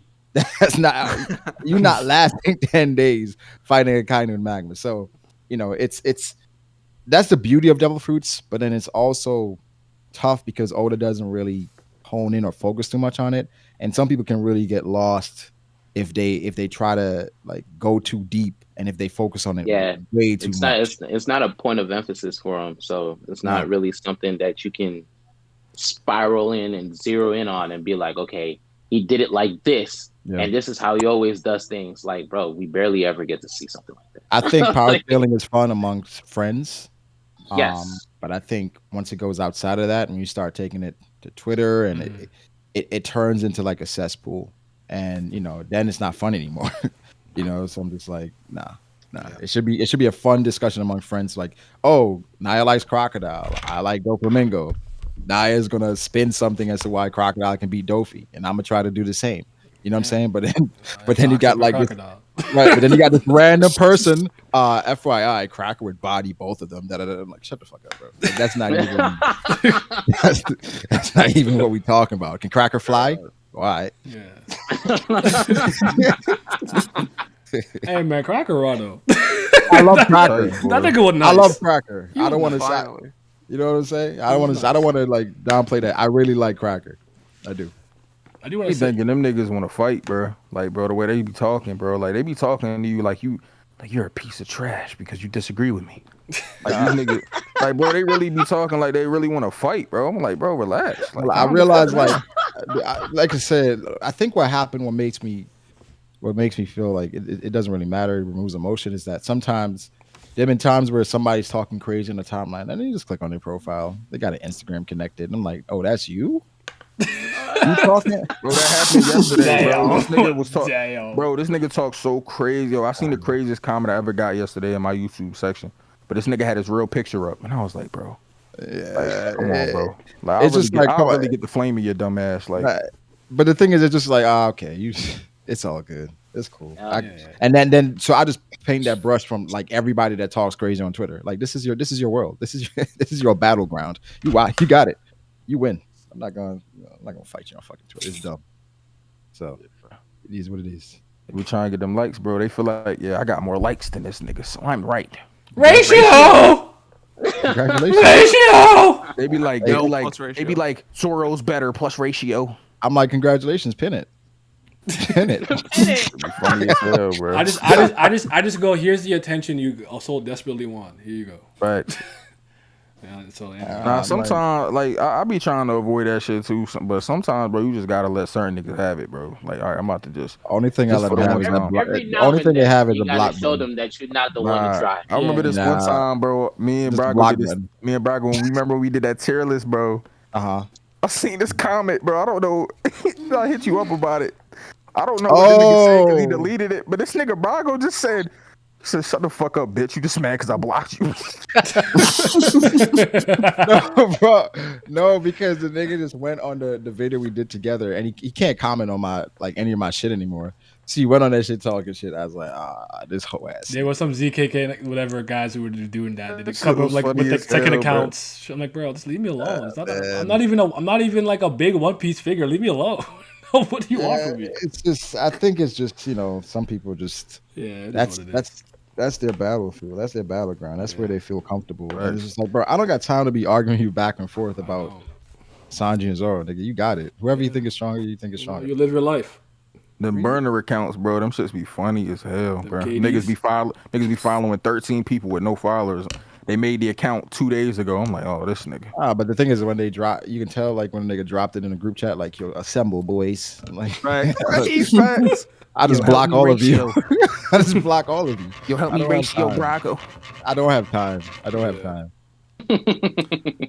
Let me ask you guys this, because I want to make sure I'm recalling this correctly. Was Boa the first person we seen tag a Logia with Haki in their actual form without? Was it a dragon? A Logia? Oh, okay. That's a good point because fair enough. My fault. Aside from that. Yeah, aside from that, because after we know what Haki was like, at least we heard about it. Was she the first person? Because she kicked him out of it. He's like, what? How did she kick me? Kizaru. Oh, Rayleigh. Yeah, Rayleigh. Yeah, Rayleigh.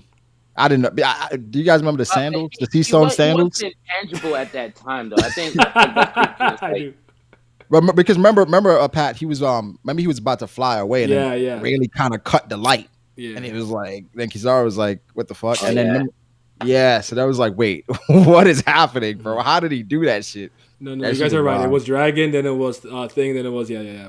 But I just remember him saying, "Is this the Haki the Kuja part?" Because she was pissed because he was fucking up Luffy, and I just remember like, I just remember that also solidifying an earlier point I made about Amazon Lee. Like I'm like, I know she's tough. Like I know she's strong. I'd never seen someone do that to Smoker. So That's and why she I broke hope like his little what's it called? This Jite? Jit? I don't know. yeah, I know you're Jit, talking about yeah, the jute. yeah, whatever that fucking thing. But I hope Boa doesn't fall into that I really don't. you know Yeah. that shit where it's like the one time we see her, she gets defeated. Like the one time we see her in the fucking Yeah. actual fight, she gets defeated because that's what's gonna happen to Shanks. That's what happened to Ace. Mhm. It's like, the one time is just like they have to be defeated because I mean, if Boa can't win, she has an entire island that she has to defend of people. Either she runs away or like, what is she gonna do? okay, but let me ask you this: if it's a scenario where the entire island is being held captive, and that was why she was defeated, would you be okay with that? Like they held the island hostage, or they started like destroying, and she like turned herself Yeah, in. because type of the beat. new weapon that the government Oh, has. okay, yeah. Oh, okay. I'm upset, but I mean, she shouldn't lose. I guess It would be more of a cushion, Yeah. right? But Yeah, I okay. could rationalize that and feel better about Like, myself. It would kind of come off like Oda's like, yeah, I'm not giving you nothing. yeah, nothing. Yeah, it would be. I think it would be like a cop out more than anything. Like he doesn't want to tell us. Okay, that's fair. I would like if like we go back to that moment and like she surrenders, then they kill what's her name, shit. the old shorty. Nyambon. Yeah. Yeah. Just to show just how like the SSG that they mean business. Just give them some hype. I feel it. You know. Did you guys have anything you think we forgot to touch on, or any characters, any moments? Yo, get folded by your mic, man. Let's go. Naya, you still there? Yeah, I'm here. Sorry, my fault. My bad. God, you know what's crazy? The longer I stream, I know the worse it gets. Oh man. It's not. It's listen. It's I'm working. The upgrades are coming. I promise. I still have a shitty computer with this fucking Yeti with the like my output and my that I use for it. If I like hit it, I'll disconnect. It's just I'm living too ghetto, man. I'm living too ghetto. Anything we forgot? Anything? No, there are probably more things we can talk about, but I'll just give my rating because I'm probably gonna go ahead and dip and get some sleep Okay. for tomorrow. Go ahead. Okay. So 10 for me. Okay. Yes, let's go. Did you want to just give me your post NES lobbies one if you have a score for it? Just post war. Post Marineford. I kind of include that with Marineford. I Okay. don't separate the arcs, so that's Yeah, part of same. the I reason why include them as it's a 10 for me. Yeah. Part of the reason. Yeah. Yeah, I include both of them. All right. I appreciate you coming through though. No problem. I'll see you fellas later. All right, man. Easy Drits. I can't wait for his video. I can't wait for his video. I really can't. I can't wait for it. Dropping tomorrow, right? Tomorrow. Or today, rather. Is that what he said for real? Weird so. Oh, I'm gonna watch it. I'll watch it on stream. Bet. It's a pretty long video. I know. It's like I heard like 6 hours. I think that's what Galam told me. I said, listen, I'll watch it So- in parts. 2 hours. 2 hours. 2 hours. Yeah, when I told them my people on stream the other day, they was like, "Sin, can you watch it when it comes out?" I said, "Bro, we gonna watch that shit over the span of a week, nigga. Dude, that's a fact. Ain't no goddamn way I'm sitting there for 6 hours, bro. Because the longest video on YouTube I 30 ever minutes watched. a day, nigga. That's a long video to sit and like watching one. I can't thing. watch that in one sitting because even videos that I like a long video game essay, like I watched one from this guy called I think his name is the Red Guy. He did like a 3.5 hour review on Super Paper Mario. I'm a Paper Mario fan. I'm like the What? old guard. Like I like Paper Mario 1, Thousand Year Door is my favorite, and then Super Paper Mario. Oh my god! And 3 I hours? watched the whole thing, but that took a week. I got through like Oh, 25 man. minutes every session type beat. So Hey man, it's one of those things. You at work, you put that shit on in the background, and you just work. Bro. Nah, for real. Like you can definitely do that at work. I would like. It's just really. I stream watching the video. I don't have the attention span. That's my problem. okay, I mean, Pat, because the thing is, 10? like, it's not going to be Hours. 6 hours though, because I'm not watching it all the way through on stream. I'm going to be pausing it I'm gonna be talking to the stream. That's true. Making people opinions. Yeah, that's it's probably gonna be like 5 days, 8 hours. 6 days, 8-hour joint. Yeah, 8 hours at least every day. I can't do yeah, yeah. It might be like a week, 5-part series. a week project. Yeah, yeah. I be going down rabbit holes too much on streams. Like Yeah. I'll be trying to do something, and then like I start talking about something about whatever I'm watching that leads to like a whole nother discussion, and then like End up an being hour like, have all of a sudden- passed, and I'm still only 10 minutes in. yeah. Yeah. I do that. Sometimes. I think this video is gonna be one of those. Yeah. I'm interested to see how the community reacts though. So do I. I mean, I remember when he did that Whitebeard one. Oh yeah, when you're shooting your thing. And I don't think it's gonna be good, man. Yeah.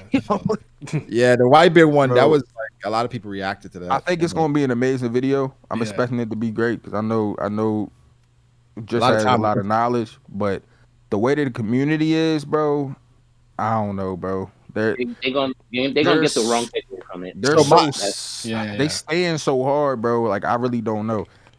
I was gonna talk to Driss about it because I thought about like making a video about his video. But I know once I make the video about the video, it's gonna be like a lot of it's gonna be a lot of people coming in I'd rather do it live. giving their opinions. Well, I'm gonna do it live as well, Oh, but just like basically a summary of the video, then tell people go watch the video. Okay, true.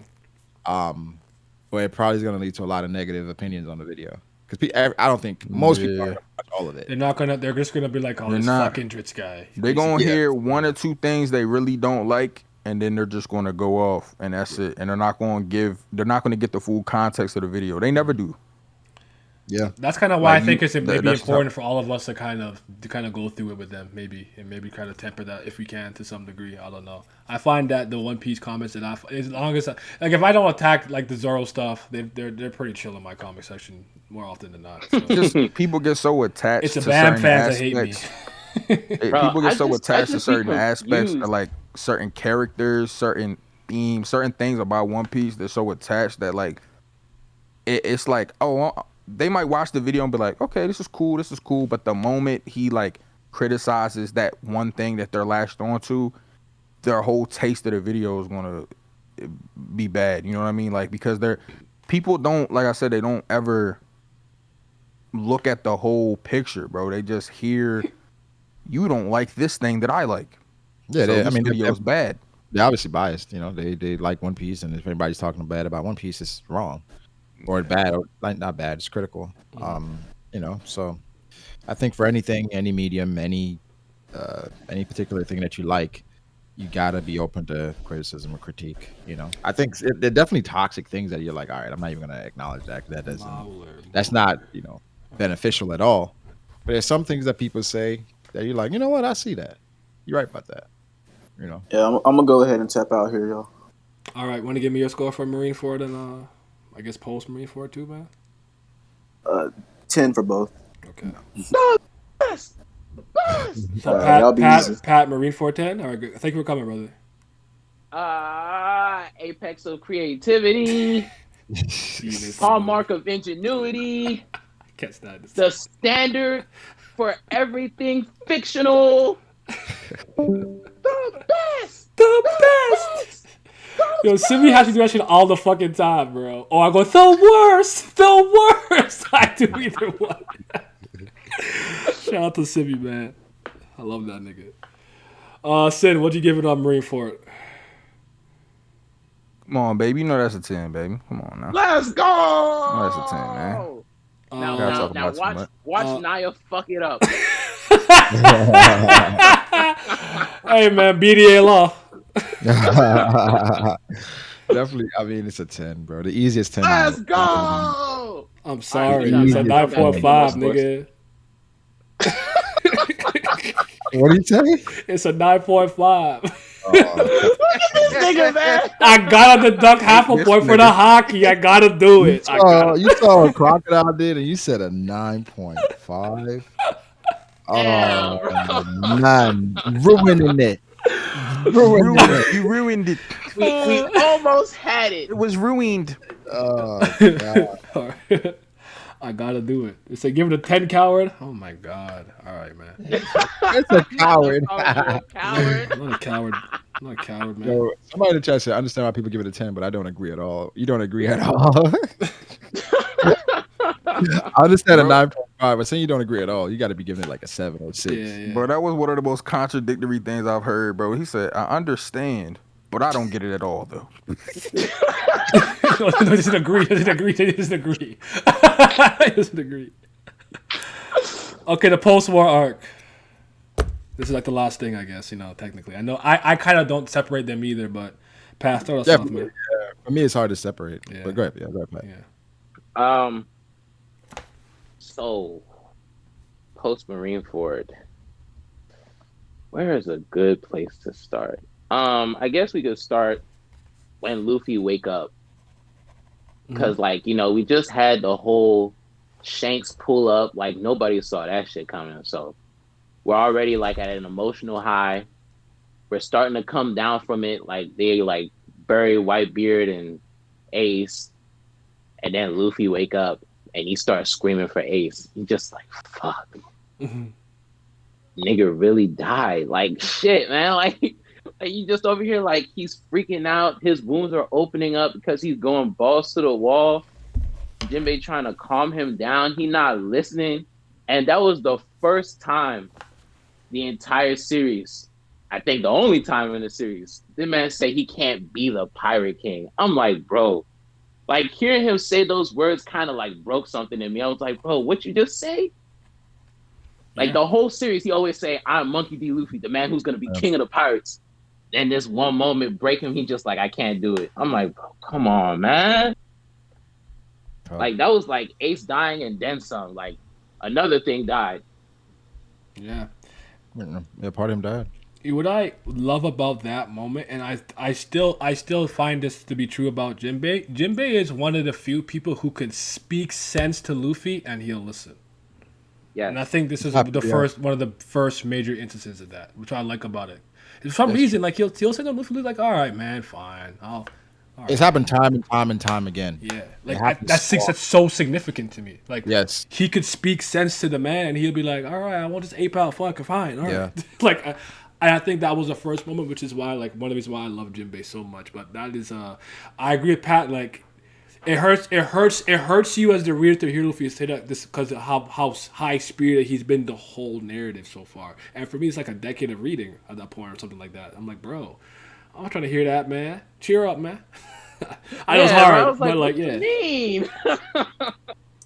Yeah. So, Jinbei and Zoro. Everyone needs a Jinbei. I like how in the manga Jinbei has a small tear when he asks. Yeah, man. Yes, that's not. Yeah. For sure. The dream. Like, that's my favorite thing about it because I'm like, yo, Luffy knows this is the nobody. Like, one of the funniest things about the Straw Hat crew is they know that part of the plan is he won't listen to the plan. They know that. Yep. They will sit down, scheme something, and Luffy's already Gomu Gomu no rocket over the gate, and he's fading people trying to find Robin. Okay? So, I love that shit. So, yeah, man. Talk to them, Jinbei the Go. Yeah, I love Jinbei, man. He's my guy. Light of the Sea, man. Rago, what about you? Are you here? Did I cut out? Not me. No, I guess he's muted. My fault. We'll keep going. I guess we want to go to the ASL stuff because the ASL stuff was really good for me because it started to make me really understand why Luffy went so hard for Ace, like why he cared so much. Because we know the siblings and you can assume a lot of things, but until you actually dive into it and you even see that Luffy's like a liability to these niggas, to Sabo and Ace, like he can't lie. He's not as strong as them. He's younger, blah, blah, blah. And I just found it at the time for me, I'm like, it made me understand that in a lot of ways, Ace was Luffy's pillar of support and it was broken when he passed away. And he didn't know that because, you kind of see Luffy as the go-getter himself, but you realize at some point he was kind of a follower when he was the younger brother of Sabo and Ace. And seeing him in that position as opposed to seeing him as the captain all the time was really important, a really important perspective in my opinion. I have a friend that I just put onto One Piece recently. He just finished Marineford. He's at the time skip now, and when he was watching the Ace Sabo Luffy flashback, like he went through a wave of emotions, man. Like when he first started, he was like, "Hey, the Ace just spit on Luffy." like he was like, "Nah, man, fuck this nigga. I'm glad he's dead." Oh shit! Yeah, I was like, "Bro, relax, man. You go find out why he liked this." And then like he got to the part where they had to go rescue him from Blue Jam, and it was like, Thank you for the why? subscription. I appreciate it. Sorry, keep going. Yeah, but he was like, why didn't you snitch? And then Luffy was like, cause then y'all wouldn't be friends with me. And then like, bro, you could have died. He was like, dying isn't as bad as being alone. And like seeing him, like hearing him say those things is like, wow, like especially in a universe like One Piece, having bonds is pretty important. Cause he'd rather go out like with a small semblance of a bond between like Sabo and Ace for him to remember him by, like, okay, like we wasn't really close to him like that, but like at the end of the day, he never wronged us, so like they would remember him. He'd rather go out like that than just stitch on him and save his own life. And like when my friend got to that part, he was like, damn, like they was really brothers for real. Like blood couldn't even bring them any closer than they already were. And I was like, see, I told you. No, it's so true, and I think that also with the like, it actually is a really good point that like one of the first things you see is Ace spit on him after the last thing that we saw with the Luffy and Ace dynamic of the brotherly love, right? So that is a really good point, right? Thank you for the sub, and for anyone who's asked, that girl, the busty vampire Lisa was Kishata Ace no Hatu Ando Bureido. For all my Monogatari people. Nisio Ishin greatness. Yes, sir. But Sabo actually stood out to me a lot. Coming, there's a third nigga? Like, what's going on with that? Did you find out jarring at first at all? Just out of curiosity? Like a third brother, so to speak? Pat? Sorry about that. I was talking to a kid. Yeah, the fact that there was another brother in the picture kind of bewildered me in the moment, because I was like, what you mean there was another one? Like, where he was at when all this was going on, like at Marineford. I was like, where's Sabo at, man? Like, I the furthest thing from my mind was that he would, quote unquote, die in the flashback. Because I was like, bro, when it happened, I was like, oh, that's why Luffy seeing Ace die hit so hard. He already been through this before. Mm-hmm. With Sabo thinking he was dead with the ship blowing up. Mm-hmm. I don't know if you remember that Oda straight up lied and just said yeah he's dead. He straight up lied. I believe Sabo was alive obviously, but I'm like, yo, he said he's dead, so I just stopped. And I said, no, he's dead. And when I see him just once, I was like, wow, now I look fucking foolish. you know how badly my niggas were like, bitch, what was you? It was all on my head, bro. Like, damn it, man. Why did he do this to me? So,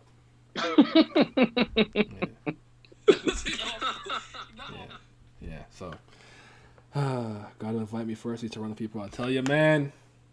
This was kind of well, Griever. I'm supposed to do these every time there's a One Piece break. Griever, I've been doing this for 3 years. I should be way done this. so don't even feel bad, because half the time the Fridays I'm supposed to be doing this shit, I just be like, man, I do some other shit, so I can't be trusted. So you said Toronto people, I tell you. Nah, man, I thought this flashback was significant. Like, it's not necessarily my favorite, almost one of my favorite ones, but I do think it just added a lot of context for a lot of the things that I'd seen. The dynamic between Ace and Luffy later on, Sabo adopting the big brother role now coming into the fray. I do think the amnesia thing was very weak, but it is what it is. But nah, man. Yeah, we know how you feel about that, man. But even leading up to the new world, seeing as a Brownbeard on the cross, you see fucking Hawkins, you seeing Kid, you're seeing people react around the world. All of that stuff, I think, is one of the things that I love seeing how people react to big events in One Piece when they open the news coup paper. You know what I'm saying? Big Cap Morgans, gotta sell that shit. Like I enjoy all of those moving parts, but I don't really divorce this from Marineford the same way I don't necessarily divorce post NES lobbies from NES lobbies. Yeah. Though at least when I guess Water post 7 NES NES lobbies, lobby. yeah, you could Yeah. kind of be like, well, the Blackbeard and Ace thing was kind of like its own thing, I suppose. So you can kind of do that, you know. So yeah. Well, Brago and Sinner still muted. Yo. Oh. Post Brago's back. Post Marineford. Yeah. Yeah. I mean, the ASL stuff. I think I think the Post Marineford is like a cherry on top. Yeah. Right, Mhm. where it's, I can still enjoy the cake, but like, every time he goes, oh yeah, if I can get a cherry, I'm gonna take it. And it's so small, but I think it kind of just completes it. And I think it's the same here with the ASL flashback happening, and even the Jinbei stuff. Jinbei stuff was very important. Like you said, with Jinbei being the person always convinced Luffy, talk Luffy out of shit. Him being the one to convince Luffy about his friends and reminding him what's important, essential. The Rayleigh stuff, him going back, the entrance into 3D2Y. I think I remember the chapter before. They got to Riskaina was updates on all the supernova. Yep. Is That that when was we saw the significant. Bonnie? That's when we saw the Bonnie thing, right? Is that when we saw the Bonnie Yes, thing? with and they're like, oh, Akainu's riding the ship, and they're like, fuck Yeah. So it was like a lot of dope shit happening. But Hold on, am I a fraud, bro? Blackbeard having 2 devil fruits? That was crazy. How did I not talk about that? What the fuck is wrong with me? Sorry, keep going. we didn't talk about any of that. That's I crazy. know. What the hell? Sorry, keep going. But yeah, I think post Marineford, it was kind of filling us with peaking. We were really curious about what was going to happen after everything happened in Marineford. We're like, okay, where do we go from here? Like, what the fuck? Like, what's going to happen? And I think giving breakdowns as to like all the supernova, the Marines, because that's when the Marco stuff, the talk about Akainu and Aokiji. It was giving you so much to look forward to. Like, I guess the second half of One Piece. Then we found out it was going to be like a little break. So I think it was perfect, man. It was absolutely perfect and necessary. It was like a cap on just an amazing build up and an amazing arc. And then this bitch, I think it took 5 weeks off. It took 5 weeks off. He never gonna let him go. No, we gotta pay for his sins. I was in so much physical, mental, emotional, spirit shit, financial payout, okay, everything. Okay. No, that was rough, man. I just got caught up, and then come to find out it was like going to be like that break. It felt like months. Yeah, because I mean, I think it was intentional to make us feel like the weight of time to some degree. Go ahead. Yeah. It didn't bother me that much because at the time, like when Post Marineford ended in the manga, Marineford was airing in the anime. So look at this guy. Yeah, bro. It was. I was like, come on, dog. I didn't read no Bleach or Naruto, and that was in that month. Didn't give a fuck. Only Reborn. I think I'll still read a Reborn, maybe. That's the only thing I think I'll still read it. That was rough. The manga at that point took about 5 weeks off. Yeah. Mm-hmm. So there was so much speculation about what was gonna happen. The forums. The pirate straw hat Luffy is going on a little hiatus. He put that hat down. I said, bro. Yep. It was perfect. I don't know, man. I think that's like. I don't think a time skip could come at any better time. No, because this really felt like the culmination and the ending of a major significant part of the journey, and then we had to prepare for the next step. Yeah, it felt like it was like the end of an era. Yeah, like it was it was a changing of the guard. When we come back, the Marines have moved shit. Smokers of Vice Admiral. Smokers of Ice Admiral, Blackbeard's now making moves. Viewed as it's like, bro, shit is different now, and like the time skip, it was perfect, bro. Like I don't think it could have been more perfect. Yeah. Like I don't know, man. Like sometimes One Piece feels like a story that like Oda is from like he's from the future or some shit, and he went back to the past and was like, it's just how shit be just so perfect sometimes. Like, bro, this is not. it doesn't make sense to me. Just how things just come together sometimes in One Piece. This man Brago brought out his fax machine today. Like that shit is just you're just reading it, especially when you reread and you go through certain things. You're like, bro, like he was thinking about this back then. Yep. You know, Nah, facts. He be connecting shit so crazy. I Mhm. remember reading when I was catching up, bro, and the entire time, like I said, I knew like all the shit that happened pretty much just from like friends talking to me about it and shit, or me just seeing stuff on the timeline. So I knew certain things, and I knew there was a time skip. And I just remember the whole time I'm reading. I was super excited for what I was reading, but I also was like, bro, I can't wait to get to the time skip, nigga. Bro, I know these niggas about to go crazy, bro.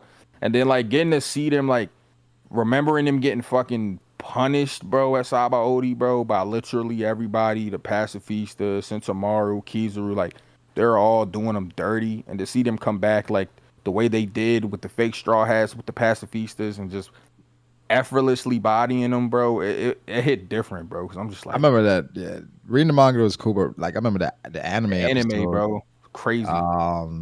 When like she was Sentomaru was like, "Yo, fire at Straw Hat Luffy," and then it fired at Luffy, and Luffy's like, "Yo, Psych, pew, pew. Bro, reminded me of the same thing, bro. When you remember when bro tried to punch him, the celestial dragon, and bro, when he did the dip, he did the same type of dip with the pacifista laser, bro. Like is that that man Luffy be weaving, boy. But then you fucking like, I loved how the anime did it as well because it was a delay in the after he punched the pacifista, and because he punched it and it was like, okay, then the fucking like the ground just fucking kind of exploded, and the pacifista just blew up, and everybody's like, yo, it's actually fucking him.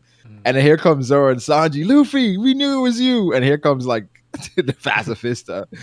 It's like, yo, get the fuck out of the way. I was like, Nice. yo, Bodies yeah, are- bodying casually. casually. Fucking pacifist is like, I kick him, I cut him. I was like, oh my god, the boys are back. It bro. was so. It was just so great. Like get that reunion. That was so good. We That shit was we're definitely perfect. skipping to the next stream. Nah, facts. But this is the last thing that I really have to comment on that's significant. Rayleigh's explanation of hockey with the elephant on the Kuja Pirates. The nigga swam through the calm belt, by the way, like just Crazy, Yeah. son. Like- that was a fire scene, bro. Bull hack, like, oh shit, really? What's popping? Yeah, Luffy, here you go. Have some chicken. Like, it's like just no. You don't dismiss that, man. Who that is? You know, Yeah. respect. Where's the red carpet at? So like, no, like for real. Like, I like that moment because I don't know if you guys agree with this. Do you guys find that the main reason hockey was created was to kind of combat Logias? Because to actually have to find the quote unquote elemental opposite or match to beat one, I think was That'd be difficult. a bit much. You know what I'm saying? Yeah, I think it's balance. Yeah. The hockey brought balance Yeah. to the series, but One Piece kind of spoiled me because every time I'm watching a series now, a new shonen or something, and they can use fire or water, I'm like, okay, what what power are you gonna have to kind of balance the series where like these people can actually be hurt and shit like that, you know? So I think hockey is a fantastic just idea. It's just execution sometimes.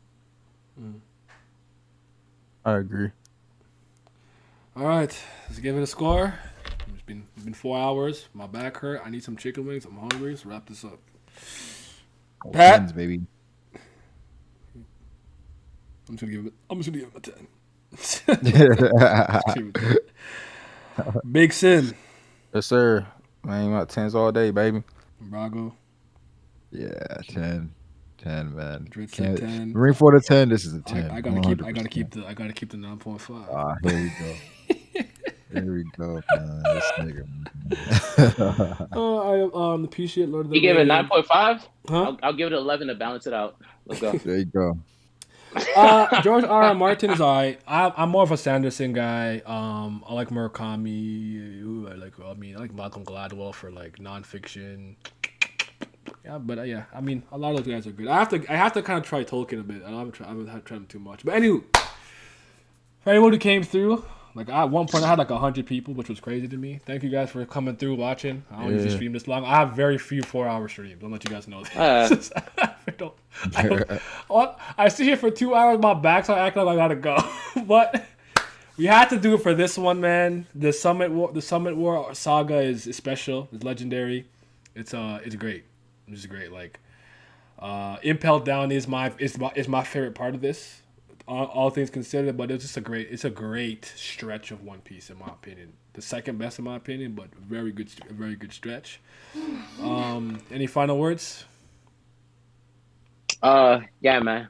Ain't been a single arc before or since, and probably ever, that would change the paradigm and the narrative in a series like Marineford did for One Piece. That shit is unbelievable. Yeah, But yeah, I agree was with that. gas. That's like I remember that at that time before before Demon Slayer came and went crazy. That's when like sales went through the roof for One Piece and kind of changed the perspective, and a lot of new fans came over because they heard about One Piece. A lot of people started reading, watching Marineford. And I think that's really difficult if you're coming into a series and Marineford is what you experience. Like, Yeah. it's tough to follow that up, But yeah, I don't think there can ever be another, not just arc like Marineford, or is like a saga that like the build up is so seamless where everything is connected and have a culmination that way. I don't think it can ever happen again. Not even just in One Piece, but just in Shonen. Well Yes, It's said. sir. Well said. masterful. What did I give Impel Down? Impel Down got a 10 from me. Water 7 to Marineford. All to speak to me. For me, it's Long Island to post Sandy Sloppy. That's my favorite stretch of One Piece. Personally speaking, I'm a Water 7 super stan though. That all being said, thank you everyone for coming. I mean, I'm sure you guys have subscribed to Big Sin and Brago already, but and or BDA I don't even know what's going. Whoever this nigga is. Pat, you want to plug anything? Nah, I'm good. All right. If you like what you saw here, you can subscribe to me. Nia D Hemmings is right there. I primarily do Tower God, but it's gonna be Quibera now over Tower God and One Piece, everything. I like a lot of stuff. You could just take a gander. I'm tired. Thank you guys for coming though. I really appreciate it. We'll be back. No. For everybody who was here and stuff, if you guys could do me a favor, because I am going to premiere this as early as possible tomorrow. If you want to go, give it a like, say some shit, go on your way. I'd appreciate it because I'm gonna put it on YouTube either way. Yeah.